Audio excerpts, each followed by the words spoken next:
Welcome, everybody. My name is Francis Spina. I'm a lifelong resident of Berkshire County. Most of my years were spent in Pittsfield. I now live in Richmond. I practiced law in Pittsfield for about 20 years.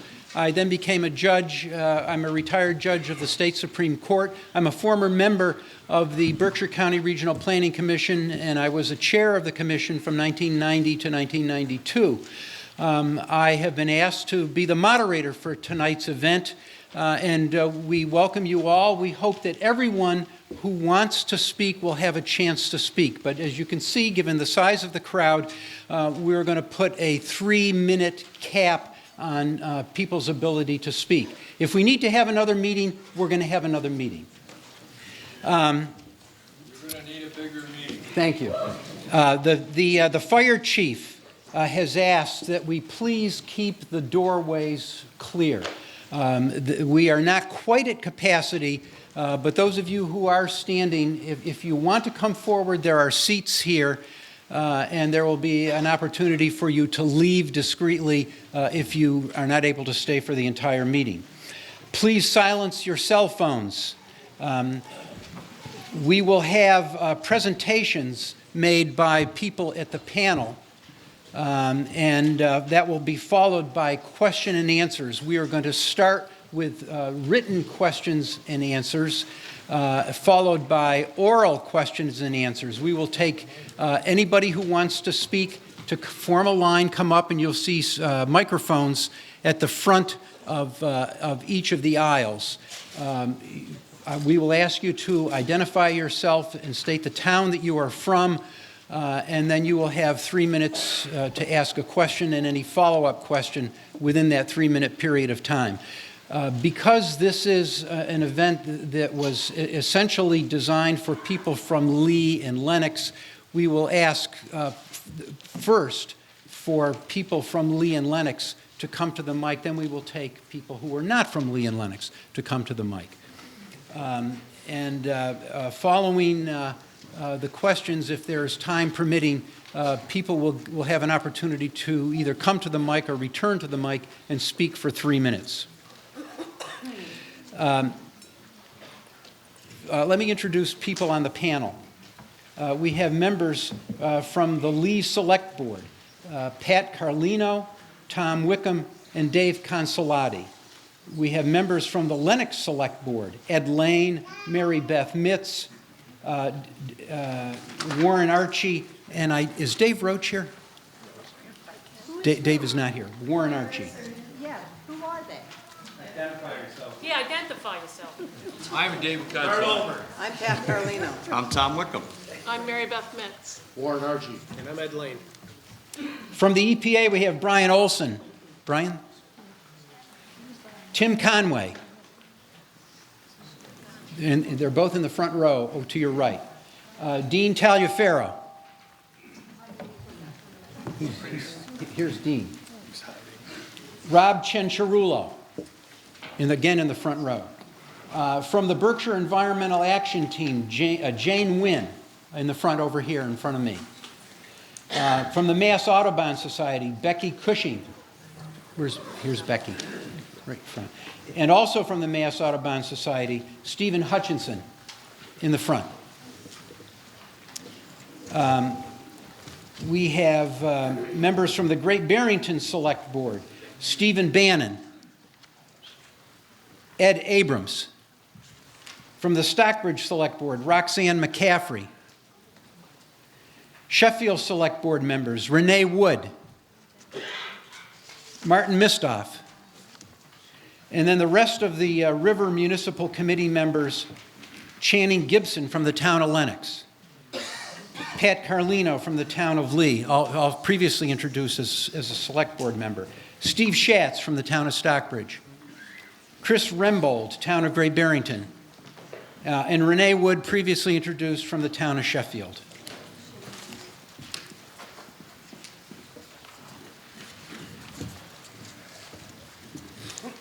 Okay. I am going to begin by introducing Patty Carlino and Shannon Gibson. They will be your first presenters. Pat, are you first? You're both going to get up, okay.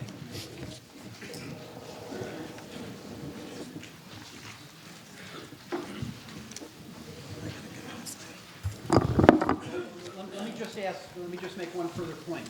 If you have not yet submitted a written question, or even if you have submitted a written question, please take the opportunity to write another written question if you feel the urge while the presentation is ongoing.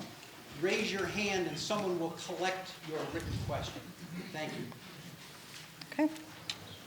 Good evening. My name is Pat Carlino. I've been a member of the Board of Selectmen in Lee for 22 years. I've worked for the town, both being paid, non-paid, for 41 years. I've lived my whole life here. I care about my town. I care about my community. And this is probably the hardest decision that I've ever had to make. I'm a mother, a grandmother. God willing, I'll be a great-grandmother someday. I want to make sure, which is why I fought so hard in this settlement, that I am doing the best I can for my family, as well as the families of the town of Lee. Just so you know who the rest of the River Committee is, we are made up of 2 sitting selectmen, 2 former selectmen, a director of planning, assistant town manager of Great Barrington. Our reason for getting together was about 7 years ago when Pittsfield's first phase of the cleanup was nearing an end. We knew we were next. We formed a committee of which each of the 5 towns had a representative as a member of this committee. We, as the town of Lee, could not fight this on our own, nor do I think Sheffield or Great Barrington could either. And so we felt the 5 committees, 5 towns were a force to be reckoned with. We're governed under our intermunicipal agreement. We're appointed by our Board of Selectmen. Our purpose was to talk about what was going on, make recommendations, and in the end, come back to our boards for a final signature, of which each board did sign unanimously. I would just like to say one other thing. When this started, I was a staunch advocate for keeping a landfill, not just out of Lee, but out of the Berkshire County. At one of our earliest meetings, I got up and made the remark, well, you can clap, and made the remark that I would tie myself to the fence before the first backhoe came through. And everybody said, "Oh, great!" And I went, "Oh, I mean it." And I have to use someone named from the town. It reminded me of Dee Dee Consolati when we did the outlet project. The same outcome. Passionate, I was about it. Realistic, I was not. And now I'd like to introduce Channing. Which I forgot. Sorry, that's no problem. Hi, I'm Channing Gibson. I was a 2-term selectman in Lenox and finished my 2nd term in 2018. And 6 months later, the Board of Selectmen came to me and asked if I would represent them on the Rest of River Municipal Committee. My assignment was to find out what was going on with mediation, gather facts, report back to the board, which I did numerous times throughout the next year and a half, and in order to help the board make the best possible decision that it could. So, backing up, how did we get where we are right now? It's important to know that the consent decree that governs the entire cleanup of the river, from Pittsfield all the way to Long Island Sound, was arrived at in 2000, and the towns downriver of Pittsfield were left out of the negotiations. We had no standing in what was discussed and what was arrived at in that consent decree. Everybody knew that Rest of River would come eventually and that we would be impacted directly. we'd be impacted significantly, especially in Lenox and Lee, and yet we had no say in the matter. All we could do was try to raise our hand when we could. It wasn't very much, and it didn't give us very much comfort, I can tell you that. In 2016, EPA issued its permit for the rest of river cleanup. And the permit was then appealed to the Environmental Appeals Board. It's important to know also that the EPA permit supported the town's desire, and the desire of the environmental organizations as well, to have any PCBs taken out of the river removed out of state, because Massachusetts doesn't have a federally licensed landfill. The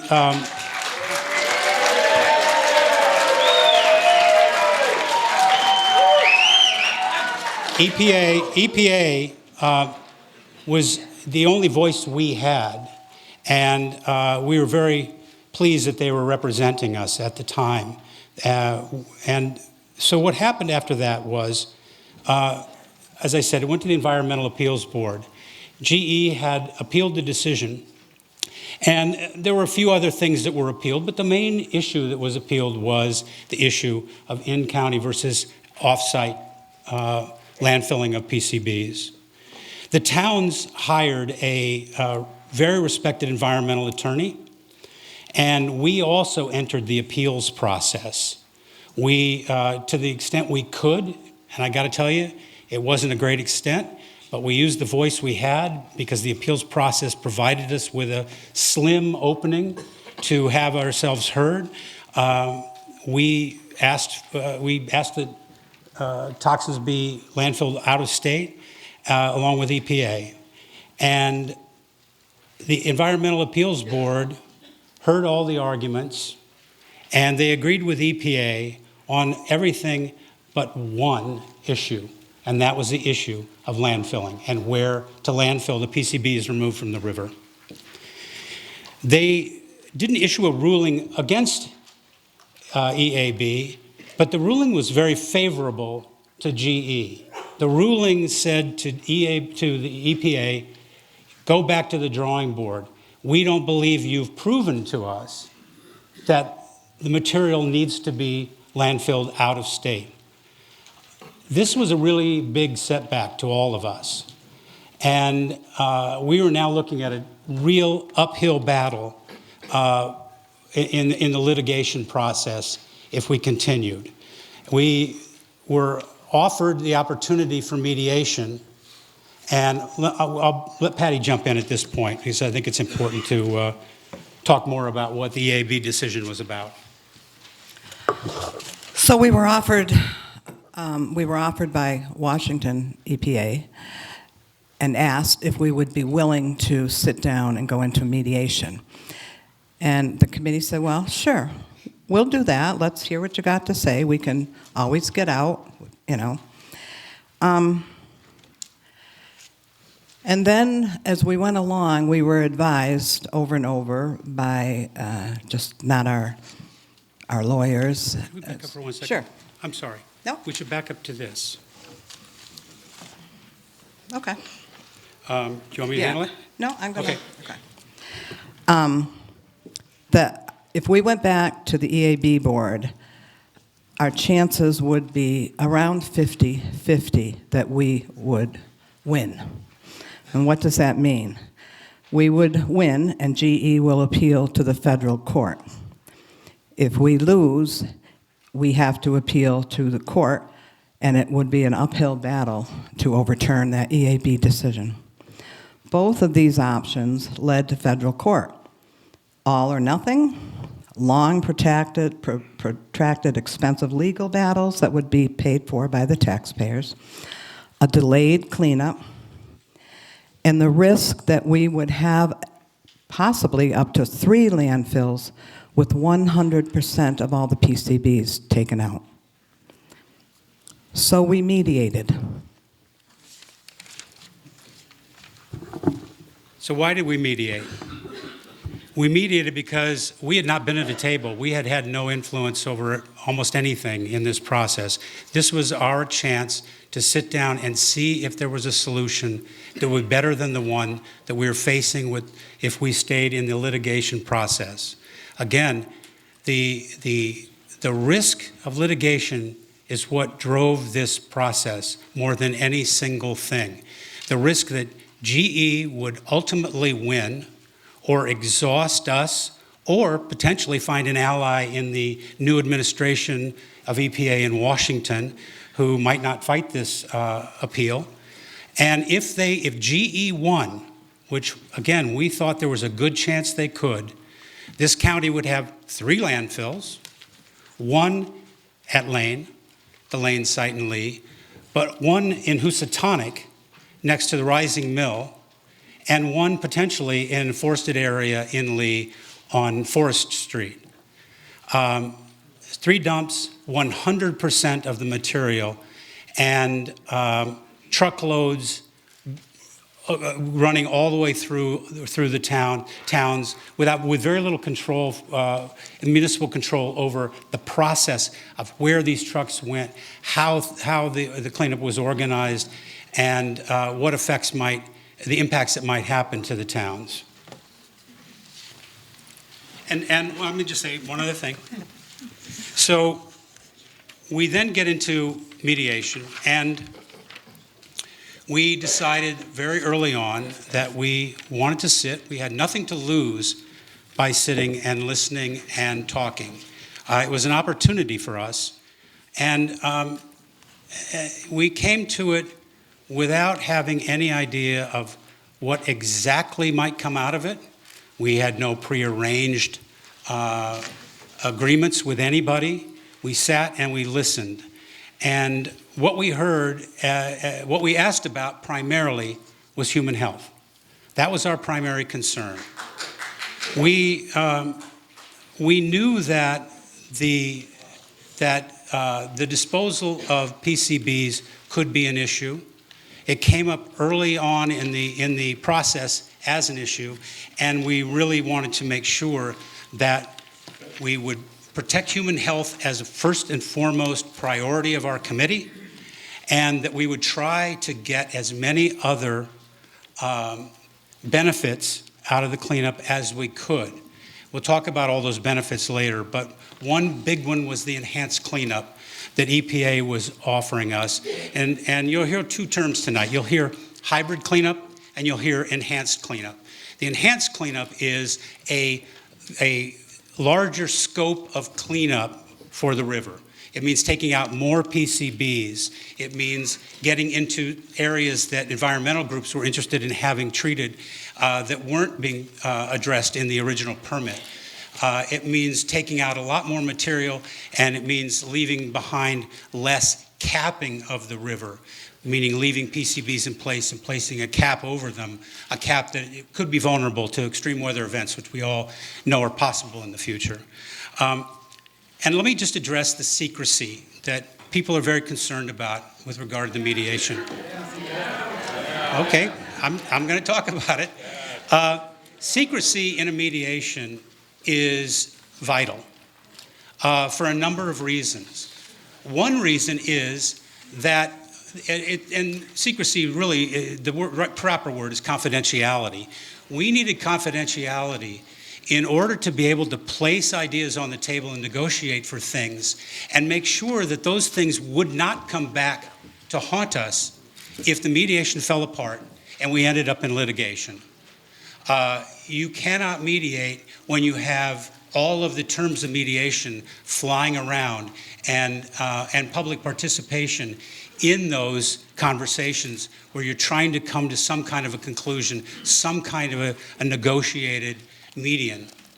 So we agreed to mediate with confidentiality. All the parties agreed to negotiate confidentially. And without it, we would never have been able to reach a conclusion of any kind. And we would have been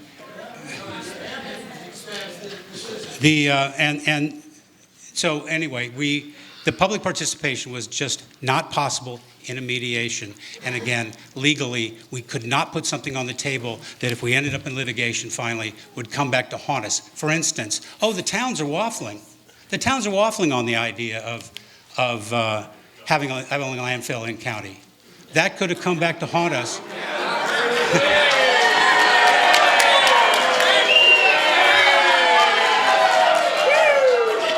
You know, you're entirely misunderstanding the point, which is okay. Well, Could we please let the speakers finish? There are people to your left and people to your right who have come here to hear what they have to say, and please respect their effort. The one thing that this committee tried to do was to protect our communities from a win by GE that would have been a disaster for all of us. Baloney.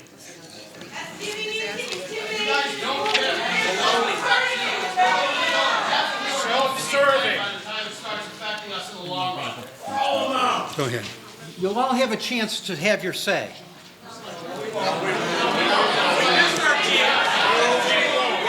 Okay. Since when? Okay. Anymore. Sold out. Standing right behind you. If you want to be informed, could you just be quiet for a little bit? You'll have your place later. You'll be able to speak as soon as we're done. We're trying to get the facts out to you. Okay. So we've sort of hit the high spots of why we're here, how it came about, and why it came about. We believe, our committee, that we have negotiated and mediated a settlement that is safe and protective for our towns and our community. It's all right, you can say what you want, you can say what you want. No, this is for the whole town. Okay, I'm not going to convince you of that. I'm not going to try to convince you. I'm just trying to tell you what happened and why. And if one person in this auditorium tonight could step up and give us another solution for the whole county that would take care of this problem, you better believe we'd be looking at it. Is there anything left to say?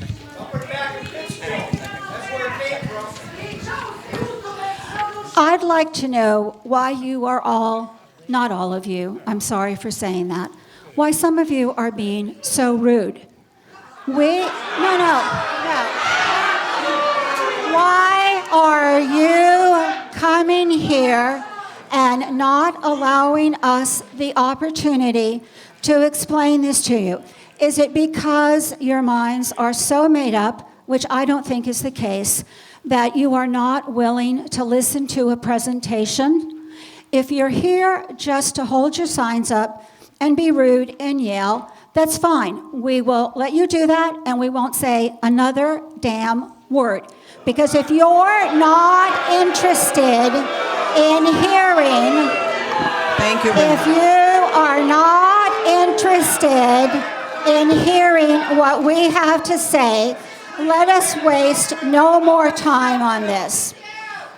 I cannot believe that the people who are here will not give us an opportunity to present so we can respectfully listen to your questions, answer them the best we can, and allow you to make your statements.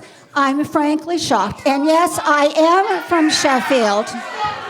But I'm going to ask you to please respect this group and allow this presentation to go forward.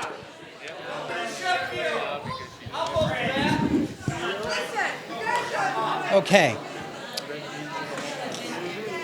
Jane Wynn, Berkshire Environmental Action Team. Go ahead. Thank you all for coming out tonight. I really appreciate every one of you coming here, and I hope you will make sure that your voices keep being heard for years and years to come.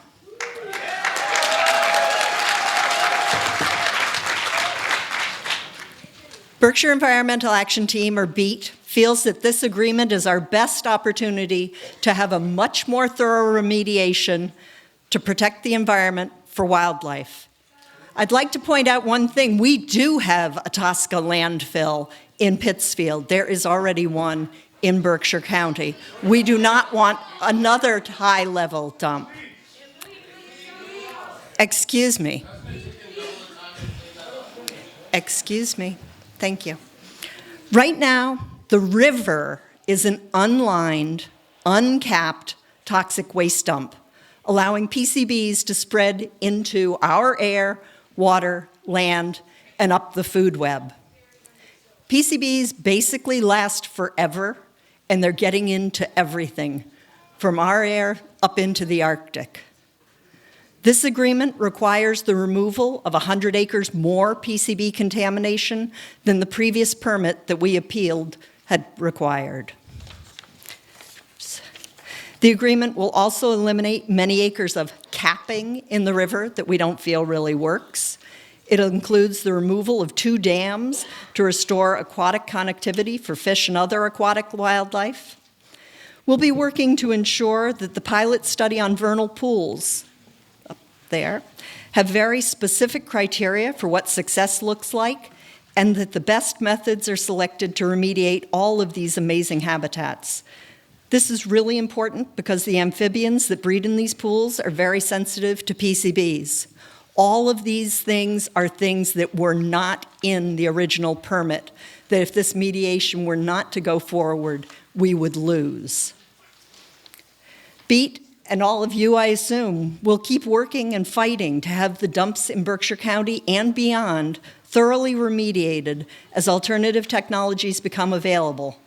And in this agreement, EPA has committed in writing to identifying opportunities to apply existing and potential future research resources to PCB treatment technologies.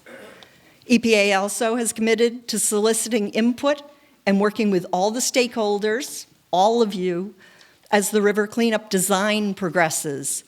By coming to the CCC, Citizens Coordinating Council meetings, you can have influence in how the cleanup proceeds.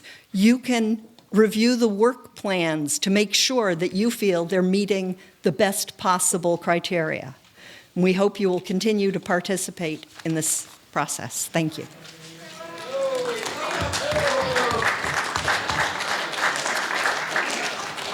Okay, the next presenters are Becky Cushing and Stephen Hutchinson of the Mass Audubon Society.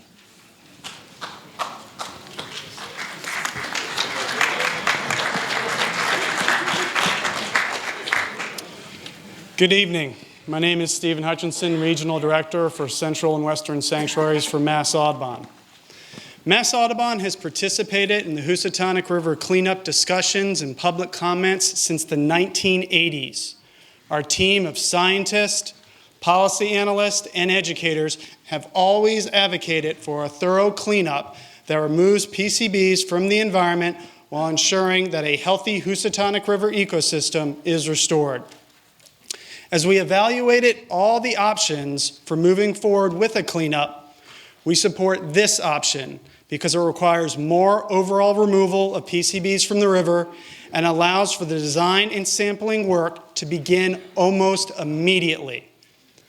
This option includes that a portion of Canoe Meadows Wildlife Sanctuary will be used to facilitate the remediation of the sanctuary, as well as other floodplain soils and Housatonic River sediment on nearby properties. This is a decision that Mass Audubon did not come to lightly. We carefully reviewed the option of litigation, a litigation process that could take 20 plus years and still result in fewer PCBs removed, and in the worst case scenario, would result in 3 high-level PCB landfills in Berkshire County.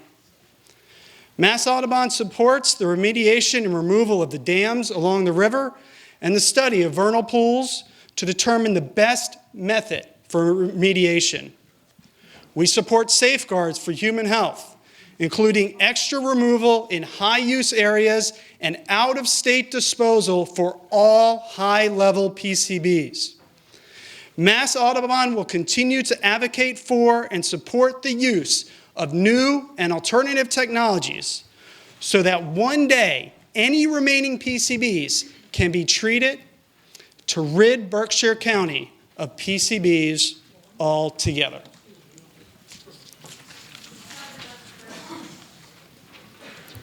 Hi, my name's Becky Cushing. I'm the Sanctuary Director for our Berkshire Wildlife Sanctuaries, and I live in Lenoxdale.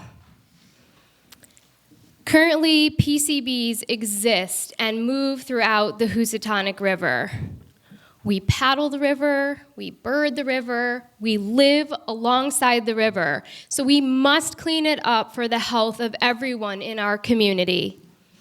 And the river is one of our most important natural resources, and it has tremendous benefits for all of us, from outdoor recreation to stormwater management. Right now, the river harbors toxic materials. It is a toxic waste dump. We're living next to a toxic waste dump. The PCBs are moving through the river, through the food web, and we have to get them out of the river. The mediation process and the outcome are not even close to perfect. But the alternatives are so much worse. Mass Audubon's Canoe Meadows Wildlife Sanctuary is a 250-acre natural area in Pittsfield, and it will be used for 2 years as a staging area for its own cleanup and the cleanup of other areas. We will work with all the parties to keep it open during the remediation for the 10,000 plus people who use it every year. And Mass Audubon is committed to holding GE and EPA accountable, not only during the duration of the remediation, but also during the restoration. And we will hold GE and EPA to the highest standards of landfill design, operation, and monitoring. We will remain involved long after the work has been completed to ensure that PCBs do not re-enter our environment, and we will continue to advocate for the use of alternative technologies once they have been developed to remediate any remaining PCBs. This plan is only the beginning, and there is so much work to be done, and we need everyone. The agreement took 40 years to happen, 40 years that PCBs were moving throughout the river and our ecosystem. And this agreement allows us to finally start moving forward. And we have to work together to ensure that we keep moving forward. I think we all in this room envision a future where generations can live and work alongside the river safely. All the environmental groups, the EPA, the representatives, and the residents of Lee, Lenox, Lenoxdale, Stockbridge, Great Barrington, Sheffield, the city of Pittsfield, and GE will need to work together to restore a healthy Housatonic River ecosystem.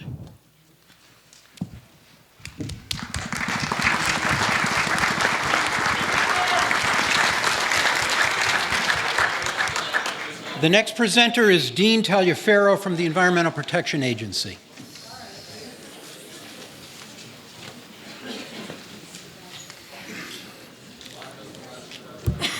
Hello. As Judge Spina said, I'm Dean Taliaferro. I'm with the Environmental Protection Agency. I've been the project manager for the work done under the consent decree in Pittsfield, primarily for the past 20 years. So I just want to outline EPA's objectives. Before I do that, I'm going to go a little bit out of order. I want to mention that right now there is not a comment period. There's a little confusion. There's not a comment period on this settlement agreement. What EPA needs to do process-wise, and we'll come back to this at the end of the presentation, is EPA will issue a revised permit or a revised cleanup plan that hopefully will be sometime this summer, and there will be a formal public comment period, and then EPA will have to respond to those comments before they make a final decision. So I just want to put that out there first. We deserve a right to vote on this ourselves.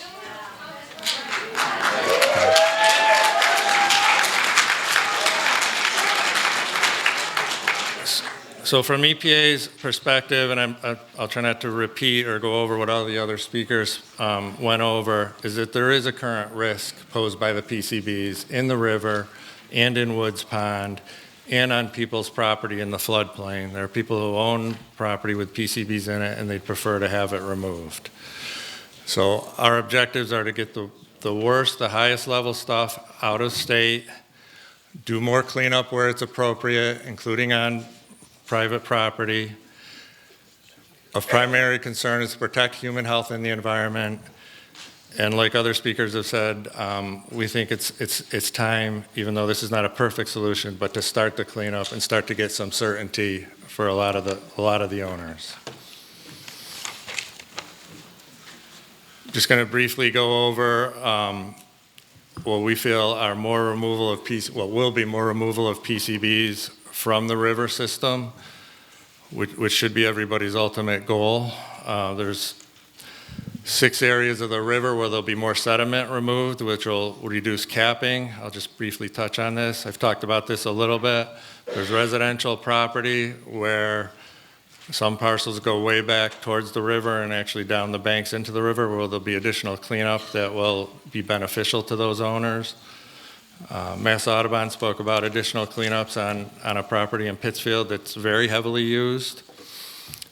There's provisions in the proposal to work more on eliminating erodibility of the riverbank so that they don't just continue to contaminate the river.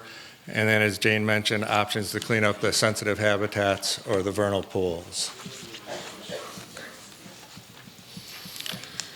So I'm just going to get through this relatively quickly, hopefully. So right now, the permit calls for, the current plan, the 2016 plan calls for removing a thinner layer of sediment and then capping over 300 acres in the river, starting in Pittsfield and going all the way into Rising Pond. While the capping will work and has been successful in the past, it's preferable to remove sufficient sediment so that you don't need a cap, so that the river can act more in its natural state. So this allows for 1/3 of that, or 100 acres, to be removed to a better cleanup level such that less capping is required. The first stretch where that is in Lenox. It's the 3 miles of the river from Roaring Brook down to Woods Pond. That in itself is a very large area that would be nice to return more to its natural state. So that would be about 60 acres less that would need to be capped. Other areas, there's 5 more dams downstream of Woods Pond, and there'll be additional removal behind all of those dams. Behind 2 of them, the first 2, Columbia Mill Dam and Eagle Mill Dam, the remediation will be sufficient such that those dams, the remnant dam by Eagle Mill, but Columbia Mill, can be removed and open up the river more to its natural state. And then the next 3 dams, Willow Mill, which is in Lee, Glendale, and Stockbridge, and Rising Pond, will have additional sediment removed to reduce the amount of capping behind that. Could you speak up? Sure. Can you hear me? So capping would be if you remove a certain amount of material, say the sediment contamination, I'll just use rough numbers, is 5 feet thick. The goal is to isolate the PCBs from the receptors, which would be the biota or the fish or the macroinvertebrates or people walking in the river. So what capping would do would be remove, say, the top 2 feet of sediment, place material back in that is designed so that it will generally stay in place and isolate the PCBs below the new material, the fresh material that will be suitable for habitat. It works well. It certainly reduces the PCBs. There will be some mixing, so it's not a perfect solution. but it can definitely reduce the exposure to PCBs to the fish and the food chain by 90 to 95%. Okay. So those are some of our goals. It's been talked about, I think, several times, innovative treatment.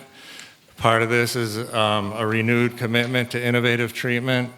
Unfortunately, right now, there is not a suitable method, certainly in an active and mobile river system, to treat the material in place. It just doesn't exist. So EPA is committed to conduct additional research on ways to render the PCBs inert.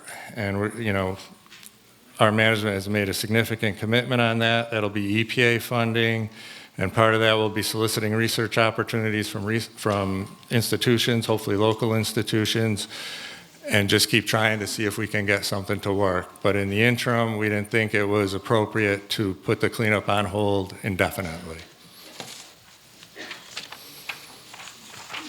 Okay, so for the landfill. Let's see if I can do this. So the landfill, I think, as everybody knows by now, I think you have the fact, I think you have the fact sheet, hopefully, but this is, lane gravel pit. The landfill itself, the proposed landfill, hopefully I have this right, is away from the river, away from the area that's been mined right now, where you have the big holes and where you have the quarry ponds over in this area. So the landfill's on the high end of this property, close to Woodland Road. Right. So it's more than 1,000 feet from the Housatonic River. It's more than 1,500 feet from Woods Pond. The campground is over here on the other side of Woodland Road, as most of you know. So, and the distance from the Lee water supply is greater than 1 mile from both the reservoirs. The two closest reservoirs are Leahy and Venetti Reservoir. And the only other point on the reservoir is the groundwater in this area, should there be an issue, would flow towards the river. The reservoirs are up gradient of the landfill. So in the remote event that there was an issue, the landfill would not affect those reservoirs at all.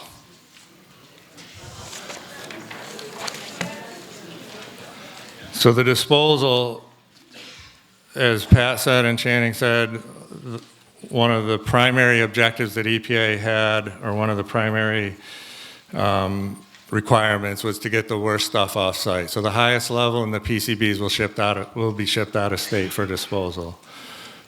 Just for a frame of reference, the federal law that talks about what a PCB chemical waste landfill has a criteria of greater than 50 parts per million. I'll talk just briefly about the sampling procedure that will dictate how we determine what is the high levels of material, but regardless of that sampling, regardless of the results, there will be a minimum of 100,000 cubic yards that GE will be required to send out of state. The remaining material is proposed to go into this landfill.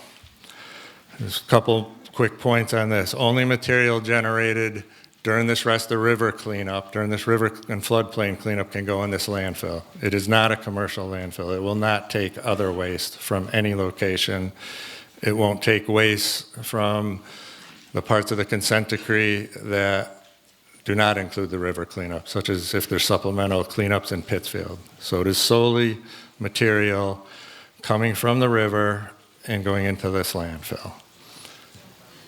There's a federal law that classifies hazardous waste.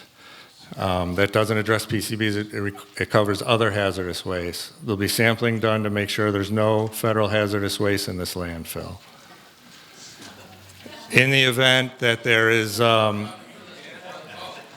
the event that during the remediation, during the floodplains excavation or sediment excavation, if there's drums, capacitors, other bulk containers, or anything that can hold free liquids, that will be segregated out and that will not go in the landfill. The settlement agreement itself has a detailed protocol for determining what is the high-level waste. And there's been some questions on that I've seen. So that sampling will be done in advance before any material is removed from either the floodplain or the river. And once it's determined what the high-level waste is, that material will be removed from the floodplain or the sediment prior to any of the other sediment being removed. So that is how that is done. So it's not done after or during the dredging. The segregation is determined up front. And this averaging or these sampling protocols cover numerous, we've broken the river up to make it manageable into several areas, 8 or 9 areas, and each area will have to meet this criteria. And based on our estimate, applying the sampling protocols, after all the remediation is done, what will be left, what will be in the lane disposal pit will have average concentrations about 20 to 25 parts per million. Just going to talk a little briefly on the construction or the design of the landfill. There's obviously a lot of questions on that. That's one of the most important things. This is a cross-section of the landfill, so here's the existing material, here's the existing groundwater. First thing is there'll be 2 bottom liners installed. The liners will have to be a minimum of 15 feet above the groundwater table, and that'll factor in seasonal effects, worst case effects, and an assessment of making that a very conservative level.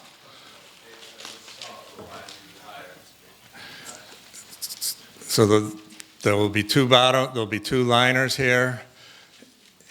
On top of this, I'll do the top liner first. The soil and sediment will go here. Regardless of how much it's dewatered or dried out, it still contains some liquids in it. So slowly over time, the liquids will disassociate from the soil, flow down to this liner, and it's called leachate. And it will land on top of this liner, and there'll be collection pipes that'll remove the leachate.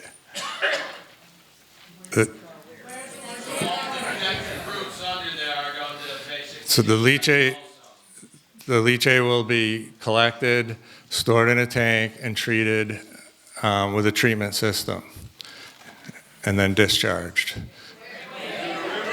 It'll be discharged back into the river after it goes through a treatment plant.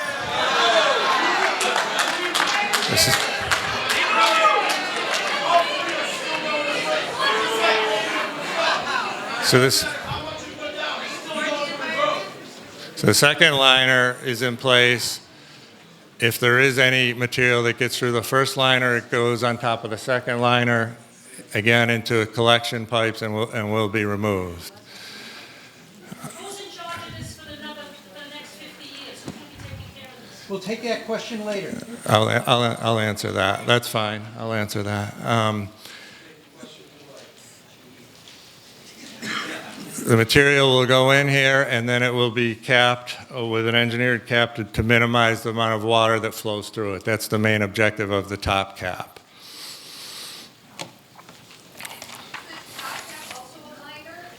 The top cap is an engineered liner as well. Yes, it's impermeable or very, very low permeability. The water is the water is designed to shut off with a stormwater system and a collection system to keep it away from the waste material. How do you deal with an emergency breaking the liner? What's the process for that? I will work on that. To measure, so you have the liner, it's underground, obviously. You won't be able to see it, so you'll be able to see 2 things. One, if there's leachate getting between the first liner and the second liner. That will measure if something is getting through it. The other monitoring device are the monitoring wells that will ring the landfill. So that will be monitored for PCBs and other compounds. How often? All the details have not been designed. I can tell you what is in Pittsfield is it's twice a year, and it's been going on for over 20 years. and it will go on in perpetuity. And also, to disabuse of some of the stuff I've seen in the paper, there's no evidence that that landfill's leaking. Allendale School is perfectly safe. I'd have my kids play there. They play there all the time. There's no issue at Allendale School. The air is tested twice a year. So I have zero concern with the risk at Allendale School. And I live in Pittsfield, and my kids play there, and I do care. I care very much. I spend my whole life making sure that landfill's safe. Yeah, I do. And as far as who's going to operate this, GE is responsible for the operation, maintenance, and monitoring. They are the ones paying.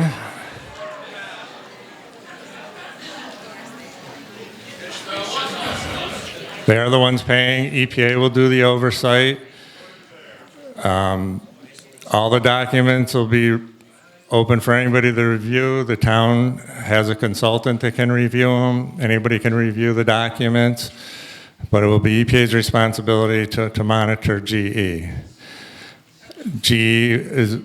Will be required to do the operation of it, the air sampling, and the groundwater sampling. EPA can also do some of the split sampling itself or replicate some of that sampling. We do that in Pittsfield as well. The maximum capacity, of the landfill is 1.3 million cubic yards. So yes, it's a very big landfill of very low level waste. The lateral footprint of the landfill is 20 acres. And based on where the depth of groundwater is determined and where the bottom liner is determined, the current estimate is that it will be at a height, and this is feet above mean sea level, so it doesn't mean that much, but about 1,100 feet. The relevant point is the maximum height at this, where the footprint is proposed, is about 1050, so that is 50 feet higher from the current elevation. One of the operational ways to control the leachate and minimize the leachate and minimize the air emissions is this whole 20 acres won't be open at once. It'll be done typical to most landfills. It'll be done in smaller sections or cells at a time, and it'll be covered and capped daily, and the goal of that is to minimize any emissions or leachate.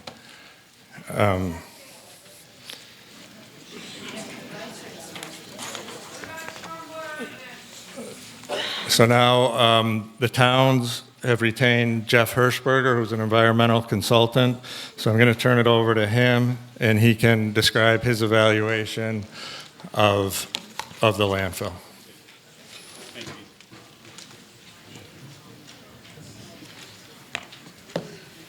Hi, folks. As Dean mentioned, my name is Jeff Hirschberger. I work for ESS Group, environmental consulting agency, and my tasks, the committee, the towns, I work for the towns. I help to represent the towns. The intent of my work was to try to support the towns during the mediation with GE and EPA, to be at the mediation sessions, to be able to talk technical with the folks from EPA, with the folks from GE, and to try to make sure that the folks from the committee had the technical support they needed to be able to proceed through this mediation. Again, as a lot of the previous speakers have said, it's not a perfect outcome. I've worked on these sites long enough to know that there's never a perfect outcome. We try to do the best we can with what we have, and I do think that the outcome here is workable, and it is something that will be protective of the environment and the protective of human health going forward. Landfills of this type are constructed quite frequently. There's a number of sites where similar wastes as what we have here have been put into landfills and are protective of human health and the environment. There are a number of examples. We can provide them to you.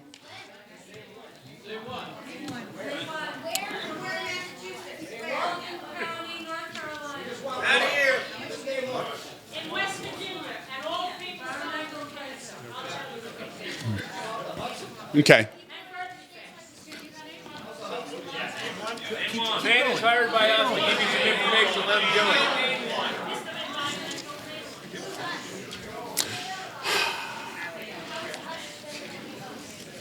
There are a number of examples, okay? And we can provide you with those examples at some point in the future, okay? EPA has provided us with a list of examples. How come it's illegal to remove PCB in other countries then? It's literally illegal to even move PCB that's already been released in other countries. We're not going to take that question at this time. You can stand in line. You can stand in line at the microphone and ask the question.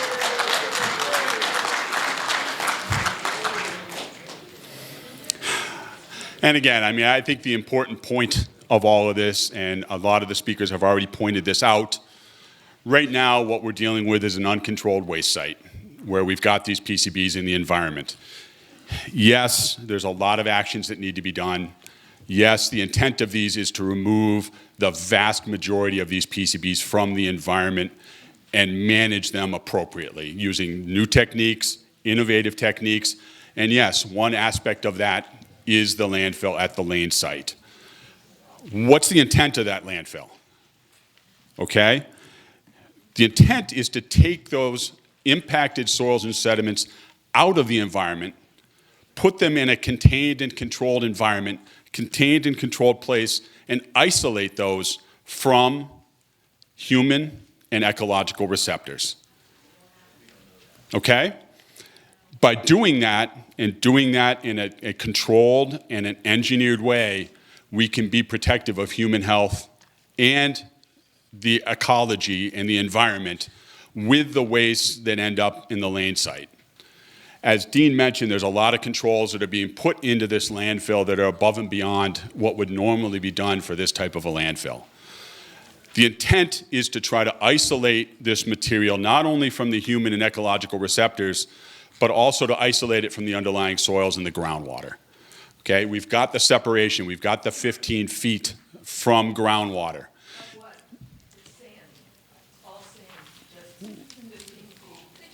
We'll take the questions after the speaker. That's okay. The intent is to keep the landfill out of the groundwater, okay? And the committee fought very hard for that position and felt very strongly that that was an important factor, and I agree with them.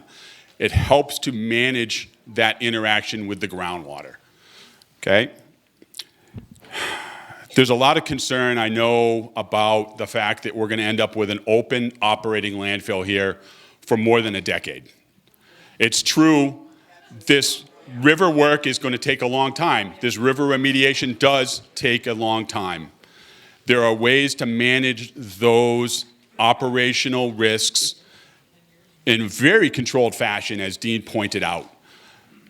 Things like not opening up the entire site to operations, opening up small portions that are extremely manageable, okay? Using things like daily cover, putting in waste, covering it, okay? That minimizes exposure, that minimizes volatilization, that minimizes dust control or dust production. It minimizes the potential, although we think it's extremely remote, for any impacts to the underlying groundwater. Okay? Obviously, we're going to have an operational landfill. There will be controls put in place to control access to that area while it's operating. There will be controls to control access to the landfill. Okay? Stormwater management will be important also. We've talked about stormwater management. Stormwater management will be designed to control the stormwater and keep it away from the active areas of the landfill. Drainage swales, ditches, lots of different ways that can be done on an operational basis and also on a long-term basis. This landfill can be operated in a safe manner that can be protective. And the important part of this is going to obviously be continued diligence by everybody in this room, everybody at this front table, to make sure this happens the way it's intended to happen through this agreement and through the revised permit that's going to come out, through all the plans that are going to have to be developed, reviewed, and approved. There's going to be design plans that are going to have to be approved for this landfill. There's going to be operation, maintenance, and monitoring plans that are going to have to be approved for this landfill before anything gets built. There's going to be a closure plan that's going to have to be approved that's going to say what is going to happen once this landfill is full. We've put the final impermeable cap over it. How are we going to monitor this thing? And as Dean said, in perpetuity. These things are going to be here in perpetuity. It's going to have to be monitored in perpetuity. That's not the intent. That's not the intent at all. That is a question you'll have to put to EPA. The intent through the agreement is that the public and the towns will have the opportunity to review and comment on all of these documents before they're finalized. And EPA is required to respond to those comments. And again, I think monitoring, which is the intent of this slide here, is going to be extremely important. And monitoring is going to happen before the landfill is built and operated. We've got to establish what are the baseline conditions out here, okay? It's going to be monitored very diligently during the operation of the landfill. Has to be done. They have to be protective of this. They'll have to develop what those safe levels are through some kind of a risk assessment, a construction risk assessment that will have to take into account not only the workers that are going to be there at the landfill, but also the surrounding residents. EPA is required to do that. They will need to monitor air for volatilization. They'll need to monitor dust for particulate matter to be protective. And they're going to be monitoring groundwater before, during, and after to make sure that there are no leaks. And in the rare case or unintended case or unexpected case that there is, that we find it so that we can do something about it. So again, it's going to take a lot of diligence. Again, I reiterate what Audubon said. This job is just beginning. This is just the first stage of this, and there's going to have to be a lot that has to be done. But it's my opinion, from a technical perspective, that this landfill can be built, operated, filled, and closed in a safe manner that is protective of human health and the environment. You're saying it can, but you're not saying it will. How does that work? Just an opinion. That's my opinion.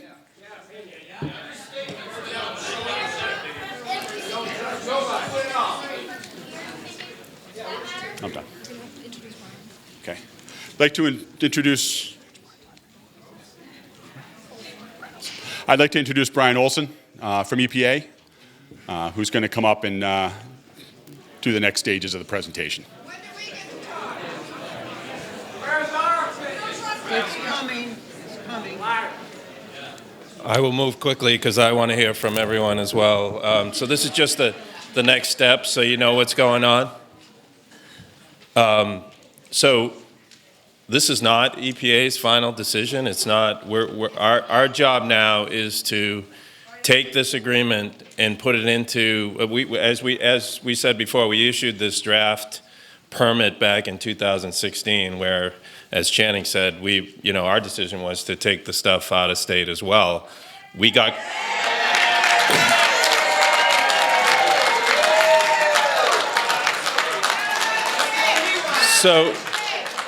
So unfortunately for all of us here, we didn't win that, and that's why we're here. So, but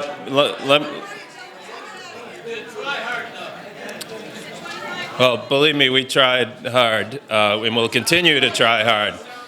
So, what's that? So now we have to put this revised language into a draft permit. That's going to take us a little bit of time to do. The permit is hundreds of pages long as it exists right now. We're going to have a public comment period on that. We're going to have public input sessions. We're going to have a public hearing on that, at least one, maybe more. And then we'll look at all the public comments and we'll make a final decision on the revised permit. So there's an EPA process that we're going to go through. What we're going through right now is the town's process, and we've been invited to come here and speak at this, and I'm happy to answer absolutely any question you have as we move forward. We shouldn't have to comment. We should get the right to vote on this ourselves.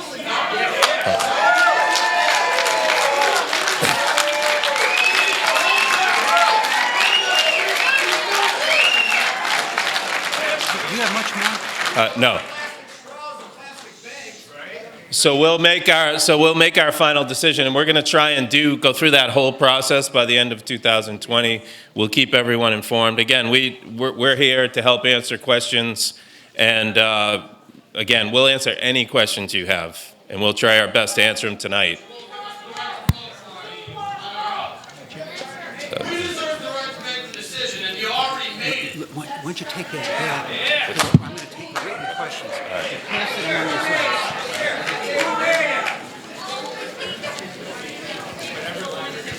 Okay, we have some written questions.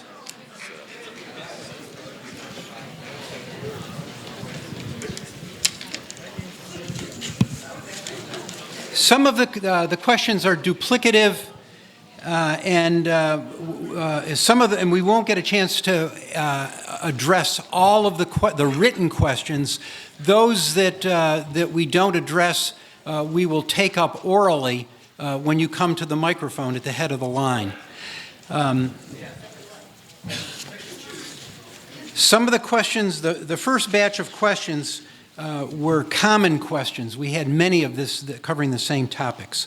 Question: airborne PCBs are a real concern. Please describe what can be done to reduce exposure of airborne PCB during construction. Is somebody from EPA? Sure. Wait for the next question, please. Is this working? Yes. Okay.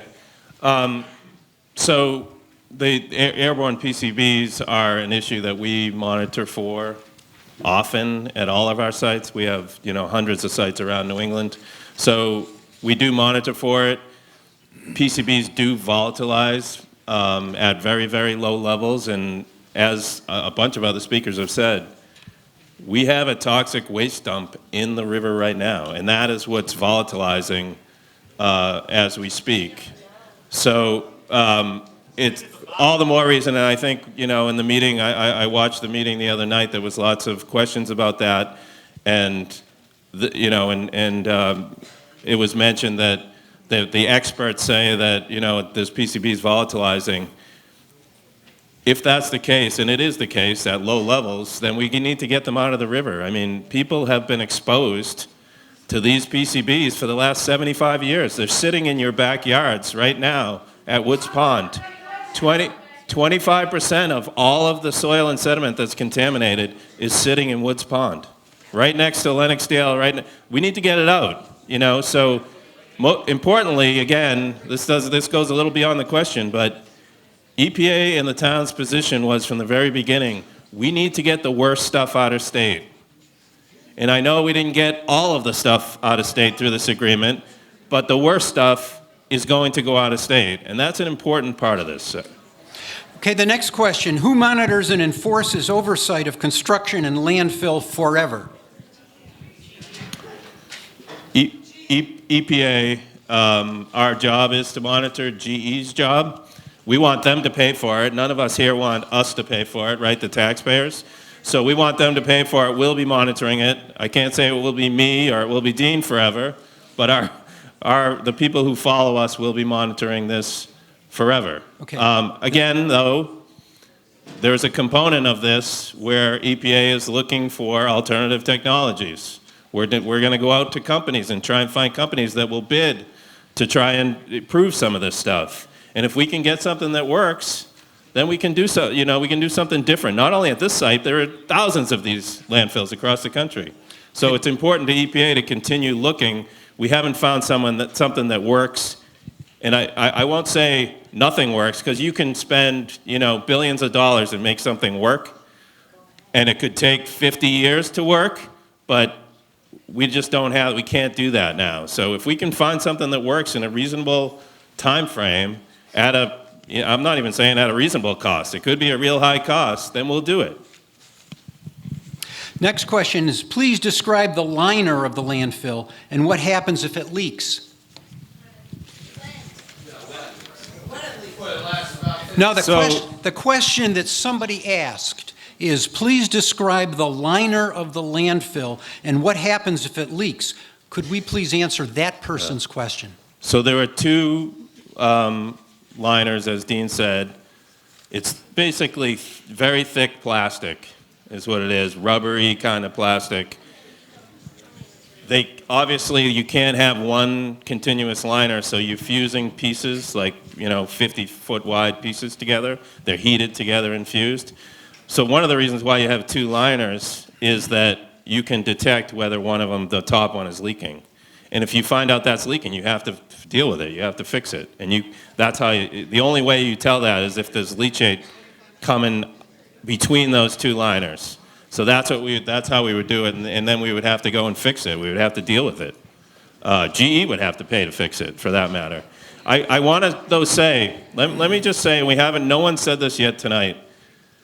When we split up the waste between the higher level soils and sediments and the lower level soils and sediments, the lower level soils and sediments, the levels that we're talking about between 20 and 25 parts per million, would not require a cap or a liner at most of our sites or at any of our sites. The federal TSCA law, the Toxic Substances Control Act, says that if it's less than 25 and it's a low occupancy area, you don't need a cap or you don't need a liner. This is an extra added protection, the cap and liner.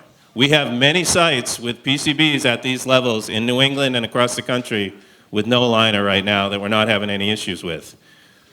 We insisted, and the towns insisted to GE, you're going to build it as if it was a landfill that had these higher levels in it.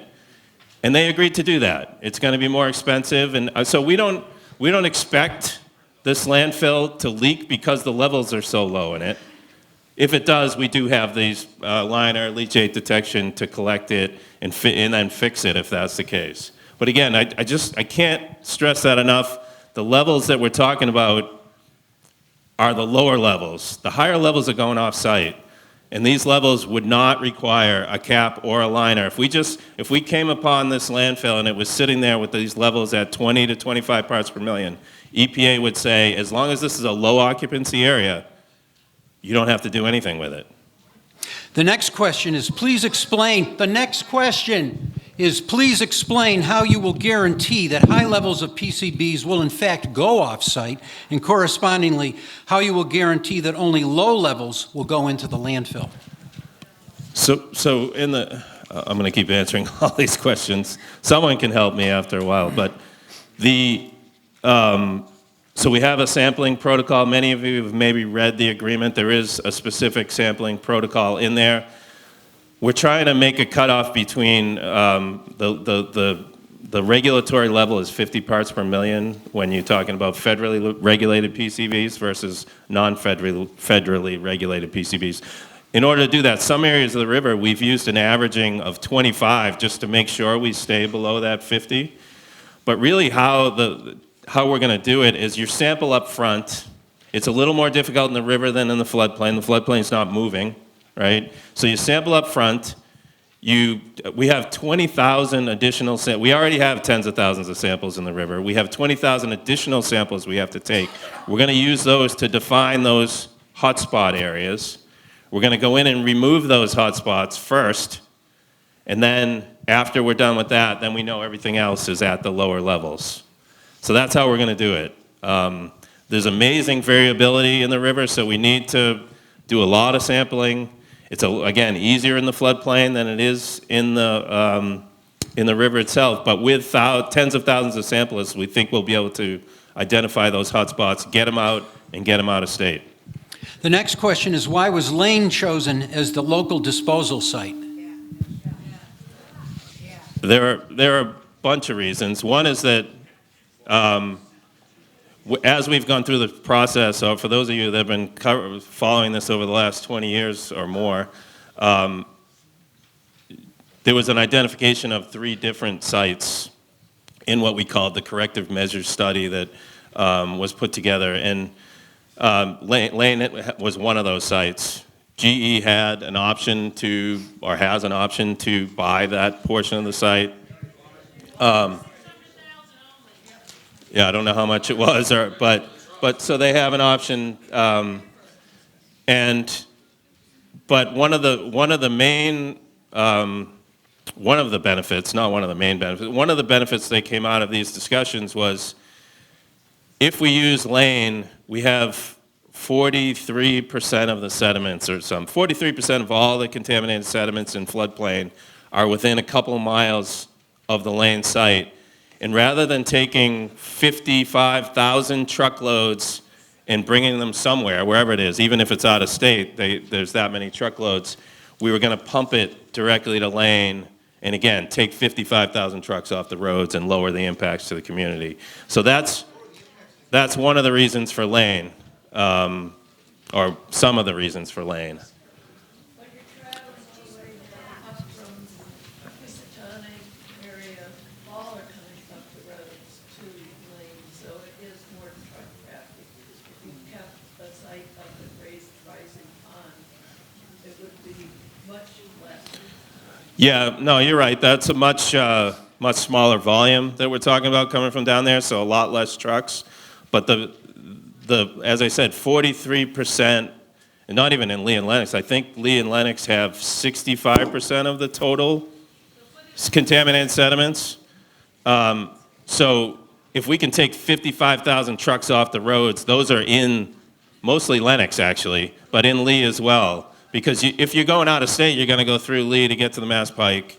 So it's the same. So that's what's going to happen with the higher levels, those trucks. But again, 55,000 trucks off the road is a lot of trucks. The next question is, do you have the routes chosen for transport of dredged PCBs to the landfill? And if you haven't, how will you go about determining what they are? I don't know if the towns want to answer that, because we don't. The answer is no, but we've had a large number of discussions with GE on this particular issue and how to reduce the impacts through, not only to bridges, to residential neighborhoods, and how we do that. And there's going to be a specific plan put together by GE that we'll put out for public comment. Someone asked earlier, well, how do we know that, is EPA going to put this stuff out for public comment? We've committed in this document to do way more than we would normally do at a site. We're going to put all the documents, especially the ones that impact the communities, out to the public for review and comment. And frankly, for us, we want to reduce impacts, but we want to hear from you as to, your community better than us, and your representatives up here know the community better than us. So in order to run the trucks through the right way, we want to hear from you, I guess, is the... Wait, am I correct? Am I correct in my memory of reading the settlement agreement that there will be input from the towns as to what routes the trucks will follow? Do any of the select persons have any information about that? Could you use the mic, please? We all. Can you hear me now? Great. There's a quality of life plan requirement that was agreed upon by all of us in this negotiation. It does not only cover all the roads they're going to use, but it also, you have to take pictures of the roads to make sure that if they damage them, they'll fix them. It's also a quality of life thing. We don't want truck traffic on all our holidays or any of our special town events. We don't want to have overburdened people on weekends. And these quality of life plans have been discussed, but we'll have to discuss them more. But it was important to have this plan in here because this talks about us and how it's going to affect us and how we can determine what they're going to do. So it's very important. You can read that in this agreement, but that covers what that question just said. Yeah, let me hold on to you for the next question, which is how will road damage be dealt with? I thought I remember reading something about the quality of life provision. So the road damage, I mean, we tried to reduce the truck by 50,000 some odd trucks, but the low level stuff, because you're just really starting to damage all our roads and bridges with this stuff. So they're going to take pictures of all our roads and they will fix them for free. Lennoxdale, any of these. Part of the deal is to fix the roads. Some of our roads are already in bad shape and they'll fix them into a better shape. They're going to fix them as they break down. We're definitely going to have them take care of them. I'm not going to let potholes and like a road just fall apart. But at the end of the project, I would suspect they're going to pave the road and be done. Just answering the question, folks. The next question is, if the capacity of the dump site is not full, will other waste be shipped in to dump at the Lennoxdale site? I'm going to answer that question because it was in the materials that was presented. No off-site, no dumping can be done by anybody other than the removal of the PCBs from the river. That's the only toxic material that's going to go into the upland dump site. Money to the towns, what will the money be used for? Selectmen?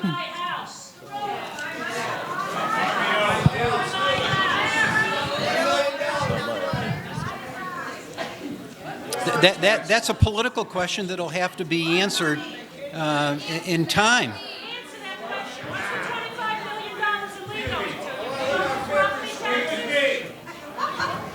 Whether you yell or tough or not doesn't change anything. This is the first time you've spoken. It's not your first time, so be quiet. Don't tell me to be quiet. I have a voice. Right to So don't I. So look it. We have a certain amount of money that we're supposed to get from this. At this point in time, there has been no decision made about how it's going to be used. Because it'll be 5 years before we get to access any of this anyways. What will go to vote? Whether we get it or don't? How are you going to use it? I assume that can come up for discussion. But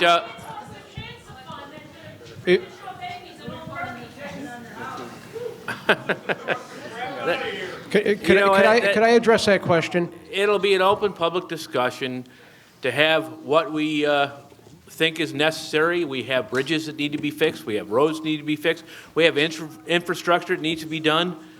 My assumption would be that we need to do these things, but you're all welcome to come and have this discussion when it comes to be that point in time.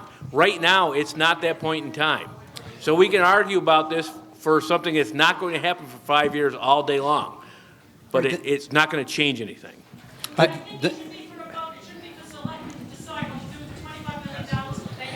Can I answer for the town of Lennox? Thank you. The next question is, I didn't hear him. I'd like to just address that from the town of Lennox point of view. Whatever amount of money that is, it'll have to go into general fund, and it can't have to be appropriated for any project there is, and it would be a town voted article at town meeting. It can't just be a check written by anybody or anything anytime. It's got to go in the general fund, it's got to be appropriated at town meeting, and it's voted on at town meeting. Okay, the next question is human health. What are the safe levels of PCBs? Is there, has the federal government set a level? Has the federal government set a level of toxicity for PCBs? So safety is based on exposure. So, for example, for someone in someone's home, in their play set in the backyard, the level that EPA sets for that kind of unrestricted use would be 1 part per million in soil. If it's more of a recreational kind of scenario, and this is just giving you examples, generally the risk assessment EPA does, it would be about 10 parts per million. As I said earlier, if you get to these low occupancy areas, for example, like the grass outside of your, where you go every day and have lunch at your industrial work site or whatever, that would be 25 parts per million, that level. That's the level that we would have in most industrial parks and that sort of thing. Water levels, totally different. Like drinking water, the levels are in the parts per billion that you would say is safe. I've heard a lot in the meetings, there's no safe level. We'd rather not have any level. We'd rather have it be 0. But for any chemical, and you all get your water bills every year, and they, in that water bill, they tell you what levels of chemicals are in your drinking water. They have a cutoff for a safe level that's safe. Yeah, I think they do. They put the maximum contaminant level in the at least in my town, they do that. I think it's a requirement in Massachusetts to do that. But so there is, again, that just gives you an idea in soil what the safe levels are. If it's between 25 and 50, we would say you have to put some kind of a use restriction on the property to make sure people aren't, or a fence around it or whatever. And if it's 50 to 100, that would require a cap. That's what EPA's PCB regulations say. Gardening would be 1. I would say you would have to have it at 1 or 2. I think the state maybe uses 2 parts per million. It's basically the same thing. It's in the noise of the sampling and analysis procedure, 1 to 2. The next question is, will the proposed pumping process concentrate PCB levels? No. So the pumping process is just going to take the material as it sits and pump it to another place. We do that at other sites. We've done it at other sites. So it doesn't concentrate it. In fact, the water probably dilutes it a little bit, and then you have to take the water off. You have to treat the water. And just to be clear, there was a question earlier about treating the water. When you treat the water, you're not destroying the PCBs. You're condensing it down into, or I don't know if condense is the right word. It's being collected and put in a sludge, and then that gets shipped off. There's like you could treat thousands of gallons of water, and you might have a little small container of PCBs when all is said and done, and that gets sent off for incineration or whatever. So that we would treat. What's that? You can incinerate PCBs, but again, you're concentrating the PCBs into air. Then the air is going up through a stack, and you're hopefully scrubbing the stack well enough so that those PCBs don't go out of the stack. Every technology has its risks associated with it. You can incinerate PCBs, yes. To the extent that there's open water or wetlands within the disposal areas, will the final EPA plan require approvals from the local conservation commission pertaining to any jurisdictional wetlands or waterways? There's no intention to put the landfill in those open water areas, so they're supposed to be away from those. We don't have to go to the EPA. Never goes to the conservation, or doesn't have to go to the Conservation Commission. If we had to go to the Conservation Commission and get permits for everything we did, we would never get anything done on our cleanup sites. So we generally coordinate with the Conservation Commission. Like in Pittsfield, we'd coordinate with them and let them know what we're doing. But in this case, we don't think there's going to be impacts on any wetlands. Those deep pits, we're not going into any of those pits. Those aren't necessarily wetlands. These are created by the gravel pitting operation, but we don't intend to go into those anyway. Okay. How will the leachate be handled, and will it be sent to the town of Lee's wastewater treatment plant after treatment? And if not, where will it be discharged? Again, it will be likely, I guess it depends on how much leachate there is.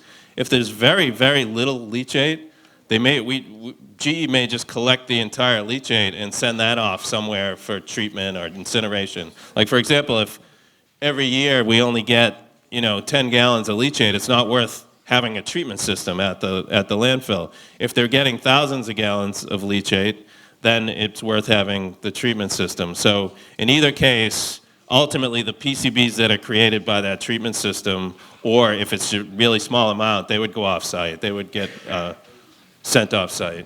There are places in Massachusetts that could deal with that. There are places in New York that could deal with that.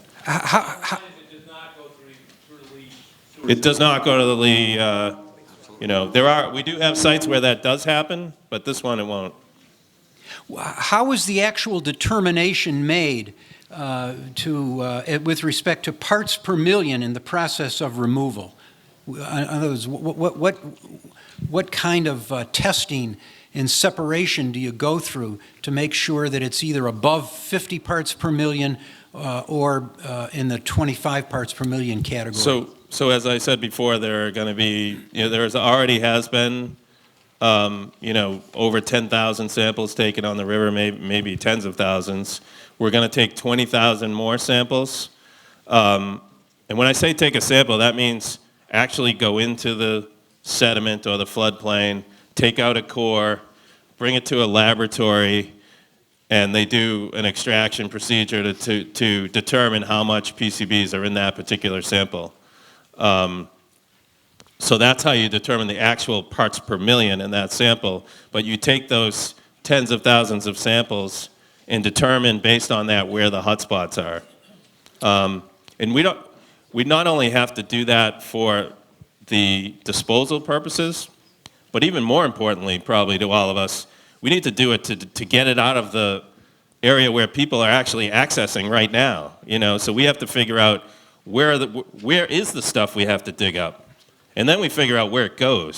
So those two things are related, but they're sort of two different processes. Okay. I have a question for one of the select persons. Why cannot the involved town residents get to vote and not let a few politicians decide everyone's fate?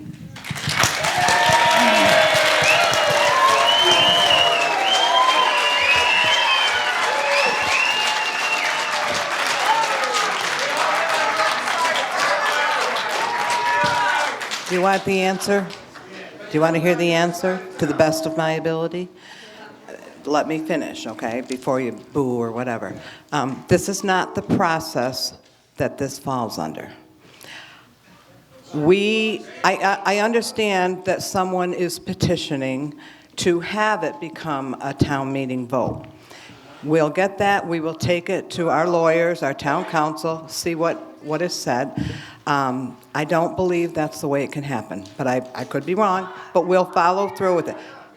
That's the answer.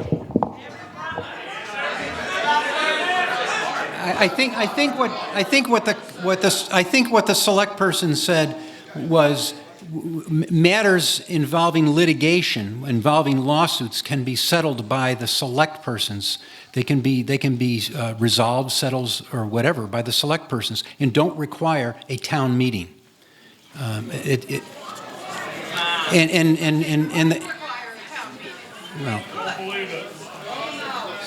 Here's a question. The agreement says the base of the upland disposal facility will be 15 feet above a conservative estimate of the seasonally high groundwater level. Lee is famous for its floods, with 3 destructive floods in recent history. There seems to be no wording to indicate that the model will take into account the effects of global warming and climate change. In view of the fact that this facility is supposed to last more than 100 years, isn't it a mistake not to consider global warming and create a larger margin for error? There's a bunch of questions in there. Can you take a shot at that? Got it. So we were thinking about global warming and climate change when we came up with that 15 feet. 15 feet is a huge fluctuation. If the river ends up going up, so if that seasonally high groundwater table goes up 15 feet, that means that the river level went up 15 feet permanently. We'd have bigger problems, I'm telling you right now, if that happened, than this landfill. First of all, the other landfills would be underwater, among other industrial plants. There are lots of issues that we have with trying to protect our communities from climate change and severe storms. And again, we put that 15 feet in there to create a fairly big, that is not as much as we would normally have as a buffer. And in seasonally high groundwater, we can make the estimation by looking at climate change too. Like that estimate can be as high as we need it to be.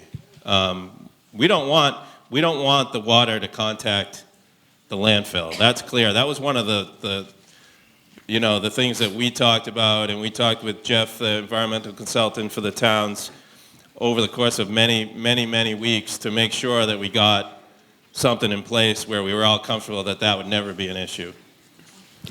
Will the work that's proposed to be done on the Housatonic River result in a rechanneling of the river? Will it become a straight flow? No, no. We're trying to have the river stay exactly the way it is right now. That's the goal.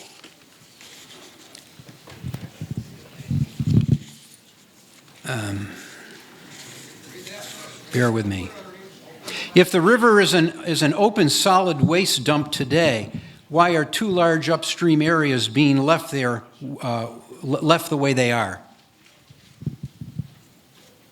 Too large. Can someone give me more information on which two large areas?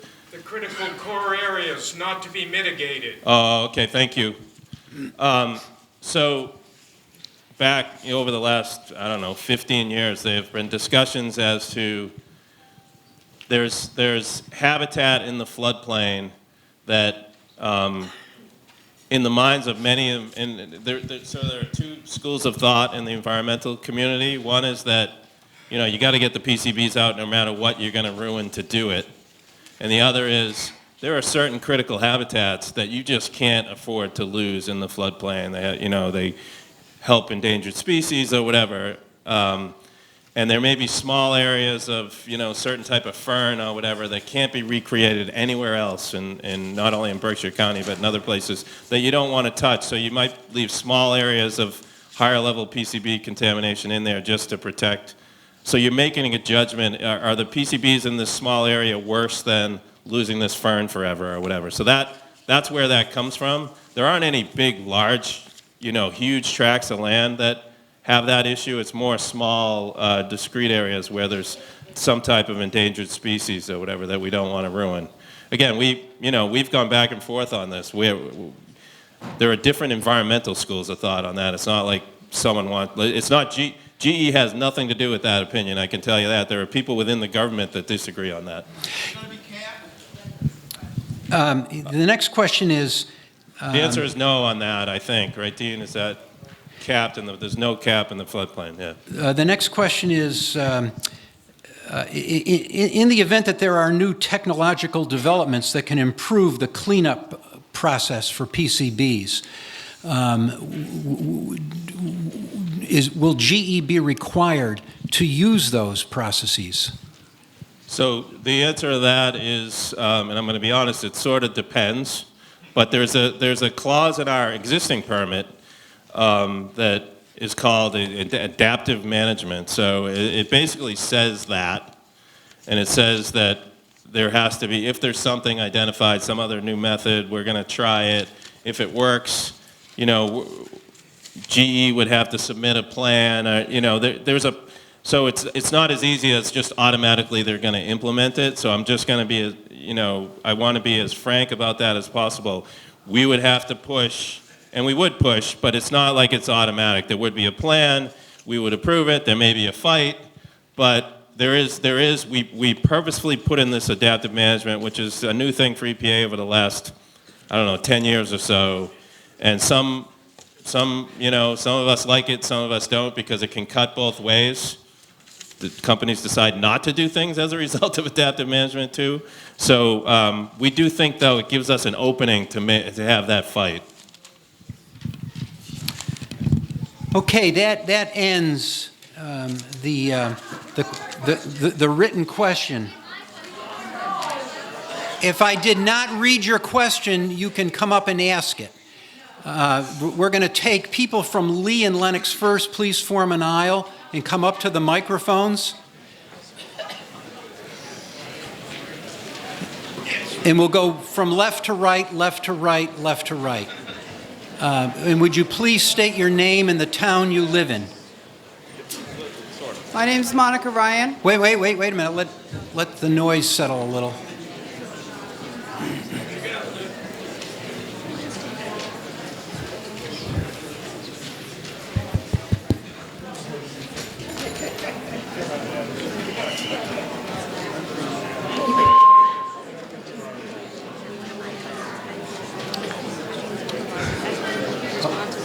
Okay. Can I give these to you? I've been informed that the Regional Planning Commission will go through all of the written questions, the ones that I've read and the ones that I did not read, and they will provide written answers to every one of them, and they will either be posted on a website or otherwise made available to everybody. What website? Berkshire County. We can put it on a number of websites. EPA can post it, and the towns can post it. How are we going to let them know which website?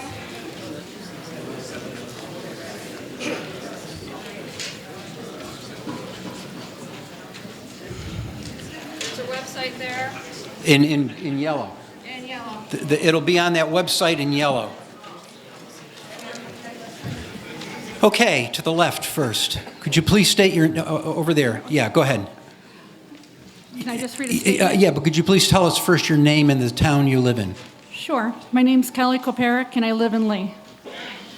I have lived in Lee my entire life, over 50 years, and I have never gotten up to speak at a Town of Lee public forum until now.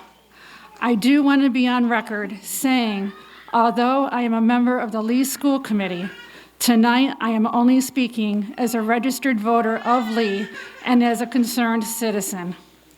The Town of Lee is aware of the harmful effects of PCBs. It does not matter if the PCBs are low grade, high grade, or in between. Any type of PCB does the same thing. They are cancer-causing toxins and are harmful to the environment and ultimately kill human beings. I am shocked, ashamed, and extremely disappointed in the leaders of this town who signed the agreement and the ones who backed it, including the EPA and the state representatives and federal representatives.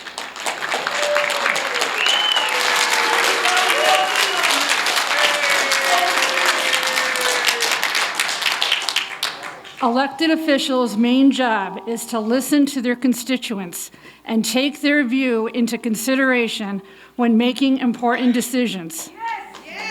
You certainly failed the town of Lee on this important issue.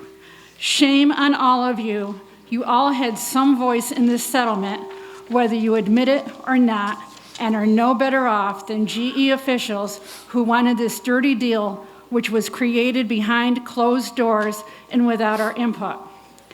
The amount of the settlement that was agreed on for Lee was $25 million. If the offer was less than $25 million, for example, would you have still accepted the toxic deal? Would you still have considered the supposedly lower PCBs to be safe? By accepting this settlement, it is a form of blood money because there are life-threatening consequences for this. Yes, the PCBs do need to be cleaned up, but there is a right way to do it. GE caused this problem, and they are responsible to fix it correctly and in the right way.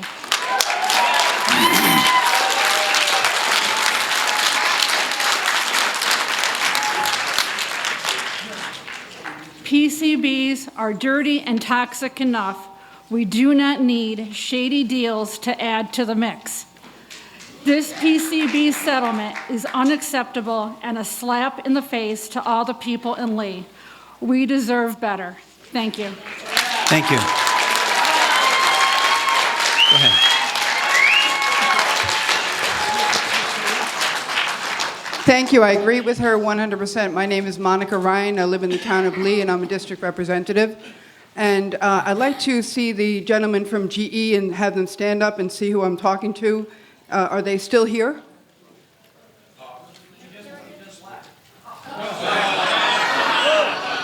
Are you kidding me? They left? From GE. Weren't there men from GE here? Didn't you I don't introduce them know. at the beginning? Well, shouldn't they be here? I didn't see them. Right. So, shame on GE. They caused this mess. They should have cleaned this up. Shame on the EPA for giving in and congratulating yourselves on supposedly getting stronger standards. I don't think so. I think you sold us out. Shame on the select board members who voted this. I'm ashamed. I'm actually ashamed. Shame, shame, shame. And the other thing is, this was supposed to be a meeting that started at 6 o'clock. The first person who got up to speak was at 9 minutes to 8 to actually stand up before a microphone. So shame on this whole meeting, the way it was set up, and that we were supposed to be allowed to speak, and we had to sit here and listen for 2 hours to this kind of a proposal, all this BS. I'm trying to speak without cursing. The water reservoirs in Lee, supposedly it's a mile away. Spring-fed, water rises up, it could affect our water systems, EPA. So listen up. We have clean water here, and I don't want it to get ruined because of this stupid idea. I mean, this has been going on for 20 years, or more, 40 years, whatever, but it's just been going on way too long. Shame on GE, because they spent millions or maybe billions on lawyers to delay all this when they could have just spent the money on cleaning it up. That's all they had to do. Jack Welch was in charge of this when he was in charge of plastics when all this stuff was getting dumped. He took a $417 million retirement payment. We should go after him for his retirement payment. And we should have an open letter to Jack Welch and say, get back here and give us that money to pay for this mess that you caused. GE caused this. They should pay for it. And we shouldn't have to be putting up with this. We talked about putting it out of the state. That's where it belongs. It shouldn't be near anyone's home in any other state either. It should not be near any homes at all. It's so wrong.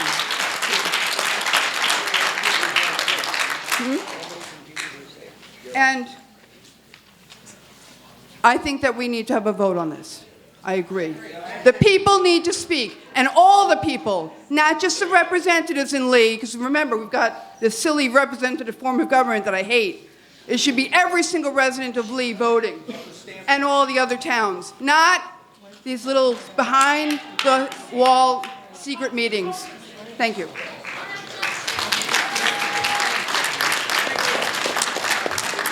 Claire. Hello, my name's Claire Leahy. I live on Mill Street with my husband, Edward Leahy. We're just across the river from the house, from our house is just across the river. No, our house is just across the road from the river. Thank you. Oh, boy. I guess we're pretty upset because this was going to be our home forever because it's been our homestead since the turn of the century when his grandfather bought the house. We have a dirt cellar, and in the past couple of years, it's just come out that the PCBs, at least it's the first I've heard it, that they're volatile. And then I started really paying attention. But we have a dirt cellar, so I often wondered, how does that work with the water table? I mean, it's probably been coming in our house for years, and we've had lots of cases of cancer, and I know they're just anecdotal, but I know there's been studies done, and there's been blood testing done, there's been soil testing done, there's been air testing done, I would think. I'm not sure. Are there statistics out there that have been done previously in our area of the river?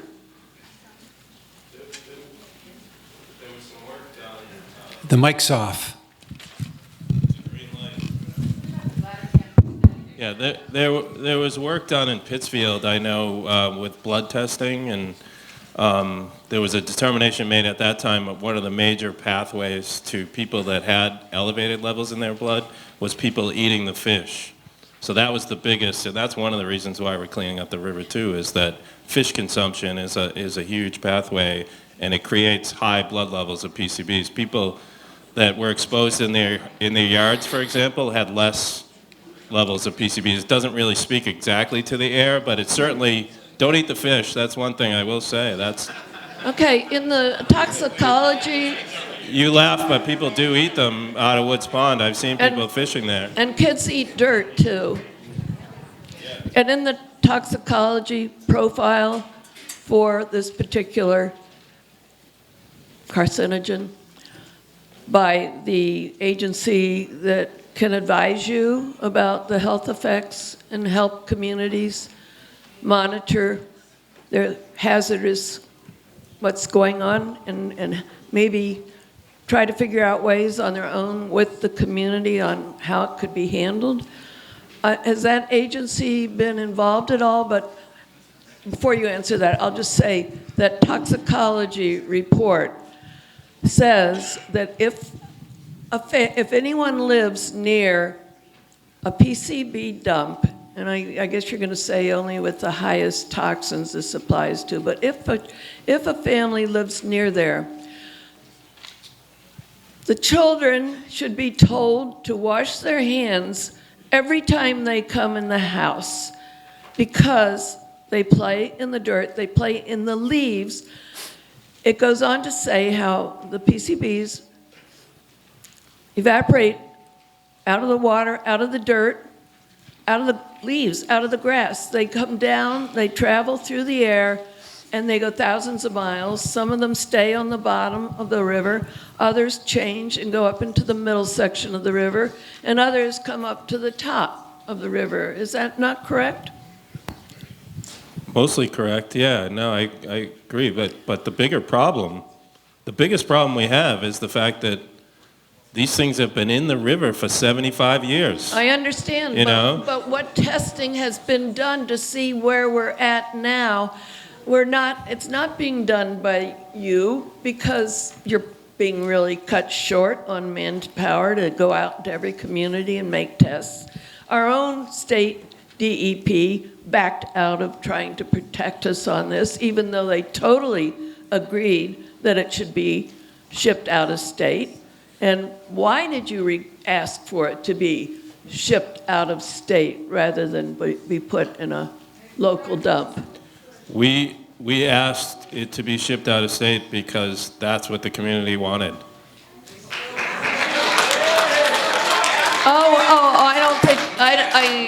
I don't think that's true. If you look at our legal filings, we basically say that on-site disposal, off-site disposal are both protective remedies, but there are other issues like community acceptance and we never had a hearing. And legal issues and things like that with the three different locations. But you had and the court disagreed with us. That's the problem. That's why we get into this. No, but you had asked.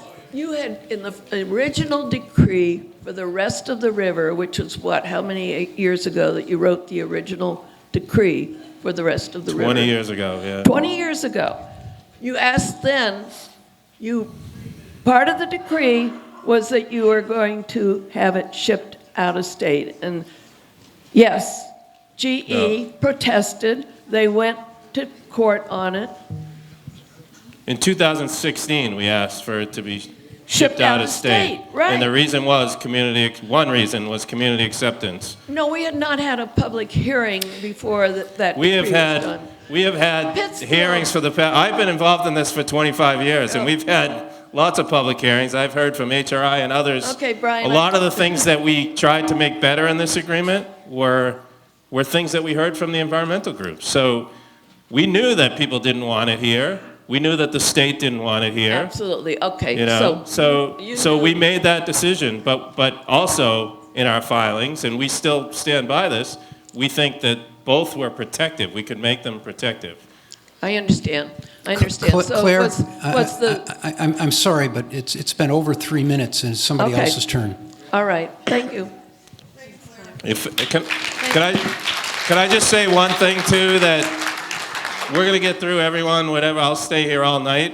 But if anyone ever wants to sit down and talk to us outside of this room, tomorrow, the next day, whenever, we'll leave some kind of contact information somewhere. We're happy to come to your home. We're happy to sit down. As I said to this gentleman here, we may not disagree on everything, but at least we'll be able to have the back and forth as to where EPA was coming from, where we thought our legal risks were, why we were worried about losing.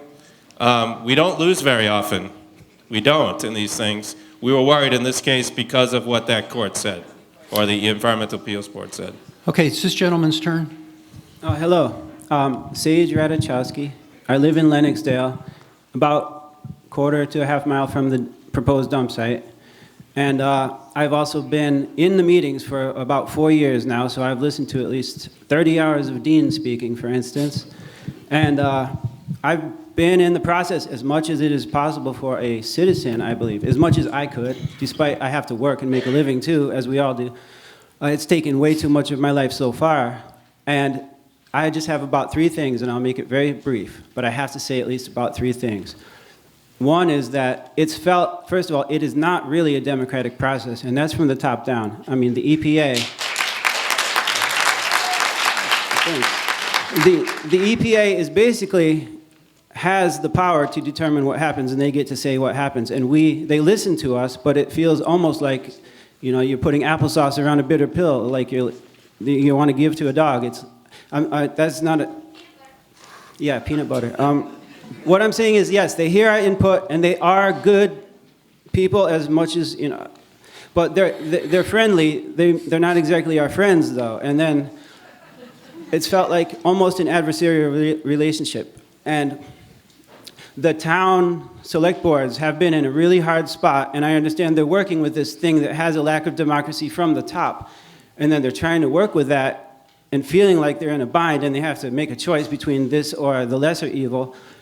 But even so, I think they could have done better and let us know more in advance what is happening, and could change course now and could make things a bit more right than they feel. Obviously, about 80 to 90% of the public here feels wronged, and I think they're right to feel wronged in some way. Not that you did it intentionally, but something is wrong in this process, and we feel it.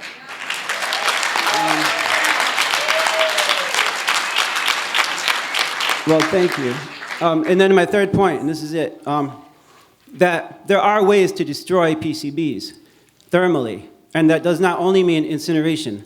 And there are closed system ways that don't emit flue gases, and you can bake them, you can cook them 800 degrees for a few months, or with quicklime for a shorter time, and it destroys it 99.99% essentially. And this has been known since 2001 or so, that there are also biological methods and there are chemical methods, and there are heat and chemical method combinations. In a closed system, you can do it in pile. Yes, it's hard to do it in the river, but you can take out the stuff and clean it in pile. And then we wouldn't be in this logjam of a situation that we're in, because there wouldn't be a local dump and we wouldn't be in this bind. Thank you.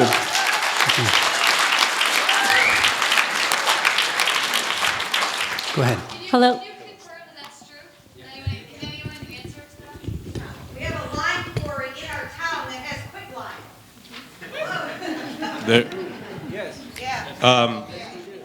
For these kinds of PCBs, I've never seen lime work. For this, these are highly chlorinated PCBs, so we've never seen it work. In terms of the thermal desorption, Sage, I do think that that could work. It's very expensive. It is, well, again, we took this issue of off-site disposal to the Environmental Appeals Board, and they said, no, this would be probably double the cost of that. So we can guess what the result will be. On thermal desorption, though, you're concentrating all those PCBs into, let me just put it this way, all the PCBs that are in this, that could be in this million cubic yard landfill, right? If it's 20 parts per million, the PCBs take up about an 8-foot by 8-foot by 8-foot block. That would be how many PCBs are in this entire landfill. By thermally desorbing it, you're putting it all in one place, and you're making sure that it stays in this closed, you want to make sure it stays in this closed system, because if it doesn't, it's all getting out at once. That's the problem, and it's not, none of this, as I said earlier, none of this is foolproof. There's plenty of things that we could try, but none of it is going to, definitely protect your health, and that's what we're trying to do. We do think we need to get it out of the river now. That's our first priority. Hello, my name is Elaine, and I'm a resident of Lenox. I come before you today as a former environmental educator for middle schoolers for the City of Olympia in Washington State, and so I worked closely with it was the Department of the Water Department and the DEP of Washington State, and I taught children and families about erosion. So I'm here about erosion, which is caused by wind and heavy rain that shifts and displaces the Earth's crust. Physics tells us we all live downstream. I'm very concerned about leachate, which is created by precipitation, percolating through sedimentation waste, deposited in municipal garbage and chemical toxic waste landfills. Once rainwater becomes in contact with the decomposing solid waste, the percolating water becomes contaminated, and when it flows out, it is then called leachate. Leachate contains both dissolved and suspended material and is highly toxic. The leachate is collected in large and I've been studying this landfills. It's collected in large pipes at the bottom of a slope of a landfill, and it's within the membrane. The best case scenario is that it's removed at the rate that it is created, so it does not overflow the leachate pipes to be pumped out. That's the best case scenario. But leachate breaches or overflows over the membrane lining regularly, all over the United States. That's why you will have a hard time giving us one example of a PCB landfill that is working to operation. Okay.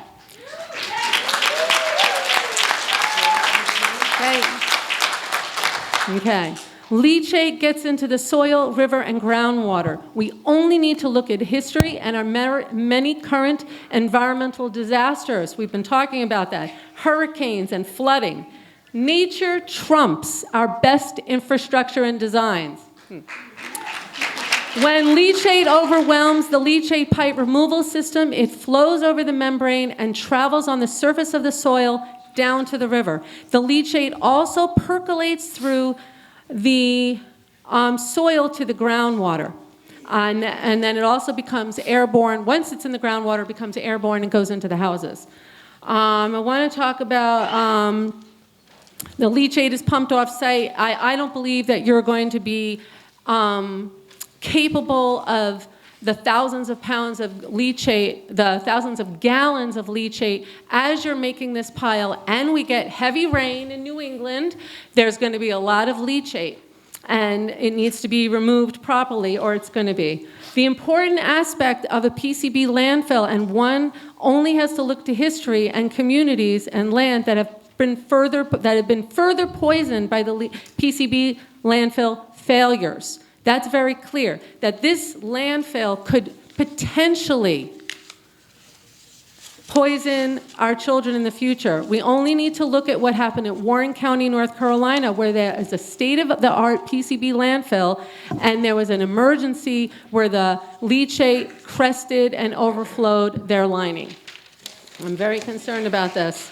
Membranes are not a solid piece of membrane. Thank you for that. It's pieced together. My daughter is giving me her 3 minutes. That's why she's behind me. If I go over, it's a synthetic material, and it will, and it's porous to an extent, and it will break down. Membranes break down with leachate. It's very important to know that leachate is very toxic and it's very caustic, and it will eat its way through the membrane. You said that if there's two membranes and leachate is getting between the two membranes, you're going to get in there and fix it. You've already have thousands of pounds of fill on top of it. It's going to be nearly impossible to fix that membrane. The EPA, the Berkshire Eagle, a significant risk or failure of abandonment of leachate collection systems are prone to failure. I've already said that. They're prone, there's lots of examples. The Berkshire Eagle states 1,000 cubic yards are going to be shipped out. For comparison, that's one football field 10 feet high. 1 million cubic yards is going to stay. That is 5 football fields, goal to goal, 150 feet high. That's a hell of a lot of pile to keep the rainwater out of and keep it out of our groundwater. So this child doesn't have to clean this up 10 years from now when we have extreme weather. I'm for the cleanup. I'm concerned about this site. So Berkshire County does not have the appropriate soil composition to house a PCB landfill with its gradient slopes, its permeability, Sand, Bunny said, the numerous groundwater and aquifers, not at the Lee Lennox site, nor at the other sites at Risingdale. I know Great Barrington's very concerned. They don't want this there. They're like, put it in Lee. This is a short-term Band-Aid to a long-standing PCB problem, one in which will leave our children and future generations with yet another environmental disaster and contamination from PCBs spread through the rest of the river when the process of this landfill fails and the leachate is spread through heavy rain, okay? Lastly, I want to say, if a private garbage municipal landfill wanted to come and put a private garbage landfill on that site, they would never get a permit. And that was used in Pittsfield, and it didn't work.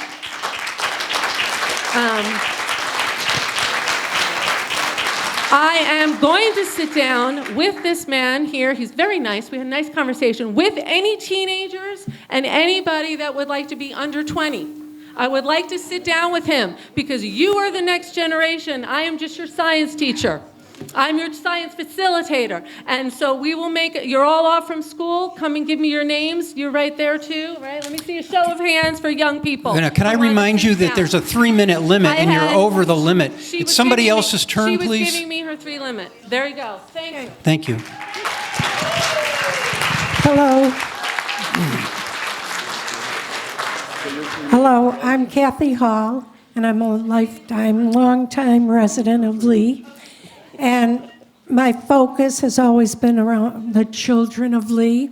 I'm associated with the Lee School Committee and the Lee Youth Commission, although I'm representing myself right now. My concern is if there's a leak somewhere, I'm trying to understand all these membranes and whatnot. How do you monitor if there's a leak?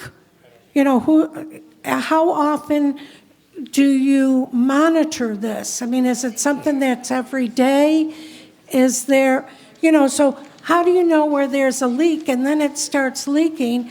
Is there a domino effect that then goes throughout all the river in the town? And my concern about this is that the athletic field that is very, very active now is right on the river. We do not want our children being contaminated by anything in the air. And my other question is, if there is, do we do a base test of where we are right now, like with sports? They do a base test so that if somebody gets hurt, they know it's from the sport and not from falling down the stairs or something? Should we have a base test so that if our bodies get contaminated, we know it's from the river, it's from the contamination of the PCBs, and then who's liable for our treatment, our life, if indeed we come down with diseases such as cancer? Is it the town? Is it GE? Who helps us? So on the first question, the leachate, just to be clear, the leachate that comes out of these levels of PCBs in soil and sediment is not like the leachate that comes out of hazardous waste landfills. We have most of our landfills that we're dealing with across the country at EPA have drums and liquids in them, free product. And that's what is the leachate. So it is, I agree with you that it is, where'd she go? She's not there. It is nasty stuff. This is going to be really mildly contaminated water. It will have to be treated, but it's very low level water. But there will be a system where we can detect it. I don't know the exact, whether it's weekly or whatever when we do the monitoring, but that will be part of a plan that's put together that, again, people will be able to comment on that plan. If we get to that point, when we get to that point. Okay, thank you. Oh, on the baseline? We don't do EPA, they're health agencies we work with. I honestly think that we're in the worst situation we are right now. The river has been an open waste pit for the past 75 years, sitting in the river right now. The same material that we're talking about putting in the lower part of it, we're putting in a landfill. That's been in the river People have been exposed to it this whole time, so I'm worried about that, you know, more so than putting the lower levels in a safe place. That's EPA's position. You may not agree with us, but that's... No, but we understand that in terms of all these people in front of us, they've done the best job they can do in terms of being pragmatic. What's the lesser of the two evils, as you had mentioned too. But the people's frustration is they weren't part of it, and even though these meetings were posted, most of them did say executive session. So even if you wanted to go to the meeting, you couldn't go because it was executive session. But I understand that being part of negotiations and stuff like that. But nonetheless, I understand the frustration of our people. We want a clean, healthy town. That's all we're asking for. Thank you. Thank you.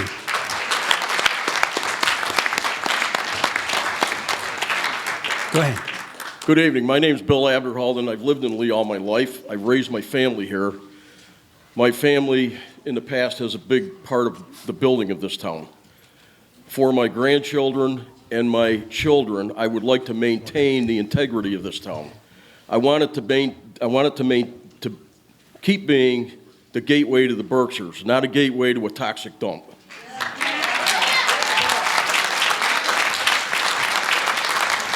With that being said, I'd like to ask the whole committee here, the $25 million that's going to Lennox and the $25 million that's going to Lee, why couldn't they take that $50 million and haul it out of here?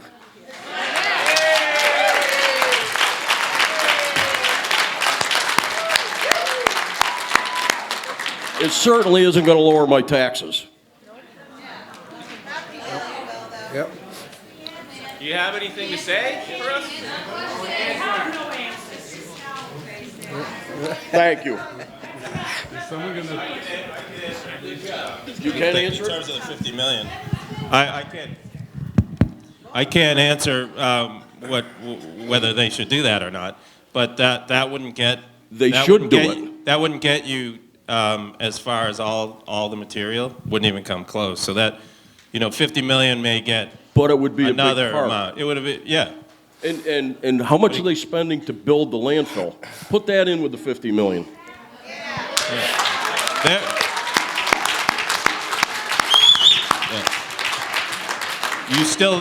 But you have to build something for the remaining material, right? What remaining material if they ship it all out of here?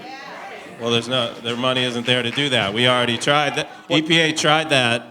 A multi-billion-dollar company. I understand you don't think we tried hard enough, but a multi-billion-dollar company like General Electric, they made the mess. Let them clean it up. Why should we be responsible? We don't disagree. We don't disagree with you. But I think we're all being sold out here. You should fight for us, all of you. We feel like we are fighting. Maybe we don't win everything, but. All right. I'll let you speak.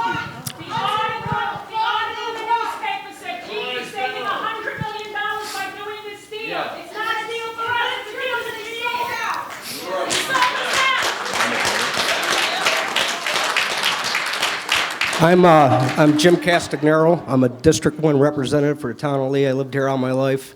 My great-grandparents came here. I live on Woodland Road, 111 Woodland Road, and my property is 1,600 feet from this dump that you want to put in. So my property value is going to be zero. And the most important thing, you're putting my family in jeopardy with their health. Okay? All of you sitting here at this table. I got one question for all you. Who would want this 1,600 feet from the house? Raise your hand. Raise your hand. Anybody? I don't want it by my house either. Nobody wants it. The last time I heard state of the art was in '96 when they capped the Kimberly-Clark dump up there, which is leaking like a sieve. I talked to the federal man. I forgot your name already. Right. And the state guy, and I hope you guys impress the hell out of me and do something about it. This is a bad idea. The whole thing's bad. Once you stir all this crap up and dump it there, you're causing more problems, I think. You need to do something different. I don't know what it is. until something comes around, I don't know. But you're putting my family and their health in jeopardy and my property value. I worked 40 years in a paper mill, 30 years in paper mill, and 10 years on a roof to pay for what I have, to leave my family. What am I leaving them? A dump? Is that what I'm leaving them? So you guys want it in your front yard? Anybody? Raise your hand. No. And another thing. Yeah, put it on Favorite Street. I'm calling on Smitty Pignatelli to resign because he don't have Berkshire County in his interest. He loves the Boston boys. All right? He does nothing for this Berkshire County. Vote him out or he should resign. Thank you.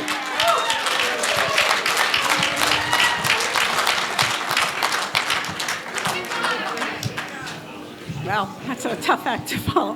My name is Trish Ross, and I live in Lee, Massachusetts, and I'm a recent, I've been here 15 years, so compared to the people who were born here, I'm a recent, I love it here. My question to this panel, have you considered an independent agency to do the monitoring?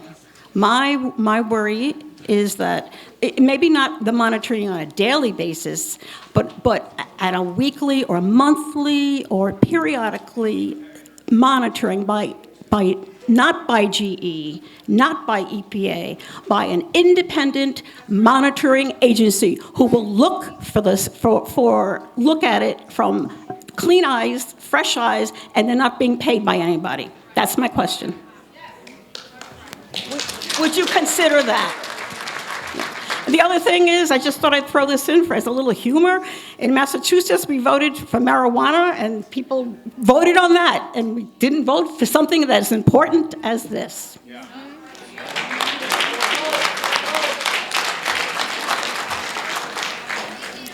Hi, my name is Joni Olson. I live on Hutchinson Lane in Lenox, and a lot of this floodplain stuff is in my proverbial backyard, and I'm going to try not to cry. I have 3 kids. 2 are older, 1 is 5. I don't want them to play outside. I'm really, really nervous that when these trucks come, and these guys come with their backhoes, their shovels, whatever the hell they're going to use to dig this blankety crap out of the ground and put it into a truck and haul it right by my house 500 times a day, or however many times it takes for the next 10 blankety years, I want answers. What happens? Sorry, but I kind of don't give a shit about potholes right now because guess what? We live in the Berkshires. They're everywhere. I want to know what happens when this dirt that is full of toxic shit gets put in a truck and then gets driven by my house. Is it sealed in this truck? Is it gonna leak like the garbage truck that drives by my house every week and you see all that crap pouring out of the back?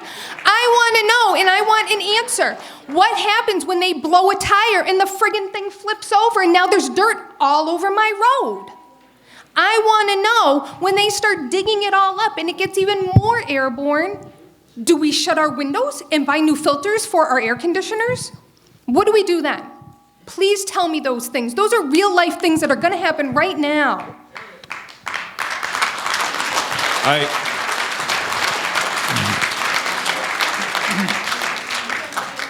I agree completely with your concerns. I mean, that's something that we... Well, that's great, thank you, but give me an answer. I'm really angry that we've been here. The trucks will be sealed. When we do these kinds of things, we do hundreds of these types of things since... Congratulations. In people's backyards. Hey, I don't... Tell me what happens when a truck spills the dirt all over my road. Do you have a contingency plan? Like, do I call 911? Remember, what happens? This same soil and sediment is sitting out in the floodplain. It's sitting there right now, and I'm not touching it. I'm more worried about that. We can go and pick up the dirt that falls out of the truck. The truck driver may not be doing very well, but we need to, that is something where you can dig it up, put it back in the truck. These are not acutely hazardous. They're hazardous to a 5-year-old? when people are exposed to them over the course of 10, 20, 30, 40 years. We're worried about getting it out. We can do it safely. We've done it safely. We can seal the trucks. I'm clearly We do, if you, You've known me. we do want to protect your kids at your house. If we're digging anywhere near your house, we're going to want to put air monitors like out away from your house so we know whether there's any dust at all coming up. Sure. If there's dust, we shut down the job.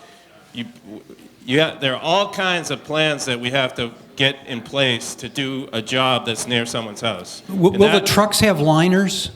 The trucks, they either have liners or they're basically sealed. They're wrapped in saran wrap.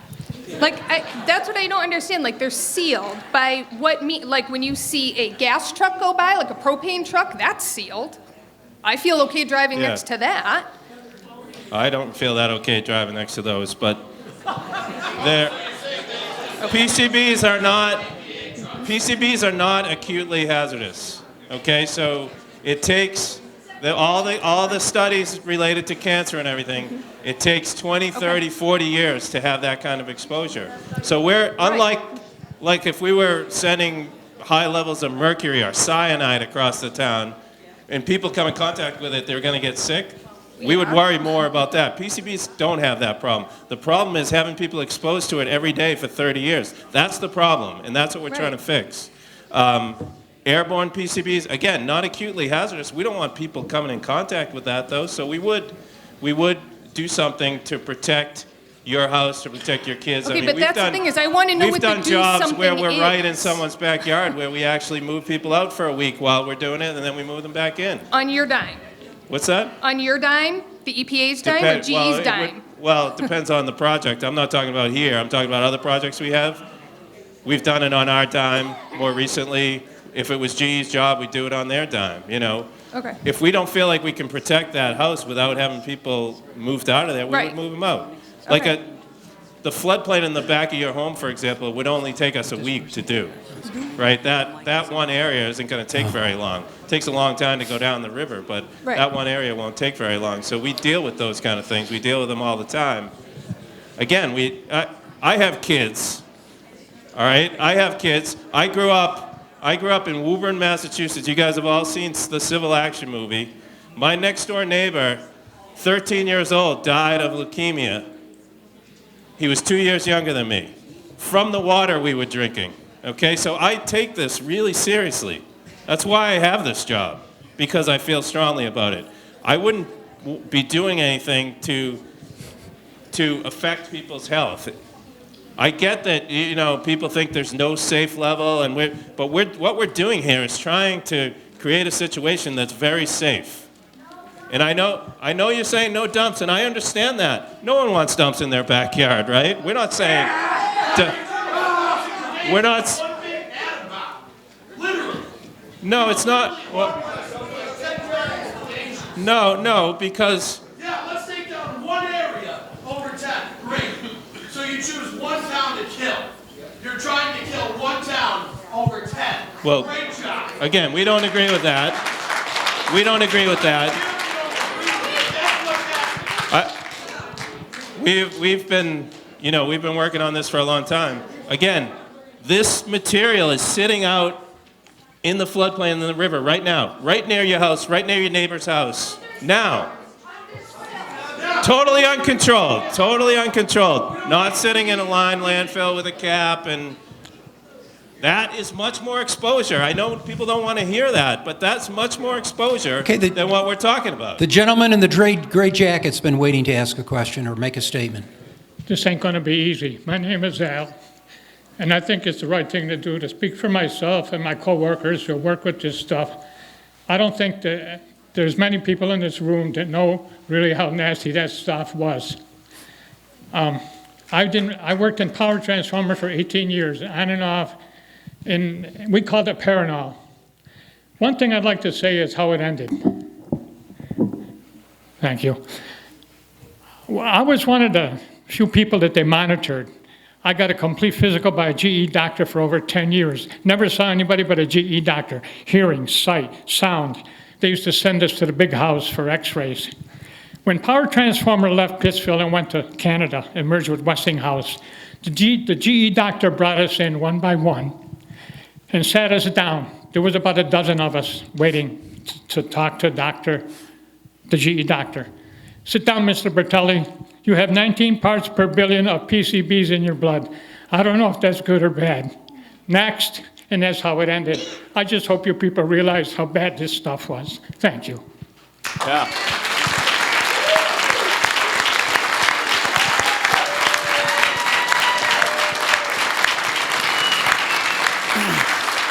Your turn. Yes, thank you. My name's Sean Renier. I grew up in South Lee, across the street from the Housatonic River. Lived here in Lee my whole life. I've coached Lee boys soccer at this high school. I coach Lee youth lacrosse. I care deeply about this community, and I work hard to develop and foster the youth of this community. My whole life, I've been educated about the PCBs in the Housatonic River, and I know how important it is for GE to clean this stuff up. You're right. They need to get out of the river. We all agree on that. But how could you sign this agreement to put it all, concentrate all of the rest of river cleanup into one spot in our town and nowhere else?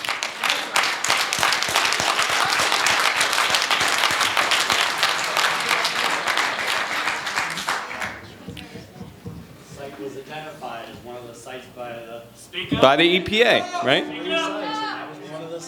So no other town gets it, just us. Okay. Just clarifying. We can't allow this dumping of toxic PCBs in our community. I don't care what adjective the EPA wants to use to describe the toxic dump. They can call it low toxicity, light toxicity, barely toxic, whatever you want to say. The fact of the matter is these things are toxic.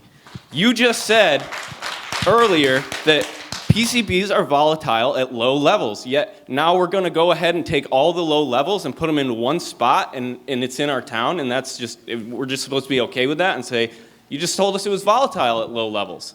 Just to clarify that, volatile, the low levels come out of the PCBs, not that PCBs volatilize at low levels. Low-level PCBs would volatilize a lot less than high-level PCBs. Whatever the level of PCBs, whatever comes out of it is very low levels, is what I was trying to say. We don't necessarily agree with the expert that says that air contamination in PCBs is a huge problem. Okay. Well, we're going to be stuck with this dump for forever because we only are going to get one shot at this, and this is that you've allowed GE to scare you into agreeing to making this agreement, thinking that there's no better alternative. There is a better alternative, and it doesn't involve a dump in our town. That's the better alternative. And you should have fought for us, and you didn't. You should have fought harder. It seems very convenient that they picked the site right next to the largest body of water to be dredged, Woods Pond. And all the trucks are going to go right through Lennoxdale, right across the river and into that quarry. This is purposefully done to make it easier and cheaper for GE to complete this cleanup. Let's not mince words here. So I've got a bunch of questions that I passed this in over there, but it didn't make, the questionnaire, I guess. So I just want to know, can you guarantee us that these won't leak or vent into our community? You can't. No. Because these containments, there's vents to these. You can't completely encapsulate this. There's decomposition process that happens with soils and muck and stuff. You have to have vents. These vents are going to vent these gases from the byproduct of decomposition. We are going to be forever surrounded by the air, the gases vented, and there could possibly be PCBs. You just don't know. You can't tell us that this is going to be safe. I agree with you on if we do need vents, some of these kinds, it depends on how much organic material is in there. You may need vents. And if it was venting, there probably would be PCBs coming out of it. So if there are vents and we measure PCBs coming out of those vents, you would treat that. So you're going to monitor then. That's what those little white and green pipes are that come out of the ground and go like this. Those are the vents. When you see those. Yeah, the candy canes, exactly. So, and now another question. Why can't you take all this money that you got from this deal? Why couldn't we, in part of your mediation process, why couldn't we go ahead and say, why don't we use all this money for research and development for technologies? Why don't we go to a university and say, hey, can you guys help us out? We're struggling here. Why isn't this done? It's a lot of money. It's not a lot of money, but it could be used for something like that. Like, where's that? No answer? Okay. Renier for Selectman.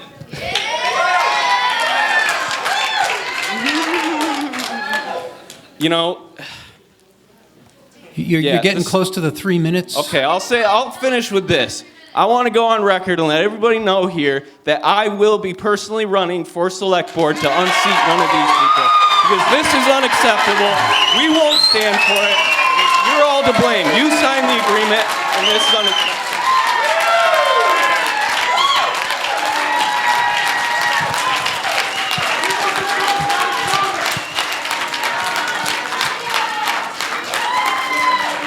Go ahead. It's the truth. I'm telling y'all. Anyone we can't vote out, even looking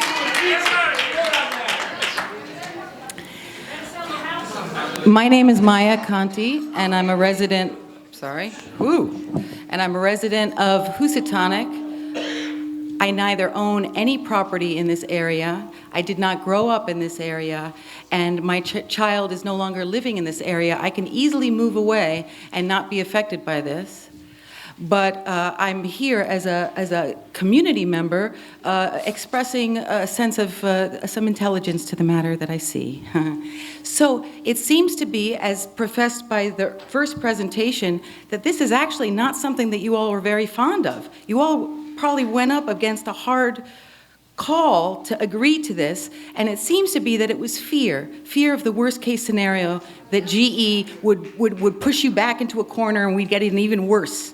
So this is American democracy, and we are famous for our revolutionary guerrilla tactics. So I implore you to trust the citizens that we don't have to be bullied by a large global corporation.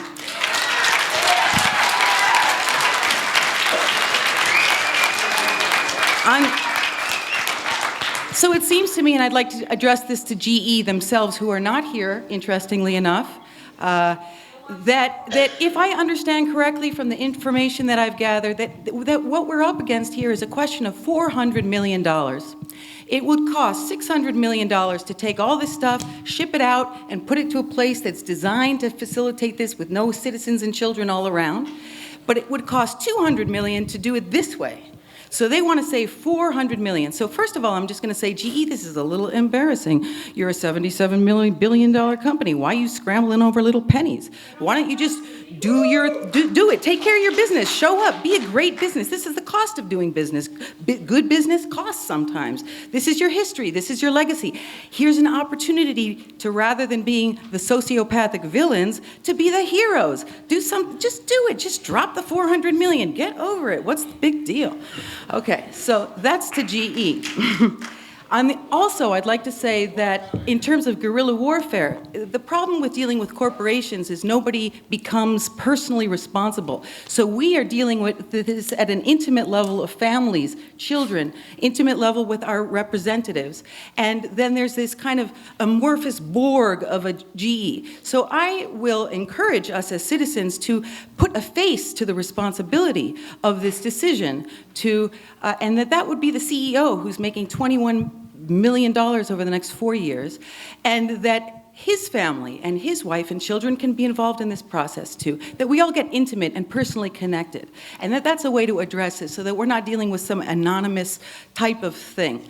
So within that spirit, we just encourage GE, just come on, blow our minds, impress us, be brilliant, just think out the box. Just do it. Come on, stop being so ridiculously cheap at the expense of human welfare. Be the good guys.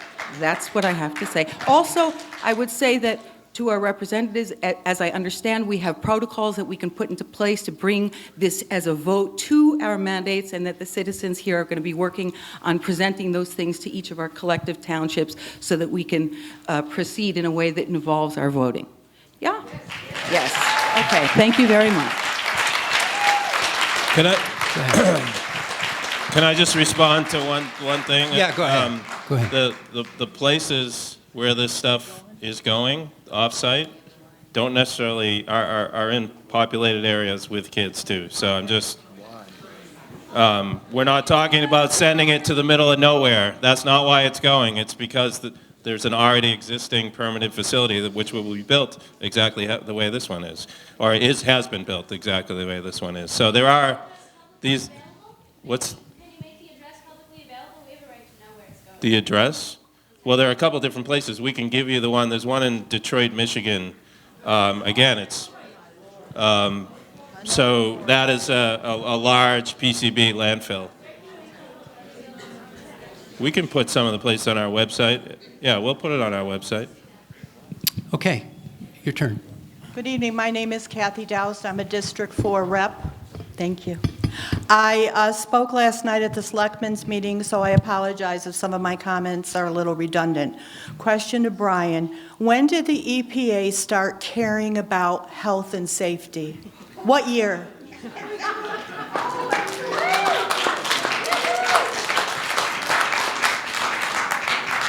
1970? I mean, okay. What kind of a question is that? We are people here. We work really hard for what we do. I know you don't think we worked hard enough, but we really do care. We have kids. We have, we have families. Well, don't say that we don't care about I public did not health. say We do. that. I said, when did it start becoming a health and safety issue? The reason I'm asking is my mother worked in Power and Transformer, developed breast cancer, and had a terrible death. Not only did my mother have breast cancer, I'm a 2-time cancer survivor. I grew up, thank you. I grew up in Morningside on Tyler Street and walked down to the Woodlawn Gate and carried my grandmother's lunch pail home every single day. That was our area that we lived in. My brother has prostate cancer. If you really, what are you going to do? Hey, I'm good. 5 years is nothing to me. 10 years, I don't care what you do after 10 years. But there are people, first you sold out the Dale. My ancestors are from the Dale. You sold the Dale out.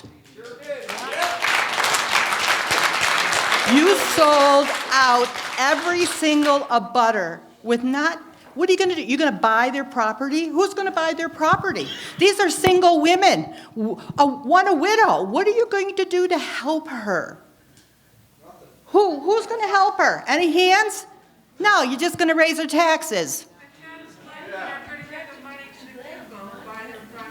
But I apologize, Brian. This is isn't directed to you. It's You don't want to answer any questions, though. Did you not ask these questions at your meetings? No, they didn't. A yes or a no. Nod your head. No. Okay? Did you not ask these questions that we're asking? Because I can't believe that it didn't go through your mind. If you're representing us, then you should have been asking these questions. It was confidential. It's okay. But are you telling me nobody cared, nobody asked the questions? My last comment is to, and no disrespect, to the Honorable Select Woman from Sheffield.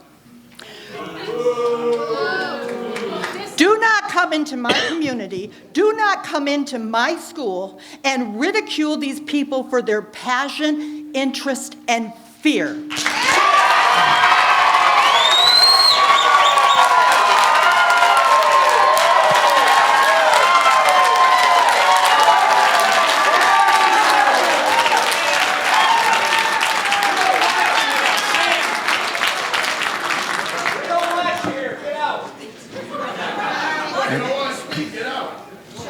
I'm Lee Everett. I've been in Lennox for over 50 years. And a couple of things I just wanted to address. There was some talk about the trucks and how they're going to be covered and how many we would avoid by having the landfill. How many are we expecting to have? There was no mention of how many trucks are still going to be rolling on the roads. And how are they being sealed? Are they really airtight? Is it just covered with a tarp? What kind of trucks are we talking about? I would say they're not completely airtight, and they would be, the material would be moist. You would make it moist if it's not coming from the river. If it's coming from the river, it's already going to be moist, and it would be dried out somewhat. So it would be moist, so specifically, you would add water if you had to keep it moist so that it doesn't blow around. But I wouldn't say that it's completely airtight, no. So there will be toxicity along the way to all the houses that it's rumbling by. Of course. You- Just say it. Of course. Admit it.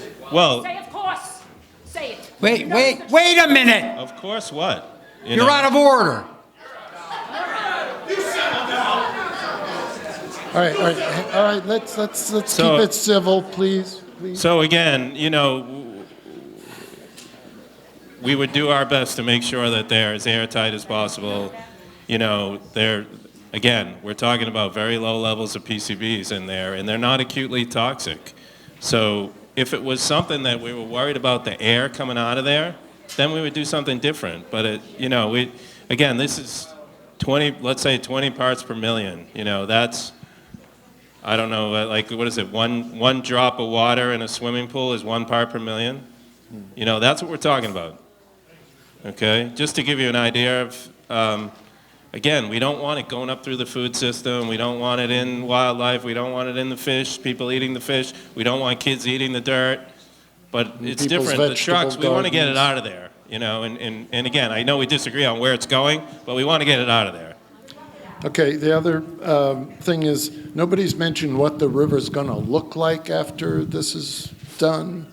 Is it, I heard about restoration, but some of the examples I've seen are pretty rough, and they're full of gravel, and they don't really look like the river looked. Yeah. What's the plan? Has anybody shown any images of what it's supposed to look like? So there are different areas that are going to be more difficult than others to make it look exactly like it looks now. Obviously, when we're first done, it's not going to look like it looks now because we're going to have to take out vegetation and things. And Is that going to be replaced? Yeah, oh yeah, yeah. There'll be significant, restoration of the entire area. But you're not going to, if you had to take out, for example, a 40-year-old tree, you're not going to be able to put that back. Woods Pond, for example, will look probably exactly like it looks now. You won't, except maybe near the banks. You won't see any difference there because we're dredging from the bottom. No one will ever notice it. But in the meandering part of the river, up, from New Lenox Road down, it's going to be difficult. But the idea is to make it look exactly like it looks now. Okay. It's going to take probably 5 years to make it come back to looking. That's just our experience at other sites, to make it look anywhere near what it looks like now. But to us, that's nothing compared to the fact that we're ridding it of the PCBs. So.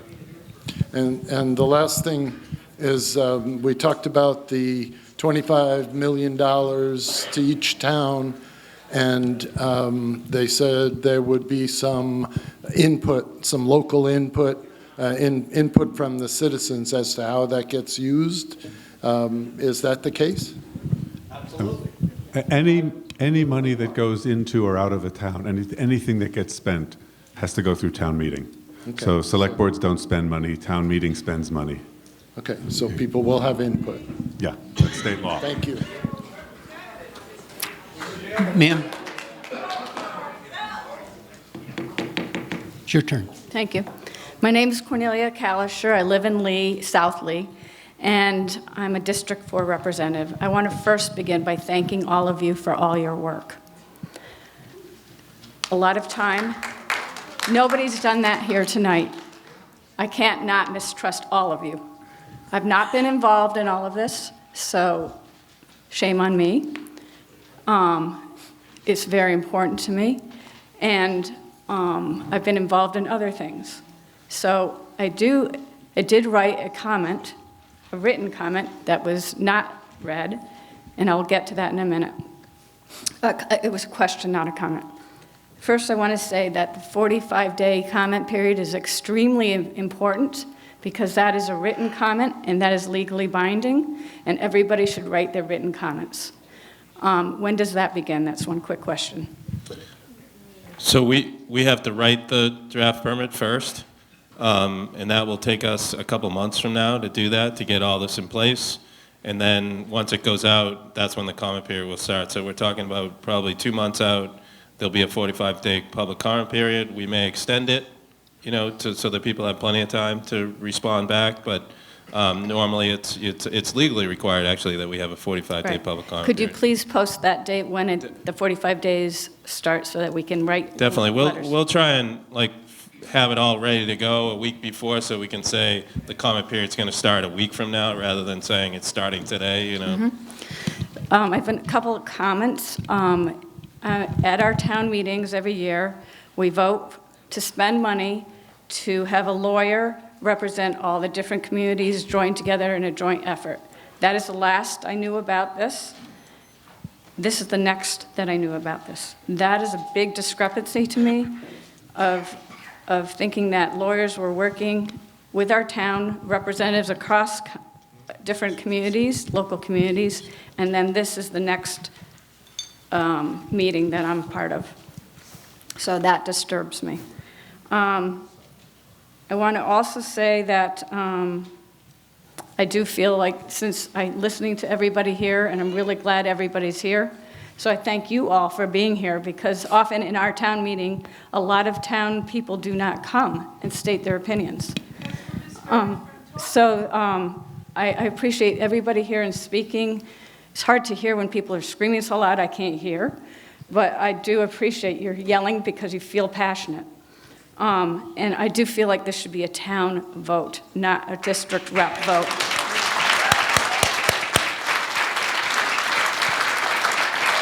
My written question, which I would like answered, is why was Tim Gray, who has passionately put his life and blood and energy into this issue for years, not up here as part of the panel? Could somebody please answer that?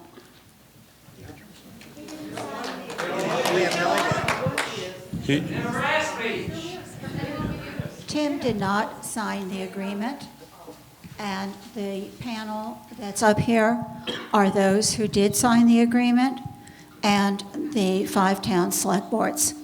Tim did not sign, so he had his public information meeting the other night. This is a public information meeting of particularly the 5 towns, and we asked the representatives from the other groups that did sign to be here. That's the reason why. Thank you for answering. I still would like to hear his opinion because I did not go to that meeting. What does he feel about this? Is he here?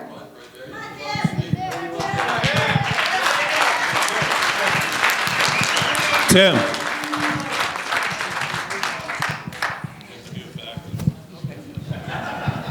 Hey, I can use it in my band. You know, 1976, I took the first samples out of the Dam River. It's been close to 50 years. And you know what? I feel personally like if we wait a little longer before we make a decision of this ridiculousness, that we try to figure out what the right solution is. And there are better solutions than a toxic dump in our town.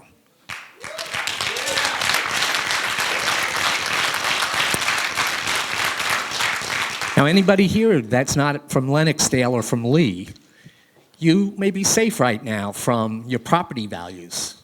But who knows? When people find out a toxic dump is in Lee and Lennox, maybe they won't be coming anymore. Maybe they'll pass on to the next town. Because as the guy said earlier tonight, the gateway to Lennox is now the gateway to the toxic dump if we let this happen. And it should have been at a town vote, guys. I mean, it's just really a shame that this has come to this in my town and in Lennox. And all the other towns, too, here. You're all part of this. And all these families that have homes next to the dump and our property values are going down, and that we'll be breathing the PCBs our whole lives, extra PCBs. Extra PCBs. That's what's going to happen. It's not just the ones. As soon as they make this dump, there will be extra PCBs in the community. And it's not good. So I'm so upset, and I'm very upset. I got treated very poorly by the Lennox selectmen last night, the Lee selectmen, excuse me, and they said some things that were pretty outrageous. They said some personal things. And I've never said anything personal about you guys, so keep this civil, guys. But if anybody wants to see the way they were running the meeting last night, just, go to CTSB and you'll see the meeting. And it all boils down to this, and this is what my group's position is. The towns need a vote.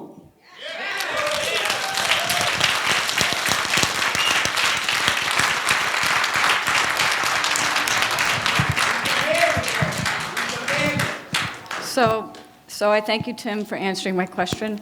I don't think that the answer is to do what you said, Tim, in the last part, but in terms of voting them out. But I think that your opinion is valued because you've put your life into this. Thank you very much.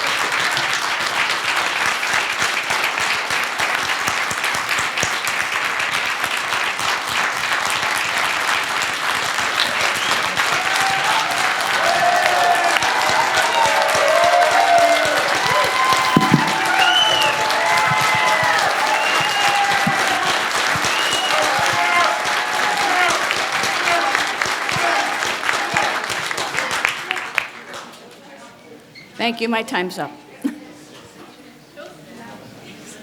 Go ahead. Hi, I'm Andrew Holt. I'm from Lenox. I do want to say that actually the first time I met Tim was when I was in Tim Hickey's natural science classes, and he came to talk to us about this topic. So yeah, definitely been in it for the long haul there. I do want to thank you all for being here for us tonight to take our questions and sometimes, beating, it seems, verbally. I am going to assume that you've acted in our best interest because I really have no other way to look at it. And Mary Beth, as a neighbor for a long time, and yes, I did babysit her children, I am going to trust that you have done my future children that eventually I will have correctly. And so I do want to ask a couple questions, and I may go a couple different ways depending on how the answers go. And actually, can somebody turn on Mary Beth's mic? Just because I know her, and none of you, well, some of you just seem reluctant, and I feel like I can have a dialogue with you. So the first thing, I'm hearing a lot about people wanting to raise this to a town vote. But the other thing that I'm hearing is if it's raised to a town vote and we were to, let's say, strike it down, one of the individual towns, does that essentially collapse the agreement and then...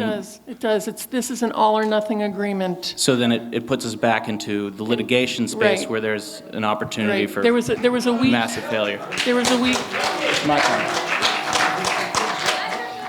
Yeah, there was a week during which each of the towns voted, and nobody knew what anybody else was doing, and we voted based on the information that, our representatives were bringing back to us. And frankly, given the fact that it was going to be, what we're trying to do is get this river cleaned up. We're trying to get this poison that's been in the river for 75 years out of the river. They're going to take the lion's share of this, everything that's 50 parts per million and worse, to a federally licensed dump out of our state, which is what we wanted. Yeah. They're leaving the least of it, granted, in a facility, the Upland Disposal Facility, but we were going to have 3 dumps. We only are going to have 1 dump. And unfortunately, that dump needs to be close to Wood Pond because that's where most of the toxins are. Yeah. The other good thing that they're doing is they're taking all the dams out. There's a lot of PCBs backed up behind the 5 dams that are going down the Housatonic River down through Great Barrington. That's a huge gain. Those were going to be capped, and given any kind of a stormwater or floodwater event, those caps could disappear. So we're getting something that we weren't going to be getting initially. If we had voted against this, they could have put 3 dumps in Berkshire County. They wouldn't have taken anything out of state. And what we're trying to do is clean up this river so that kids 70 years from now can go down to the river and, dig in the dirt, and we don't have to worry about them contracting cancer or neurological disorders. And so, it's the best of a bad situation. Where I live, we live a mile from the river. So we're within, whatever ambient effluent stuff that could be in the air, it's going to affect a lot of people. But we've got to clean this river because we've got an open dump right now. Yeah. So with that said, and I should mention, I'm actually a recent member of the Lennox Environmental Committee. So I would hope that, for the selectmen in Lennox, and I don't know if I'm allowed, any way that we can work together, I think, to be transparent through this process. Because I think one of the things that I definitely felt was very, very just betrayed, quite frankly, before I came here. The seething level, no, that was before I came here, the seething anger, and at moments, the still seething anger that I feel, is something that over the course of this meeting, I see that, and I mean this with no disrespect, you guys got beat, but I don't think you really had a chance.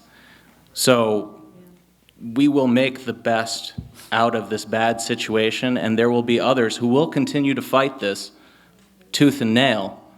But I do think that, part of what your responsibility as the architects of this, or the signers who put your name on the line, is to help us see this through as a community, to be transparent with when a truck flips over, where did it?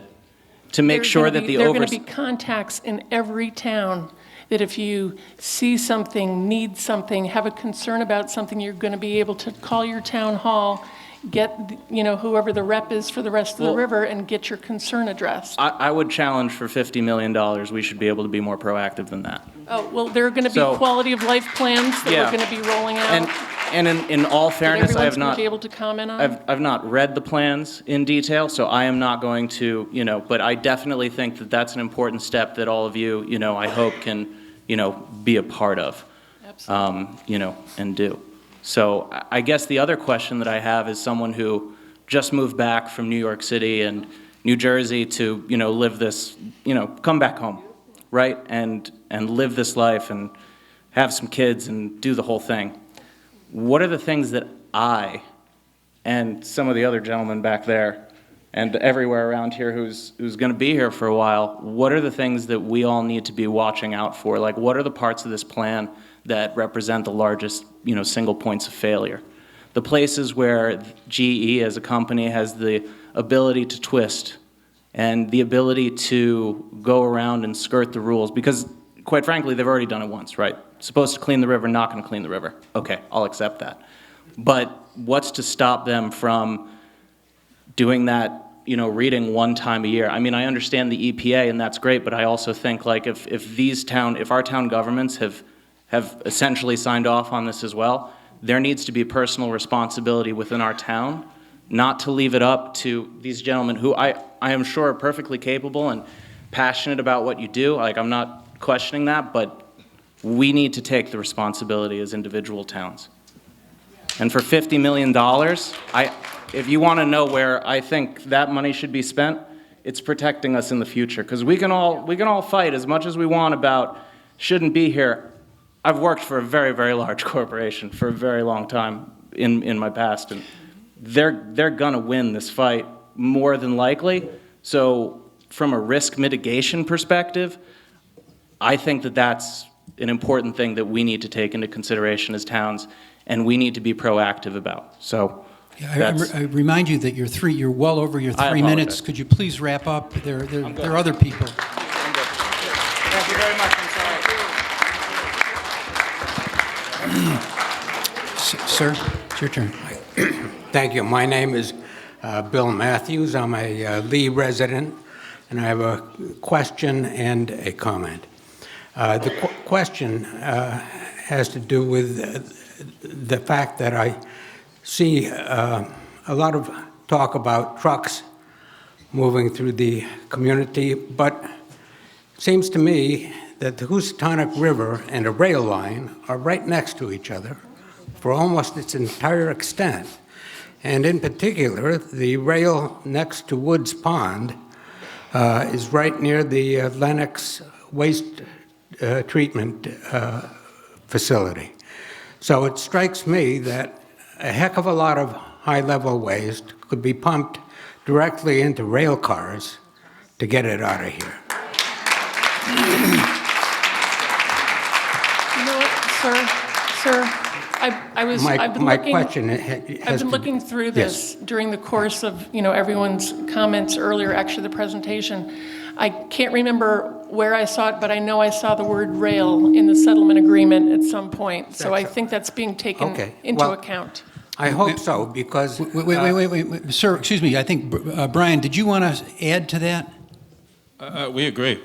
Oh, okay. I looked through the... One thing that when we were in our original permit in 2016, we expressed a preference for rail even going off-site.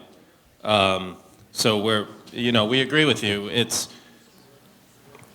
And we think that whatever we can do through the court, there's going to be lots of public input into this too, as we said, into the future movement of material and everything. Whatever we can do to reduce impacts to the communities, we're going to try and do, and that includes potentially using rail, potentially all the way from Pittsfield down. I mean, we don't know. We're trying to look at that. We've told GE we have a preference for that. We've told GE we want to take that seriously in the next year or so when we're looking at design plans and everything. And people have input. We encourage you to provide that input, strongly provide that input, because the more backing we have for that, the better. Thank you, I appreciate it. And the other thing I have to say is a comment that it's some ungodly hour this morning. I invented a one-man organization called Lee Cares, and I left a flyer out on the table regarding its first steps. I sense from everything that's happened here that Lee does indeed care, and many of the people here count themselves in that category. The two initiatives that I designated as part of it were two town warrants, or two petitions for warrants to go before the town meeting. And my motivation is that I sense that there is a dearth of good information in the community that would help provide for informed citizenry. And so one of the proposals is to set aside some money to build a technical information library that everyone can access regarding especially questions of remediation and health effects of PCBs. And the other initiative has to do with what I call, is very familiar term, is citizen scientists who can be trained to do independent measurement and reporting, independent measurement, monitoring, and reporting. And if anyone is interested in helping us get some signatures on those petitions, I'll be outside and waiting. Thanks.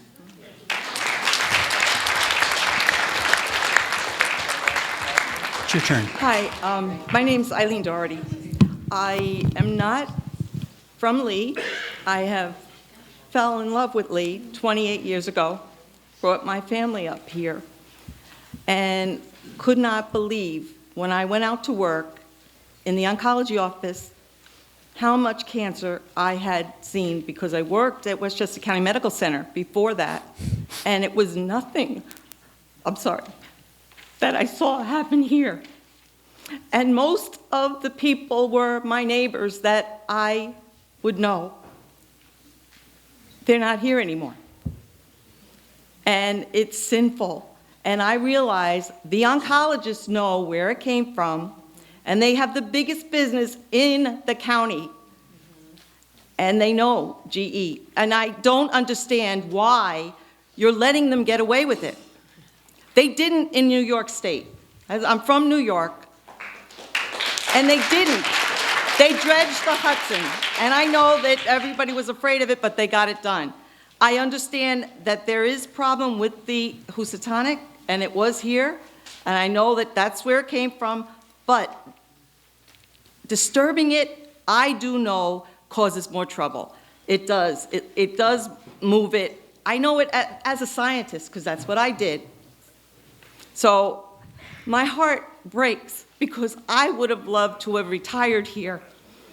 And I know my son is never going to leave here. And I don't see myself doing it. And I can't believe that this is what happened, because my mother worked for the city of Yonkers for 35 years in the city clerk's office. There was never a decision that was made without the public. Could you step up to the mic, please? Speak through the mic. I don't know if you want me to, but I'm sorry. So the people in the back can hear you. My mother worked for the city of Yonkers for 35 years in the city clerk's office, and she sat through city council meetings. And never was anything like this ever decided without the public involved. And believe me, Yonkers was rough at that time. This is very upsetting to me that I come up here and now spending the taxes that we have to pay. When we first came up here, it wasn't bad, but now I couldn't afford to come here. I couldn't. My husband works for the Marian Fathers of Divine Mercy. He does a great job. He runs it. We couldn't afford to move here because of the taxes. It's like amazing, and yet we're not getting anything more 28 years ago than we're getting now. And we're not. We're not.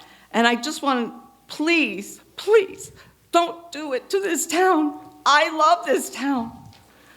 And having a dump, a toxic dump in the town, or one or two, is just what it says, a toxic dump. That's all I'm saying. And believe it, it's from the heart.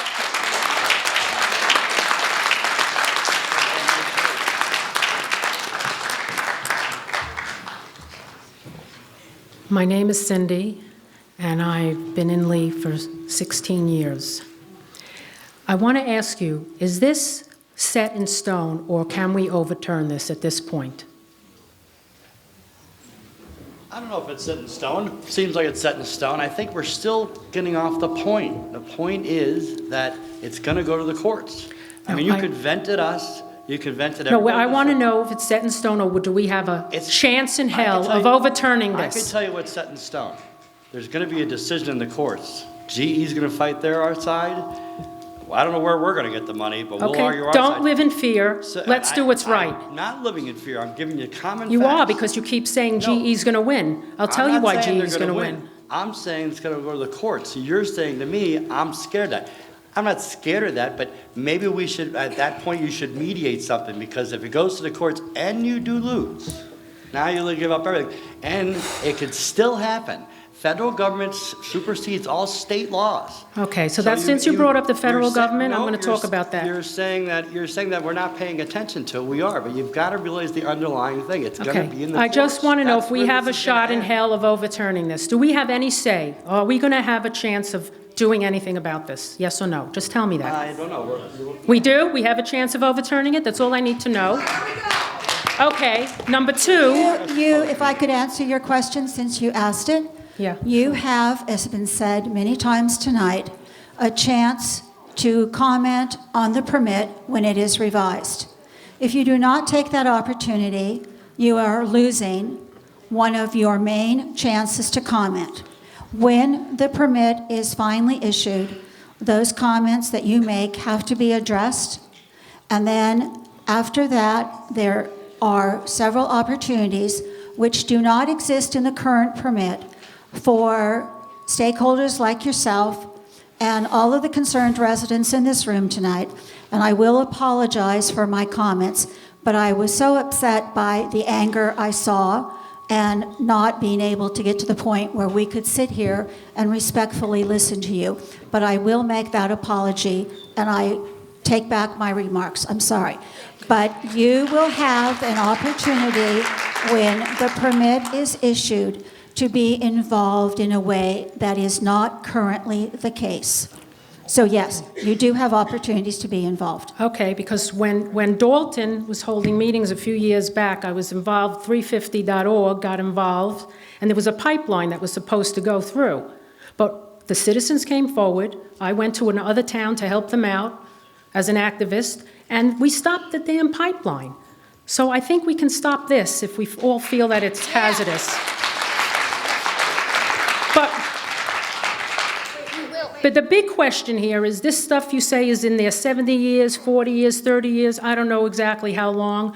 I don't know why at this point you decided that we have to negotiate with the EPA and GE. First of all, the EPA's budget has been slashed. Since Trump came in, he's decimated every governmental agency. So the EPA really is like a nothing agency right now. They're running at a deficit. There's no money. I don't know how many scientists have got thrown out, and they have moved them out to other states. So you have to look at it. This is not the time to negotiate with the EPA or GE. You have to wait to the next president.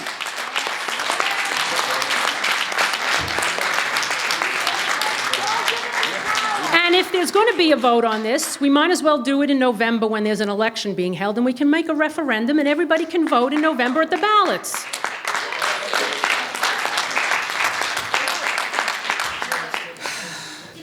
Now, to get back to if this does go through. Now, GE, you telling me, is responsible for the maintenance and, taking care of it and whatever that stuff is leaching in the ground. But who is GE? Has GE cleaned up any other sites in the United States? Do they have a track record of cleaning up anything? Did they ever clean up anything? No. Okay, that said, GE has never cleaned up anything. So they're going to hire... They cleaned up Pittsfield. They just had the rest of the river clean up. That's a dump. So GE's responsible, and they're going to hire contractors from all over the United States, guys who've never done any remediation, who've never worked with PCBs. Those are the people who are going to come here and clean up the river. You tell me who those people are and how many degrees they have and who's watching out for them and where the scientists are. You're going to trust that? So that's my question, if you can answer that. How are you going to hold GE responsible for who they're hiring as contractors to do the damn work? That will be discussed. Okay, everybody, I have a website, Hazmat Suits or Us. You can go on my website anytime.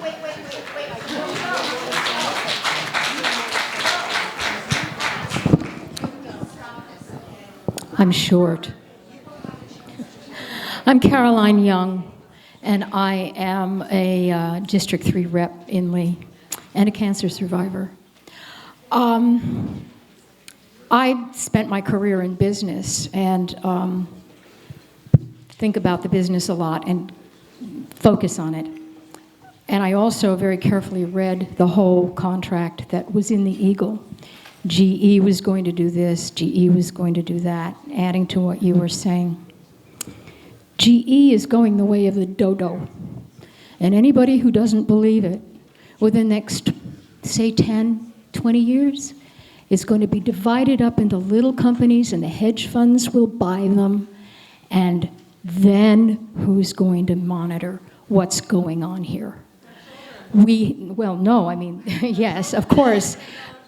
But they're not there. They're not going to be there to monitor it because they won't be here. They slithered out of here pretty quickly, didn't they? That company is going under. So count on that. Hi, I'm Malcolm Andrews. Can I just answer that question? I'm sorry. Yeah, hold off for 1 second. Go ahead. So as when we did the original consent decree, I'll try and be fast, we had, basically, GE had a blanket, because they were one of the biggest companies in the world. They didn't have to have any financial assurance from us. We got a copy of their, financial statements at the end of the year, and everything was always fine. As things started to not look so fine over the last few years, we had a clause in our consent decree where we could kick in financial assurance. We had to fight it, but ultimately we got GE to, and we wouldn't have stopped until we got them to do it, but there's a $140 million, 140, Tim, is that right, or 150? $150 million basically surety bond that says if something happens, then we have that money in escrow to access. Tim can tell. So basically that money is there in escrow for us to access if something goes wrong. It's the biggest one we have of any site in the country, I think, as of right now. It's not covering the whole cleanup, obviously, but it's if we get far enough along, it would cover it, or it would cover us enough so that we can get it moving until EPA could deal with it or whatever. Because we do have companies that go bankrupt while we're working with them. You know. Is that ours forever? So 20 years from now, when this generation, and there's a problem with that landfill, and it slid down the hill, and we have erosion, and we have stuff. Could you be a little more concise, So please? when Because we we're- still have people that are trying to wait in line. Yeah, so when they're done with the cleanup, there will be an argument Excuse to me. be made as to how much that needs to be. Does it need to be $140 million anymore? But that's when, I think public input and EPA will certainly press for keeping a lot of money in there to make sure that we have GE on the hook forever. Okay, Go ahead, sure. sorry. Your turn. Hi, I'm Malcolm Andrews, and I live in Lennoxdale. And I know that you don't care what I say, and I know that you don't care how I feel. But I'm really mad. Okay? I'm very, very mad. And I'm not gonna say much more than that. Take a fucking hike. Oh my God. Okay, it's your turn, sir. All right.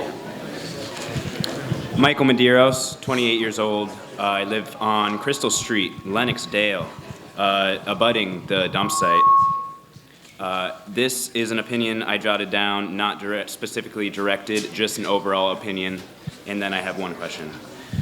This is our local river of water that flows freely and is the building block of all life that surrounds it, but has been polluted. They keep morphing our land into how they want it, blasting mountains, cutting trees, drilling for gas and oil, adding miles of pipelines, and then poisoning our very own water sources. They continue to do this aimlessly and irresponsibly with little regard of the effect it will have on the people and the environment. This behavior is driven through their bribery and greed. They keep damaging our ecosystem, and they don't seem to care about everybody's opinion. The irony is that this process is dangerous and is destroying our very home that allows our existence.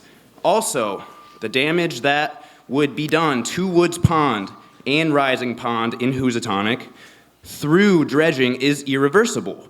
The health risks due to the contamination is irreversible and unforgivable. The whole ecosystem of our surrounding landscape is still at risk even after the cleanup. I am also concerned with the damage of the habitat and loss of homes and lives of animals that reside in Woods Pond and also Rising Pond, etc., and the industrial destruction of the river's natural landscape. How are we guaranteed full restoration of the ponds and river? That's, I think, I agree with everything you said. It is hard to restore. I do think, actually, Woods Pond is easier because it will kind of restore itself, The meandering part of the river will be more difficult, but, the biota, once we take out the contaminated sediment, the biota will come back. It might take a little bit of time, but they will come back, and hopefully, actually, as an indirect result of making Woods Pond deeper, which is part of the overall cleanup plan, that we haven't talked a lot about the actual cleanup plan, but making it deeper will hopefully get rid of some of those weeds and help actually more provide better habitat for fishing and that sort of thing. Thank you. Okay, ma'am. I'm kind of at a loss for words at this point because I can't really add to anything that hasn't been said already, except for what I'm wearing. My name is Joanne. I'm 42 years old. I grew up in Lennoxdale, actually. I went to high school here. I moved away to Manhattan for about 20 years, and I recently moved back to have a family. I have a small son, and we just actually moved to Stockbridge. I guess I'm going to change what I was going to say in light of some comments that were just before mine. My anger towards you people sitting here has changed a little bit in the sense that I understand that your position is a difficult one. And just judging by some of your ages, I imagine that most of your children have grown up already and moved out of the area. And so what happens to my child or the other children in this room probably has no effect on you at this point. But obviously, this, as we heard from the EPA, which I'm really bothered by the fact that they're running this entire meeting. They're representing themselves as fighting on our behalfs. My experience and knowledge of the federal government and how in bed they are with big business, the FDA being a perfect example of that in the pharmaceutical industry, I do not have a lot of trust for the FDA or for the EPA in this case. Why they're allowing GE to monitor, to be the ones to monitor their problem in the first place is problematic. So I'd love to hear the answer on that, first of all. So we have, we have people overseeing this monitoring. It's not like they're just out there doing it on their own. So we want them to pay for it, certainly. That's the most important thing. They should be paying for it. We are also, and we didn't talk about this much earlier, we are providing to the community, not just the towns, but everyone, it's something called technical assistance for Superfund communities, where we're providing a contractor to the community so that they can continue to monitor. I think in the agreement it says $20,000. We have to be careful about not violating the Anti-Deficiency Act, providing money before we actually have it in our budget. But we expect to continue funding that technical assistance for the community to use to, potentially oversee some of this work, to have people checking into, so you don't have to hire a consultant, your own consultant. We can pay for that, and frankly, we can bill GE for that after You're not we pay answering for my it. question, sir. Oh, My sorry. question is, why are you allowing GE to be the ones to monitor the problem that they created? It's a conflict of interest. Why not an independent monitor? I frankly think there's some incentive to have GE continue to stay involved and to be. They can be involved, but they don't have to do the monitoring. I'm sure GE would probably give us money to do it, or to give someone else money so they can completely Then be why out of don't it. we do I that? don't want I them would to be feel a out lot of it, more frankly. comfortable if they I did want that. them to be bought into this. Because they want to save themselves $100 million. Okay, so getting back to the people sitting in front of me, a lot of my anger has in fact been mitigated by some of the from some of the other comments. I understand it's a difficult situation you're in, but as somebody else said, we are getting close to another election, right? A lot can happen, a lot can change when that happens. And the EPA, like she said, is not in a good position right now to be calling the shots and making decisions. They don't have any money to work with. And I understand you guys don't either. But the law is the law. It's in place to protect us, the people. The federal law is, and as you as well. And I know from personal experience, I've used the law to my advantage. When I was so at a disadvantage, I had no money to pay for a lawyer. I had no chance of winning, but the law stands, and I won against Goliath. I won, and I'm not going to get into personal things here. But I'll tell you what, I won against Goliath, and so can you. And I implore you, for my child and for all the children in this area that live here, do not throw in the towel yet. You don't have to. I know it's scary. I know you're intimidated. But look at all the people that are here. We're really emotionally upset. We're scared for our children. You guys might not care because you all have your children. You already had your children. But there's children that are going to come after us. And you guys are the ones making these decisions now. Okay? So you really have to take that into consideration. You can win. I promise you. The law is on our side. The law is on your side. Just because the federal government and GE are in bed together doesn't mean that you cannot win. The laws are here to protect us. Lastly, thank you. Have faith in the law, okay? Now, lastly, I want to just say personally, how disappointed was I to hear and read that two of the organizations charged with protecting the environment, the Audubon Society and BEAT, Berkshire Environmental Action Team, took a bribe, or at least are involved in taking a bribe from GE. Now, you guys say that you're charged with protecting the environment, okay? I believe in your heart that that's what you think you're doing, but you can do that. You can do that, and you can still say no to that bribe. The fact that you would accept that bribe is you're accepting dirty money from a company that you know destroyed the environment in this area already. Okay? You can say no to that. Can I just interrupt you for a minute? Your 3 minutes is Thank well you. up. Could you please come to a conclusion? I will.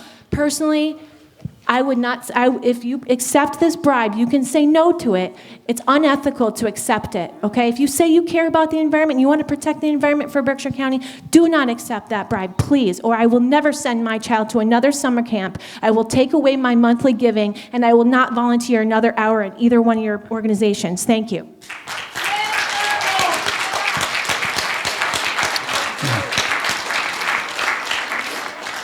One short question. We're all part of a government that's for the people and by the people. My question, when will the people be able to vote on this issue? That's it. Thank you. Your turn. I want to start by saying tonight I was accused of not caring about what's going on.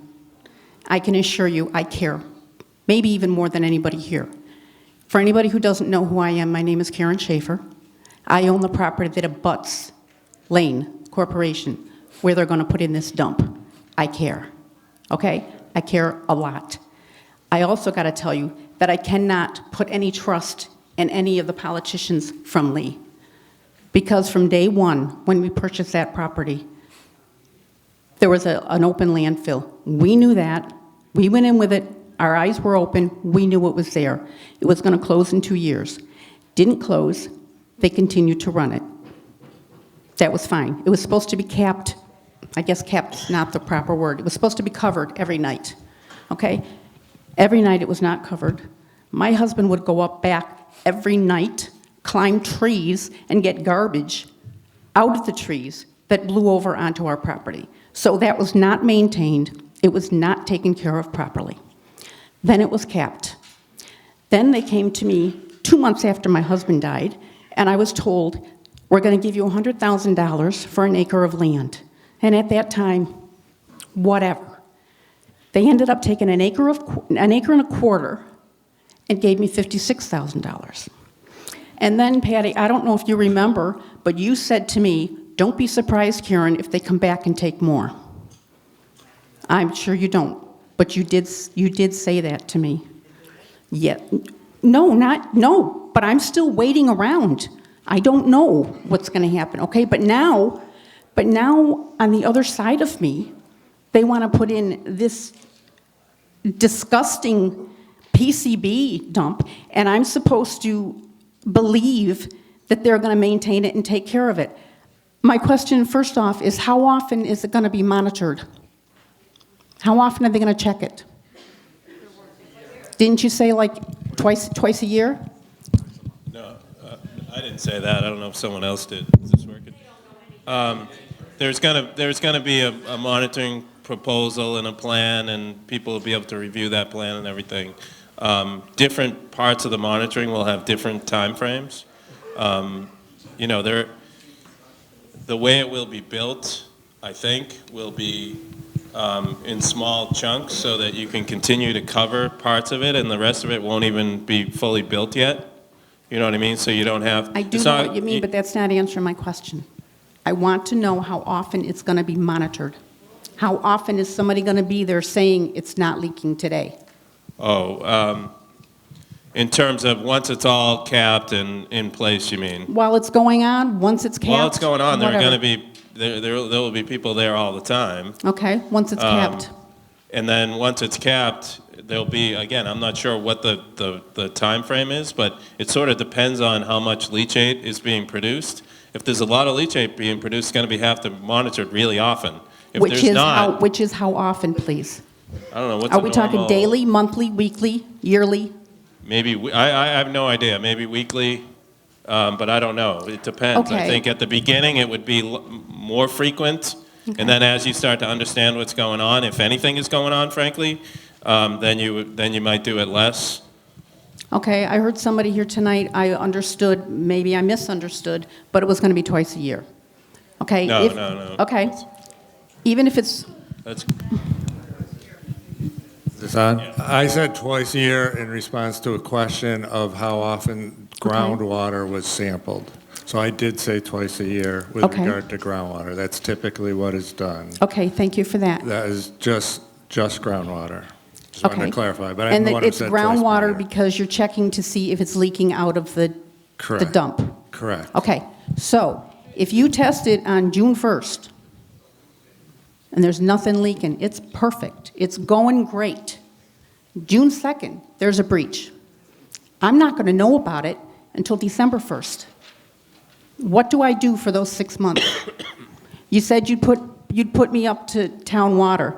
Well, I like my well water. It's really good. My daughter comes over from New York and fills up jugs to bring home because it's that good. And now you're going to hook me up to town water so that I can pay the town. I don't want town water. Okay? I have a septic. Please don't tell me that PCBs are not going to harm my septic, because I don't believe that, and I don't believe that you can tell me that and be honest about it. I don't believe that you can say that. You probably haven't even done any study on that. So now, what's going to happen? Is the town going to be nice and say, okay, we'll hook you up to town sewer? Now I got to pay for town sewer. Okay? And Patty told me last night or the night before when I went to or last night, that my property value is not going to go down. I don't believe that.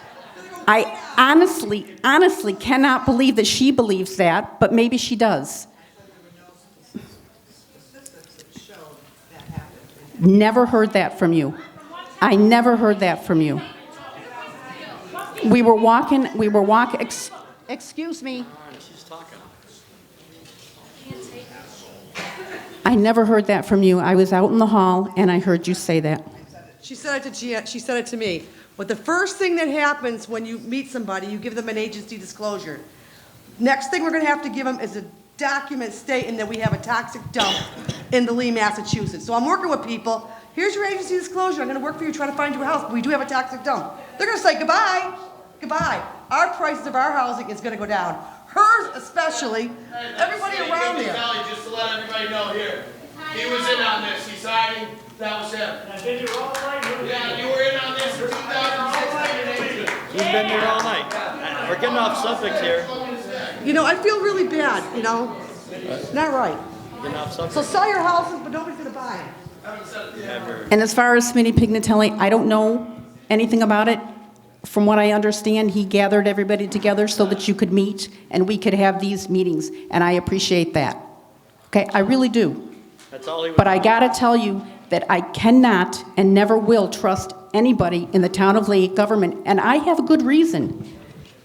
And now you want me to sit by and trust that this landfill, this dump that you're putting in with toxic waste is gonna be the best thing for Lee?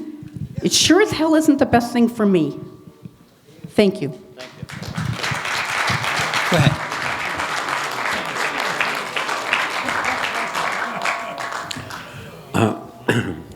Okay. I'm sensing fear myself, but you're doing a great job representing your company, but these are the people that represent our town, and this is the town representation. It's possible that there's this word fear. I think it has to go. And so I'm looking, you guys are against these guys. That's what it looks like to me. It's possible that 90% of the town may feel like everybody here. And if I'm a representative, that's a lot of pressure. And if I go against 90% of the town, that's kind of like weird. So I might have an idea how to solve this, to get rid of this fear from both sides. If we're going to take a chance, we do it the good old American process of we the people have a say. If we just back off our responsibility to make this happen that rests on you, and what's going on here is we're like this. I don't feel like we're being represented, so you got this fear thing going on. Let's take a chance and do it the right way, and let's leave it up to the people. And it takes the pressure off of you. It's going to make these people happy. You may get reelected again. I don't want to see you not. You don't want to do right thing to represent the people. How can you say you represent the people if 90% of them, no matter how smart you think you got this thing going? So just leave it up. Take the pressure off yourself, number one, and take the pressure off the people. Make people happy, let them vote. And if it comes out the way somebody here doesn't agree with, and he's going to go to a lawyer to fight the vote, well, let's take that chance. Let's talk about the people voting. I think it works, you know. We're not a stakeholder in this. The citizens are not a stakeholder. It's the EPA and GE that recognize 9 stakeholders who are these organizations. Right. In the group of 5 towns and Pittsfield. And these people sitting here are not all the representatives that were sitting at those tables. And they weren't always. Are we afraid that 90% of the people that are not in favor won't win? I mean, in a vote? Yeah, I think we could do it. Wait a minute. And Just let me just interrupt. Could you come to a conclusion with your points? Yeah, I think we should vote. Okay, thank you. Your turn. Hi, my name is Amanda Borsati. I lived in Lee my whole life. I went to school locally in Berkshire County, MCLA. I love Berkshire County. It's my home. I plan on staying here until I'm very, very old, if I'm so lucky to reach that peak. I guess I just had a few follow-up questions about some of the questions that were answered, and I also submitted some questions that weren't read. One of the questions that I had was what happens if and when GE does go bankrupt. You had mentioned that you've worked with some other organizations that or companies that have done that. I'm just kind of curious what kind of solution that would come other than the $150 million bond. Yeah, Tim, do you want to answer that actually? Tim Conway. Hi. Is our lawyer. My name's Tim Conway. I'm an attorney for EPA. Been working on this project since 1998.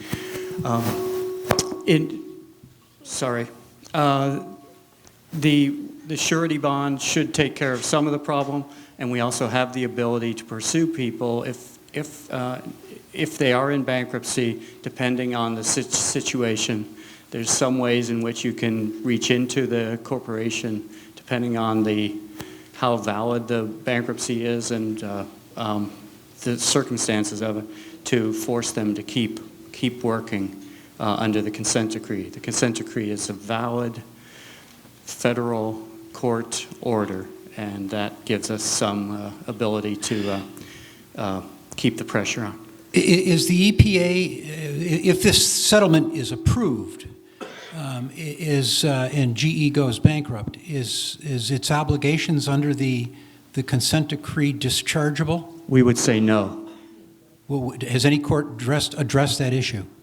Courts have addressed the issue in several different circuits, but it really depends on the facts of each situation, and I think we would pursue them if they went bankrupt.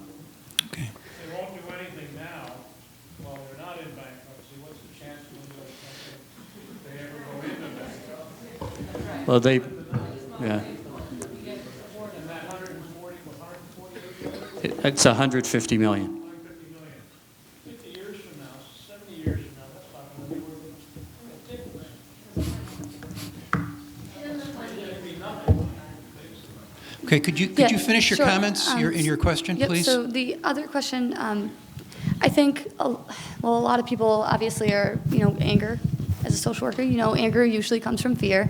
And what I haven't really been seeing, with the exception of this woman right here, is I'm not really seeing, unfortunately, any empathy or validation coming from the people who've signed this agreement. And I think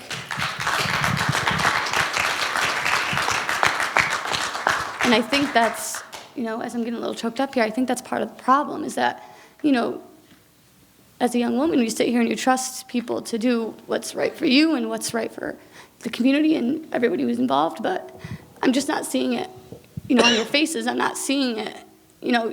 I can see you're scared, and I can see that you're probably more scared of these people than you are of GE. And I mean, I just wish that we could have all come to the table and had this discussion much earlier in the game so that you could really see how this is affecting everyday people. And one of the things that you had mentioned was a quality of life plan. And one of the things I wanted to make sure that I was understanding was that you were saying that that wasn't something that's going to be brought to the table to discuss either. That's also no, that's definitely going to be brought to the table. They're going to be published, and the communities are all going to have a chance to comment. You guys are all stakeholders in this, and we're going to encourage everyone to please read those quality of life statements, make comments, give feedback, because that is what's going to drive the train on this whole thing. And I'm sorry, I'm going to interrupt your time just really quickly. Sure. Then one of us should have done this a lot earlier, but everybody who was a stakeholder who participated in this mediation, Renee, Channing, Pat, the people from BEAT and from Mass Audubon and Tim Gray, everybody put their heart and soul in this. Everybody lives in this community. Every one of these people lives here. Everybody moved here for a reason. We love Berkshire County. We love this place. Everybody wants what's best. But could you summarize? Could you summarize?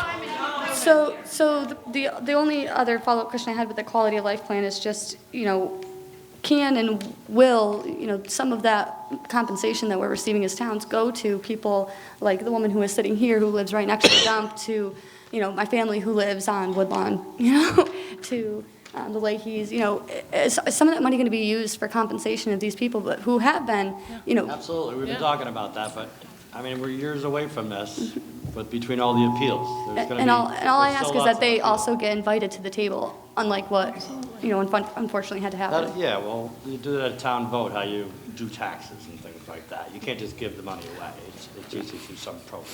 So through a vote that we didn't have through this process? Yeah, okay. I just wanted to make sure that I was understanding correctly. Yeah, it'd be an open process all the way. Thank you for explaining it to me.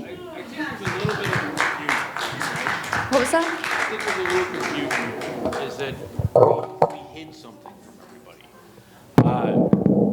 We didn't hide anything. I don't know if, I don't know what you do for a living. I don't know if you negotiate. I'm a social worker. Pardon me? I'm a social worker. Okay. Let's say you had a union, okay? And your company and you are negotiating a raise increase, new wages, whatever it is. You don't go on Facebook, you don't go on Twitter, you don't put all what you want on that. You have a negotiation to deal with. Now, we have representatives from each community that had to deal with this. So it's not really feasible for them to come in every week and say, hey, guess what, everybody? This is what we're going to go after today. And they're going to put it on Twitter and whatever, because they have a negotiation due with a company. Except the results of the negotiations are then brought to the union members. Aren't you looking at them right now? Aren't you looking at them right now? I may be out of order, but I'm right. So, you know, what we're trying to do, I mean, I don't want this dump. No, and I understand. Patty doesn't want this dump. Tom doesn't want, none of these people want this. But we have to do, Yeah. pardon me?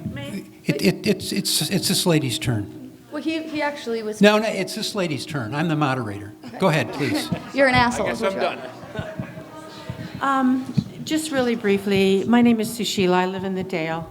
I'm a birth keeper. My whole life of 45 years has been protecting the health of mama baby. And midwives know that mama baby and mama earth are the same, okay?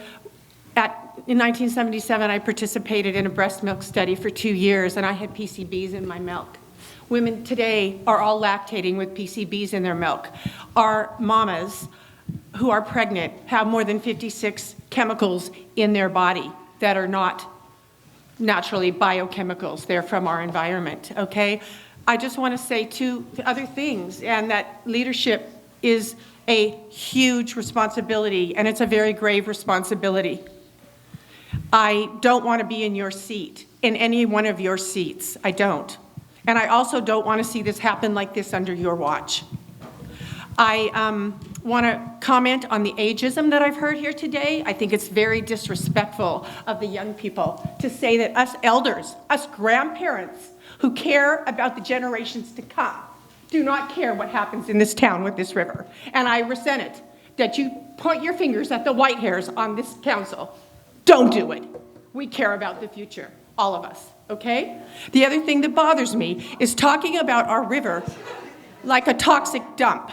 We know, and we've lived with the PCBs in this river. I've lived with them for 40 years. Every time I cross the river, I feel a grief. My kids can't swim in it. We can't play on it. We know that this is an issue. Don't think that because we have an issue that we're not there. Maybe this dump has waken up this town to know that we cannot normalize it. We can't continue to live with it any longer. But I want to say I stand with Tim in finding a new answer. That's it. Thank you. Sir, it's your turn. All right, I have a few things to say. I think the crowd might be with me for some and some not so much. But to begin with, I have a very big issue with the way that I've seen a few sly smirks and smug faces on the panel tonight when people are addressing their very valid concerns about the public health and their property. I think that's extremely disrespectful to their constituents, and I think it's absolutely uncalled for. Second of all, I think it was a little bit, I guess, cowardly, I suppose, that only environmental advocates that consented to the deal are represented here tonight. I think it gives a misleading and false sense of consensus within the environmental community on this particular issue.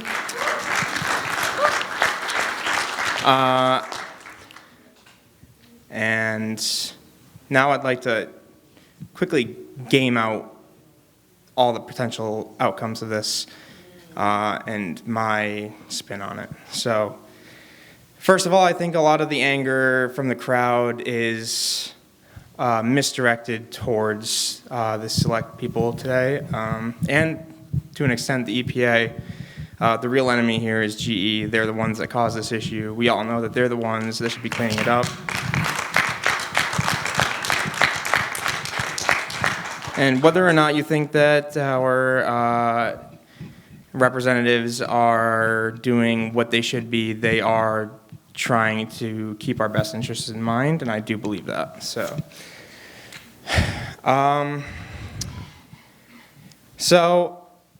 And this might be unpopular, but I do think that a vote on something like this, for logical reasons, doesn't really make sense, because if you put it on a piece of paper, do you want to dump in Lee or do you not want to dump in Lee? Obviously, people will say, oh, well, I don't want to dump in Lee. But when you hit, oh, no, I don't want to dump in Lee, and we go to court and we lose in litigations, we're getting 3 dumps. And, you know, for people who aren't hyper-informed about the situation, there is no way to put it on a yes-no ballot that makes sense, which is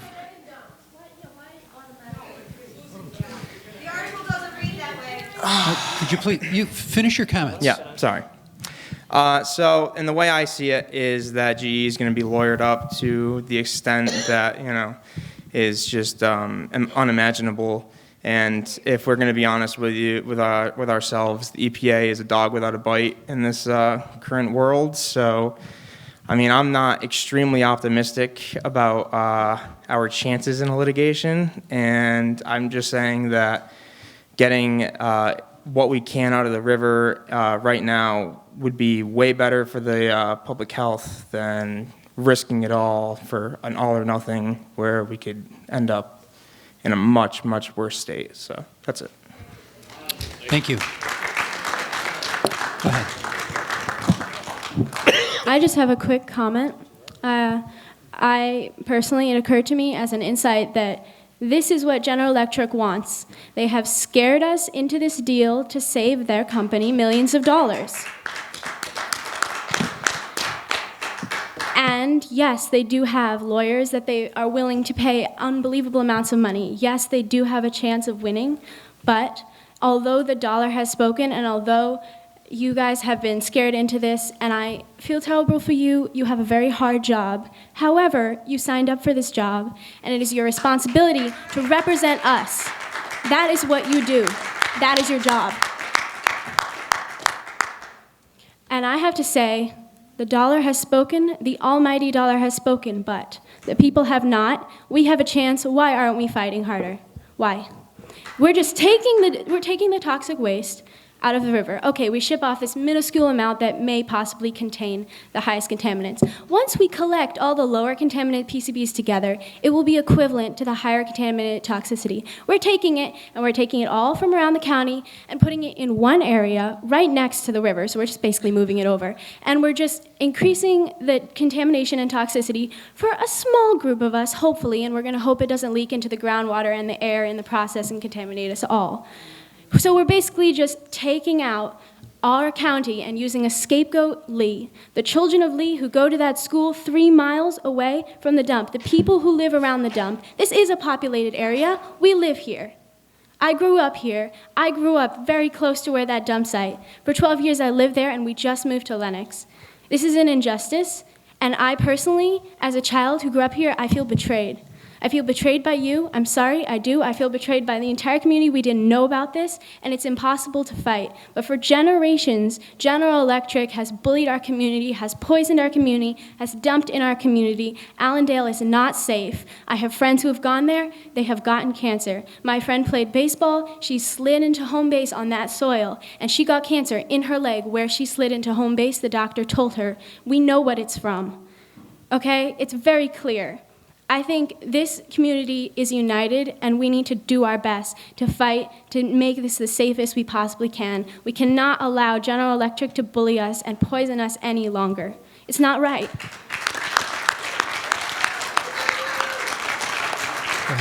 Hi there, my name is Quinn Burnell, and I am a junior in this high school.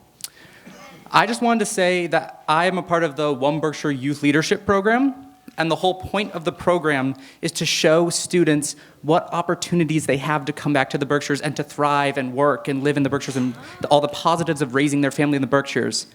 But what all of you guys are doing behind closed doors, not with a public vote, is making it that, why would I want to raise my family in a town with a toxic waste dump and have them scared that they're going to get cancer from living in this town and the surrounding towns? So I see all of you looking down at the table, and I know that you know that this is true, and you're just driving all these kids away from this county. There's going to be nothing left, because we all want to leave. We don't want this here. We don't want to die. Thank you. Thank you.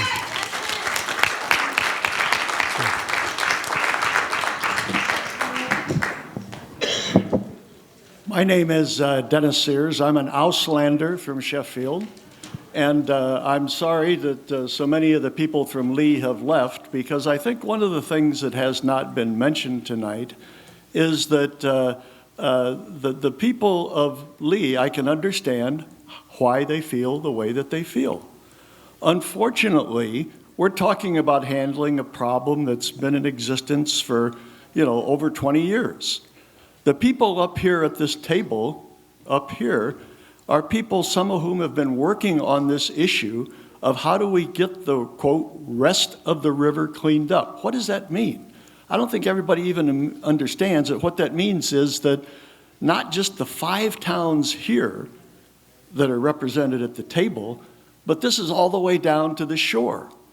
That basically, as people have stated repeatedly, what's happening now is the Housatonic River is a toxic dump itself, okay?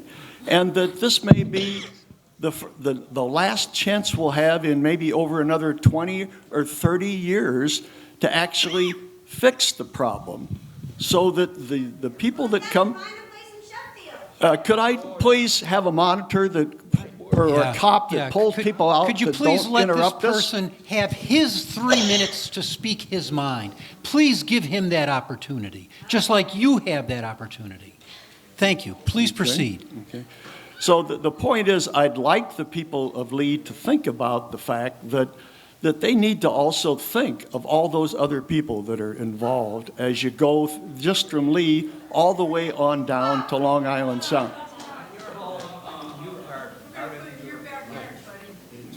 Okay. No, I said that I understand how you feel. Is there no officers around to put any control in this? Just keep going. I mean, I can understand how you people feel, but but I guess I should have understood that when I see that kids stand up and are holding signs up that said, "I hear bullshit." That's a good thing to be teaching your children, okay, as opposed to helping them learn that, okay, this may be the only opportunity in our grandchildren's lifetime to fix this problem that will make this back to the area the way it was in the past when I first came up here, when you could actually eat fish out of the Housatonic River. Okay, that type of thing. That actually has happened in the past. I know people don't realize that anymore, but that is the case. So anyway, I would just hope that people would think about that a little bit. Thank you. Thank you. Your turn. I'm here to pay close attention and report back to my sister who couldn't make this particular meeting. And I want to take Cindy's question. Could you speak into the mic, please? Oh, I feel like I am. A little closer. Okay. So Cindy asked the question that I'm going to be asked, which is, what's the bottom line? Is it a done deal or not? And the reply I heard from you was that there will be opportunities to give our input. But what I want to know is, can we do more than just give input on this thing that is seemingly in place right now? And I don't know who to address that to. Does anybody want to tackle know? that? I'll answer it for... oh, again, yeah. Well, at least I'm answering, okay? Our board voted to approve this unanimously. As I understand our rights, and I'm speaking for Sheffield, but I think this is the case with all of the boards, as I understand our responsibilities, we voted on this, and while someone may present a citizen's petition to say that this is a wrong vote, it would be an advisory petition. So it is a done deal, basically. I'm going to say that I have listened very carefully tonight, and as far as I am concerned, this is, from Sheffield's point of view, we have taken the proper action by voting this in our board. That's all I can say. But well, I'm listening to what you all maybe have hear said. more from other people than just Sheffield. I mean, as a unit, is it a done deal, or is there any recourse for people to do more than give their input? Part of the problem is, I think that the answer to your question is it's a legal answer, it's a legal question. And unless somebody here is a lawyer that has an attorney-client relationship with you, it may not be appropriate for them to answer that question. You really need to consult a lawyer. This isn't my issue. this is problematic, I think, is I came in here sort of pissed off about the situation. I listened to all of this, and I really appreciate it for the first time that it's complicated. And I've been in this situation of choosing lesser of two evils in my own life, so I know that sometimes you have to just cut your losses and get out. But the fact that I'm just asking what's sort of a basic question, is there any recourse or is it over? And you guys are really hedging. Well, Sheffield, Let me try. I can answer for EPA. But I want somebody to answer for the whole. Well, they can answer for themselves, but from EPA's perspective, it's important that you know that we need to put a draft permit out for public comment. We have to go through a comment period, hearing. No, it's not a done deal from EPA's perspective. We're going to listen to the public comments. You heard my opinion. We wouldn't be putting out a proposal that had this in it if we didn't think it was the right thing. But we're listening to everything people are saying here. We have a difference of opinion. But my question is much more about, I think your you question, listen, and what if we did persuade you, no good? What would be the next step? What would be the recourse? As was stated earlier, one of the options would be to go back and continue litigating this. And there's a potential that if people are thinking about this in terms of whether, it can't be, as someone said earlier, it can't be just, yeah, we want a dump site or not. That's not the question. It's whether or not you want to pursue the litigation in order to potentially lose and end up with all the material staying in Berkshire County, wherever it ends, wherever it is. Maybe that's the referendum statement. Do you want to litigate this further and potentially lose? That's a little more nuanced than just dump or no. That sounds so good. I like that. And Thank you. what if President Trump wins, God forbid, again? Okay. Okay, sir, it's your turn. Hi, my name is Benno Friedman, and I live in Sheffield. And I'm actually sort of surprised that the positions in Sheffield have been so starkly in contrast with the history of Sheffield as being the home of incredibly diverse and sometimes very pointed and noisy arguments. But what the town has been able to do over the years is have these arguments settled at a town meeting.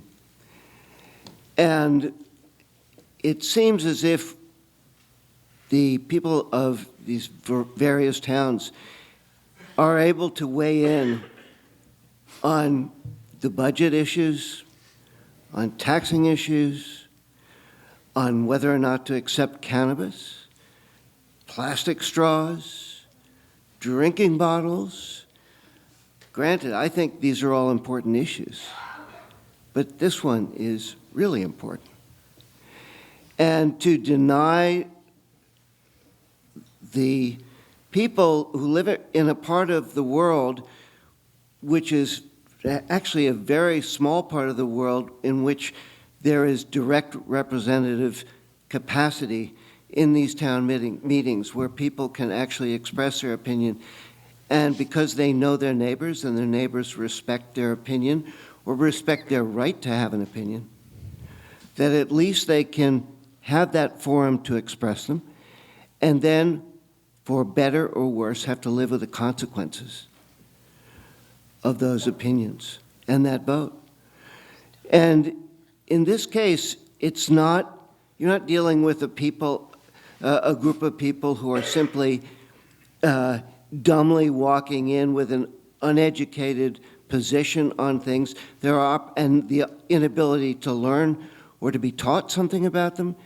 In that same forum with a special town meeting, it's possible for a presentation to exist that informs the public at least of the possibilities on one side and the other, what the ramifications are, what the costs are, the consequences and the responsibilities of making that decision. And at that point, if democracy fails, it doesn't fail for lack of trying. Fails, I should say, fails in making the right decision. Because that's what democracies do all the time. Look at our current president. So democracies have this, I see you yawning up there, so I'm sorry if I'm keeping you awake. But democracies, in fact, I don't know what he's talking about. Well, I do, because I'm looking at you. But democracies have the ability, if they're going to be exercising their rights, to, at least in something as serious as this, my phone's talking back to me, it doesn't. Something as serious as this, to be able to express the opinion of the townspeople. I have a lot more to say, but I've said it in the past, and I've said it in different forms. The Housatonic River Initiative started in my kitchen. So I've been 30 years or so involved in this, and it's I'm not even opposed to the decision that's been reached or the outcome. I'm opposed to the way in which it was reached. I think the EPA has done a very commendable job in a very, very difficult situation with an administration that obviously does not support them, or at least the people in the trenches. And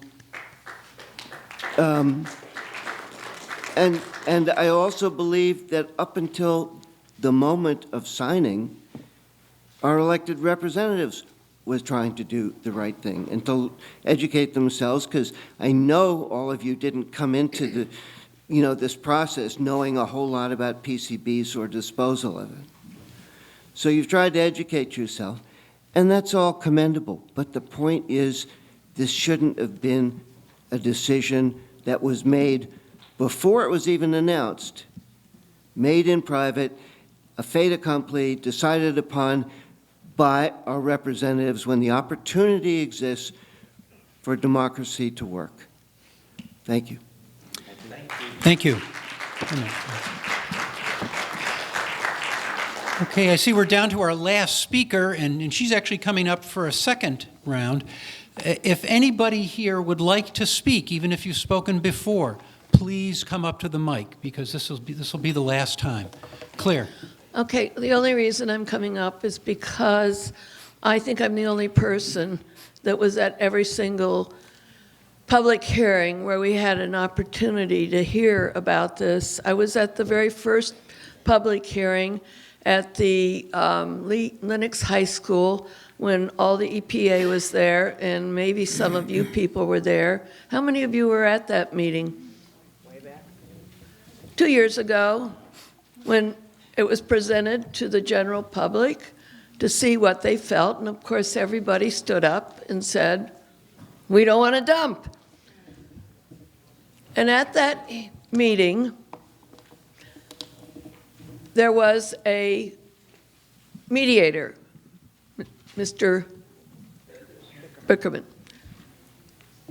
And he suggested that they put together a group to mediate, because he could see that there would never be a solution of these people knocking heads, the community and GE.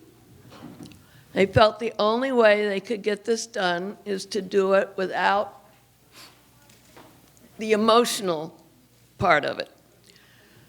So we had spoken up very clearly, all of us, about how scared we were about this happening, and the EPA was very giving to our concerns and trying to help assure. At this point, we didn't know really what was going to happen.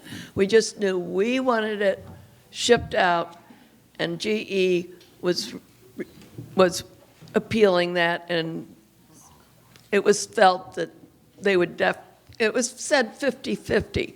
So we understood and we trusted, I guess, that this mediation would be okay. And the problem was that at that first hearing, we didn't really know how bad PCBs were.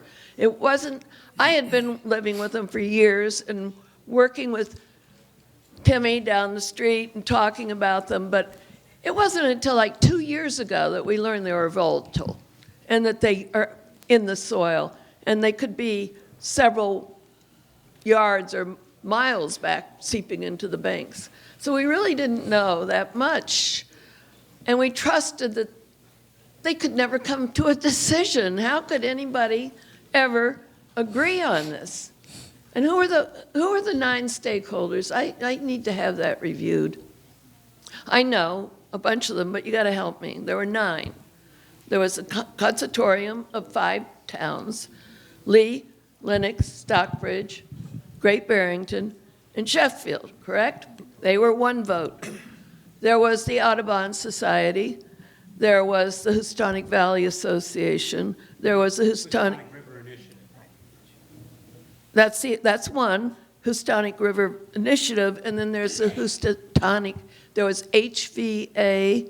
They weren't there. They weren't represented. They were not at the table. Okay. There was a Mr. Cook that was a citizen of. Are you Mr. Cook? No. Okay. There was a Mr. Cook that was there as a private citizen. City of Pittsfield? He was there for the city of Pittsfield. No. No. And then there was a city of Pittsfield. You're talking about Jeffrey Cook. Yes. Yeah. He's a party to these proceedings. Yes. He is. He lives in Pittsfield. He was representing Pittsfield. No. He was. No. No. He was representing himself. Yeah. Himself. It was That's what I'm asking you. EPA, GE, Right. City of Pittsfield, Right. the 5 towns, Right.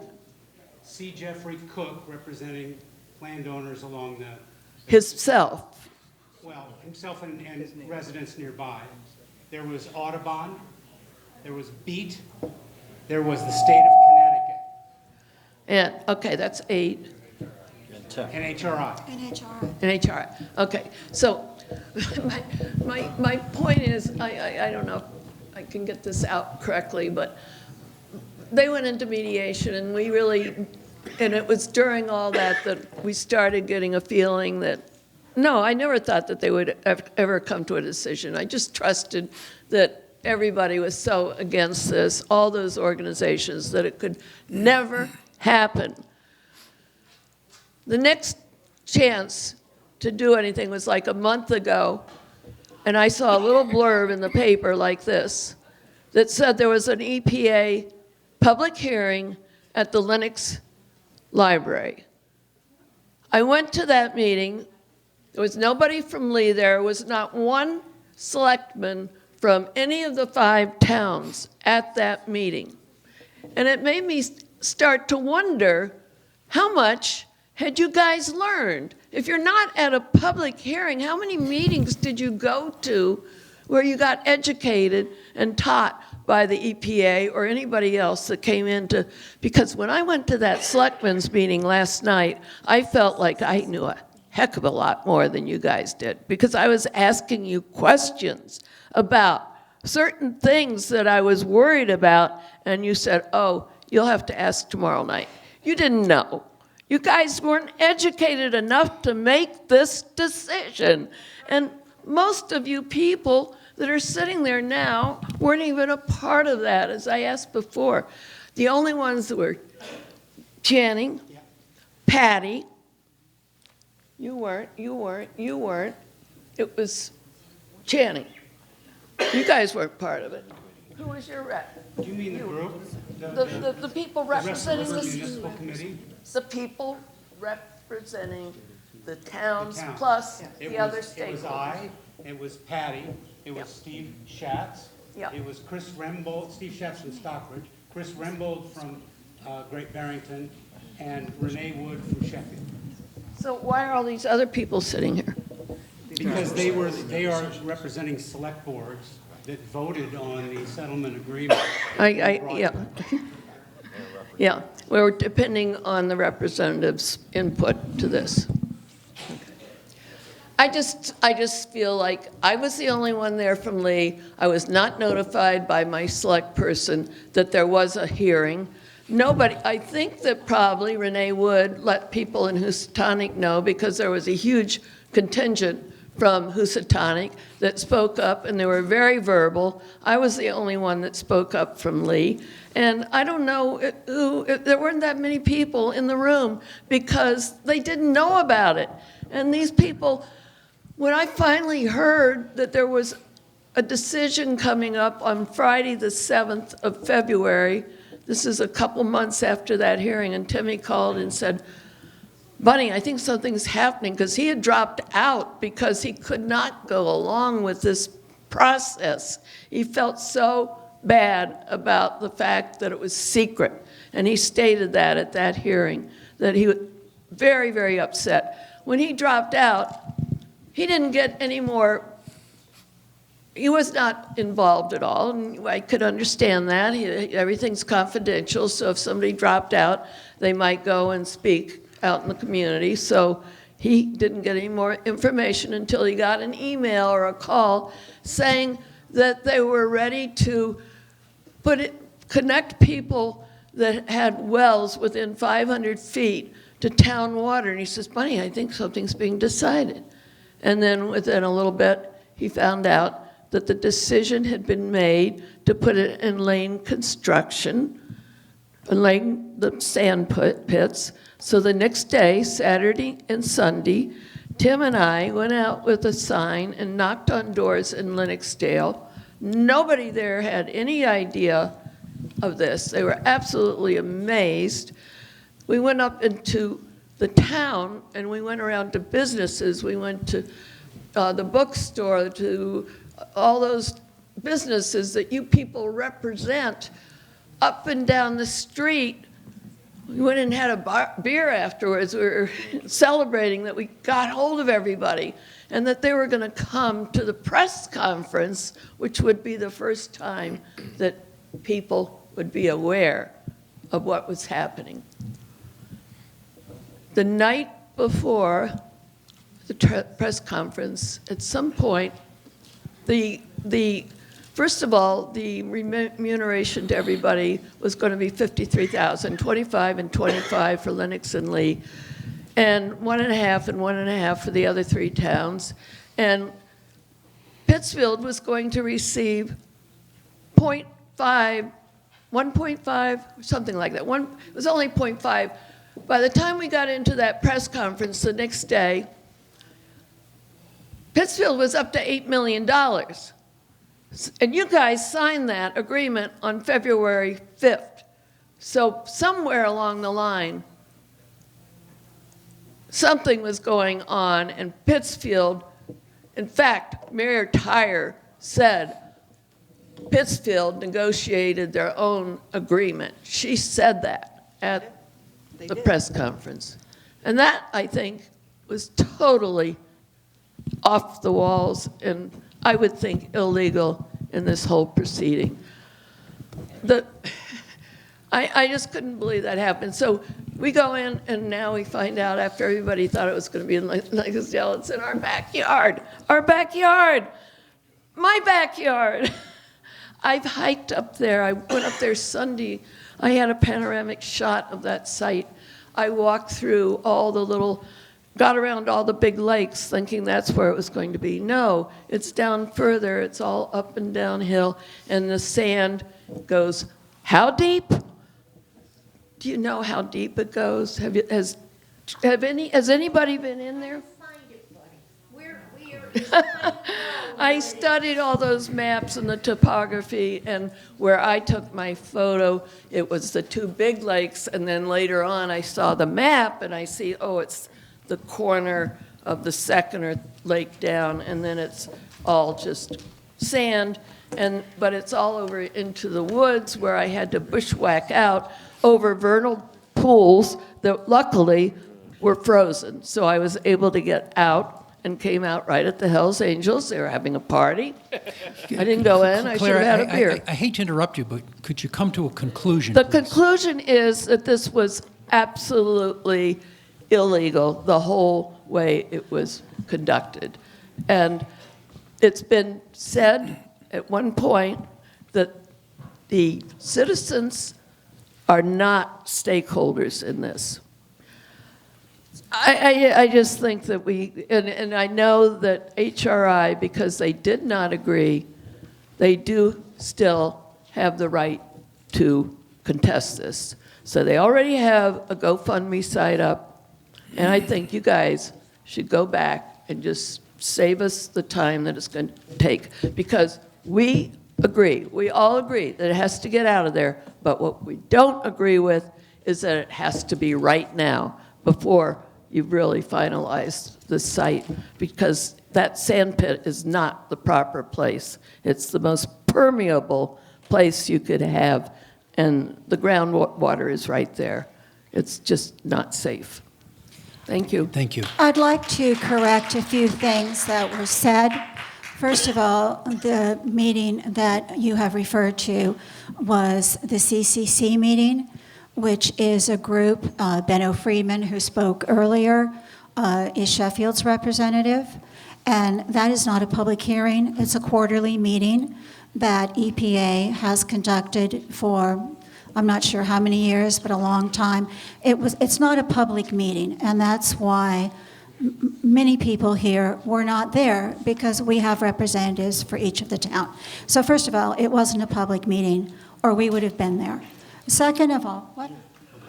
A public hearing, excuse me, not a public meeting, public hearing.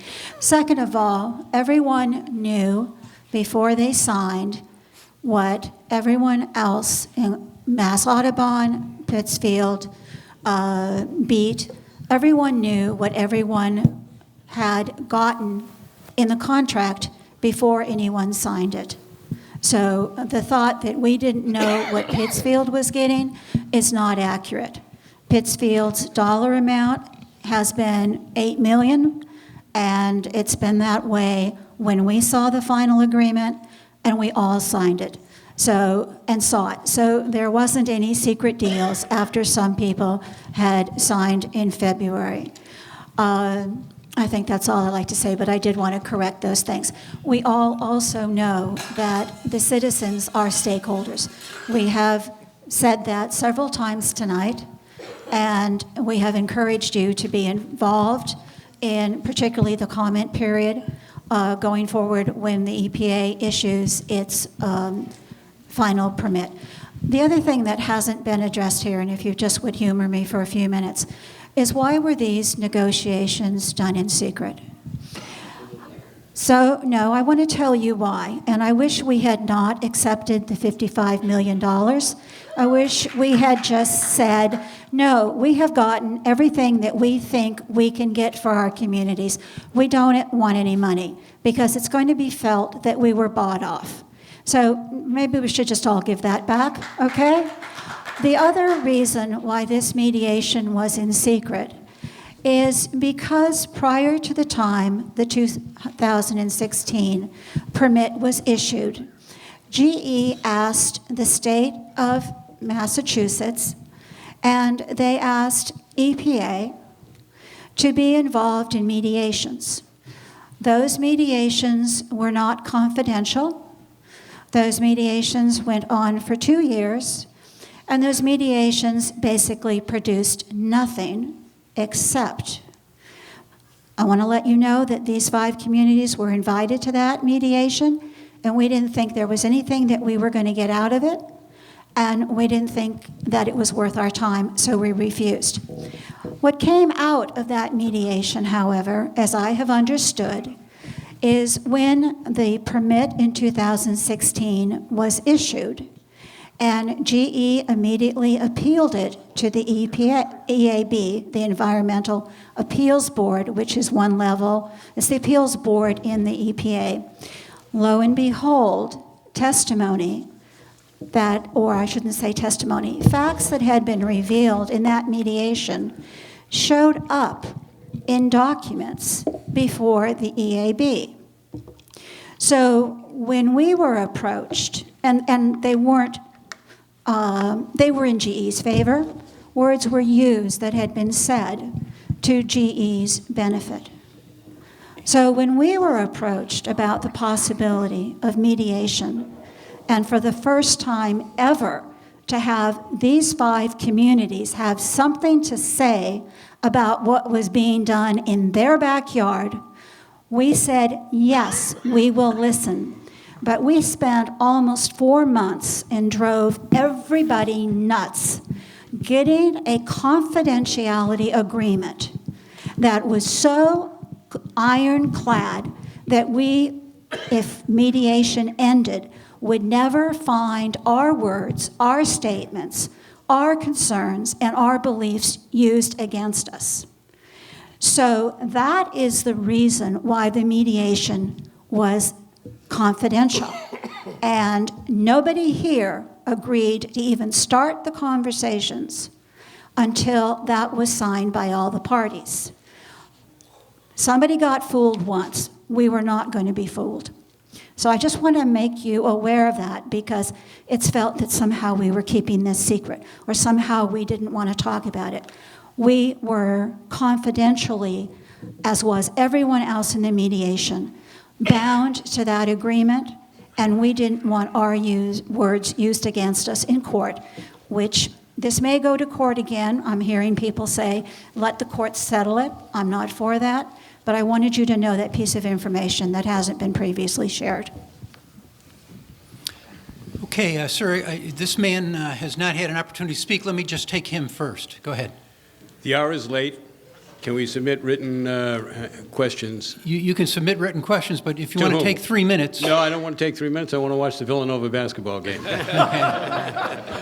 You can submit them to the Berkshire Regional Planning Commission.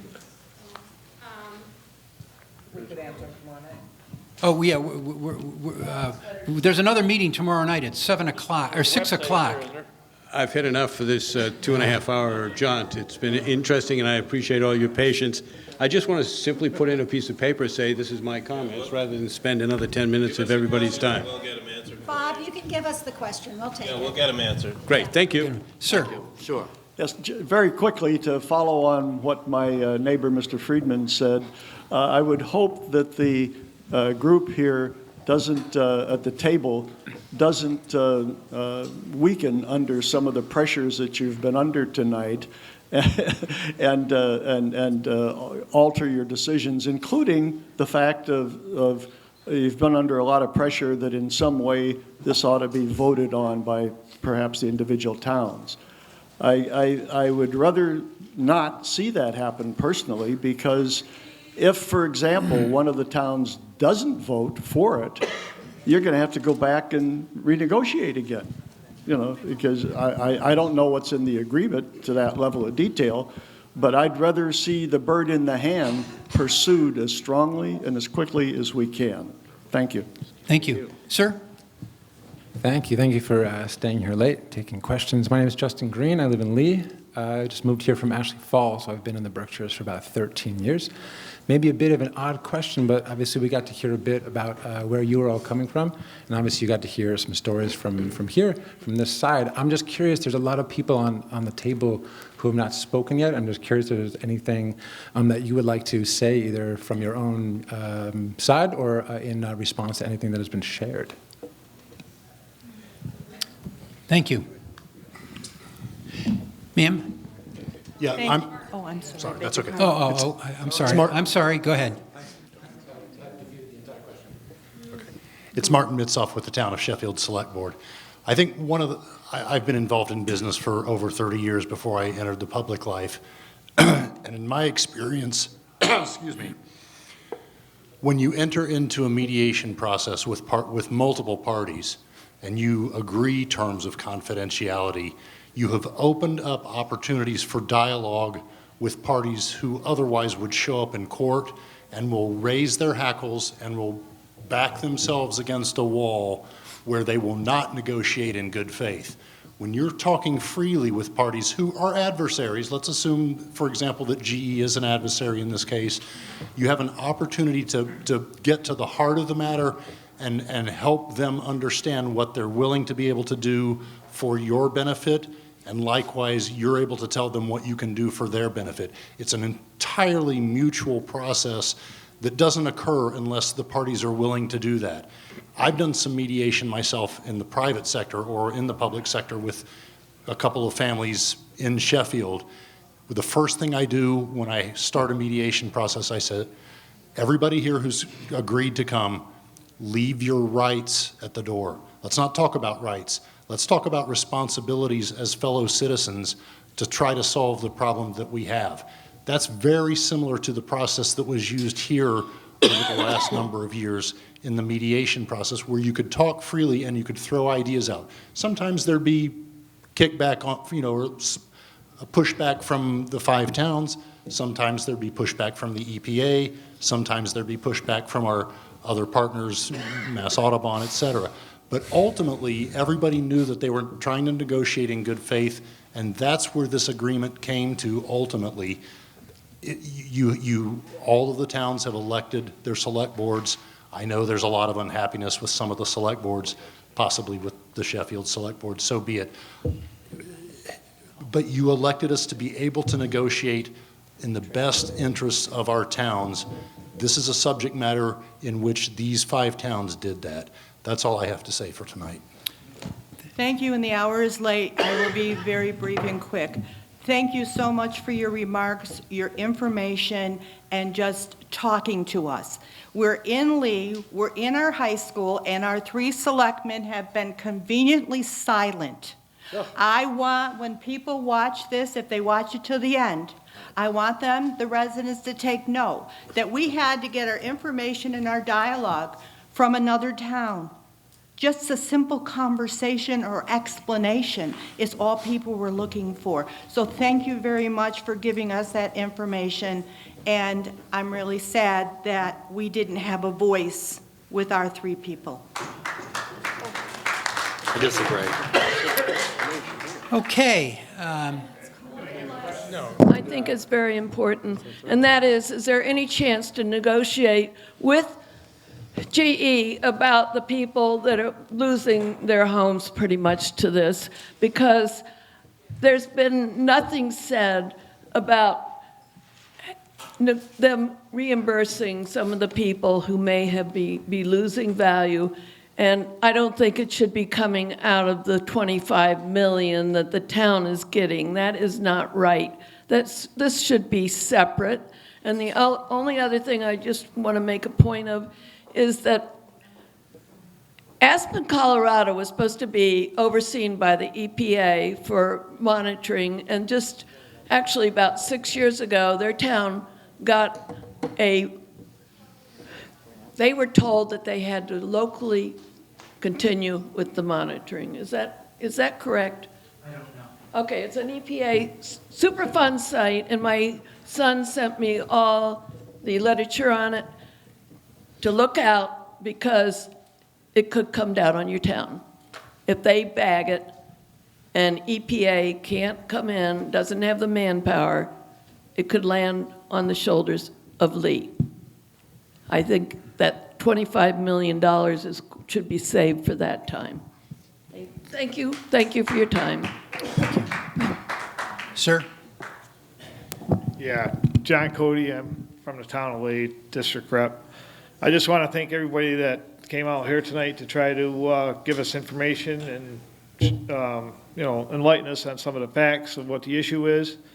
Hopefully we can keep some of the emotion out of this process and make our decisions on facts. And I strongly believe that's what the people involved have done here. So thank you. Thank you. Okay, it looks like this public information session is closed. Thank you all for coming. There will be another meeting tomorrow. It's 6 o'clock at Monument Mountain Regional High School. Thank you.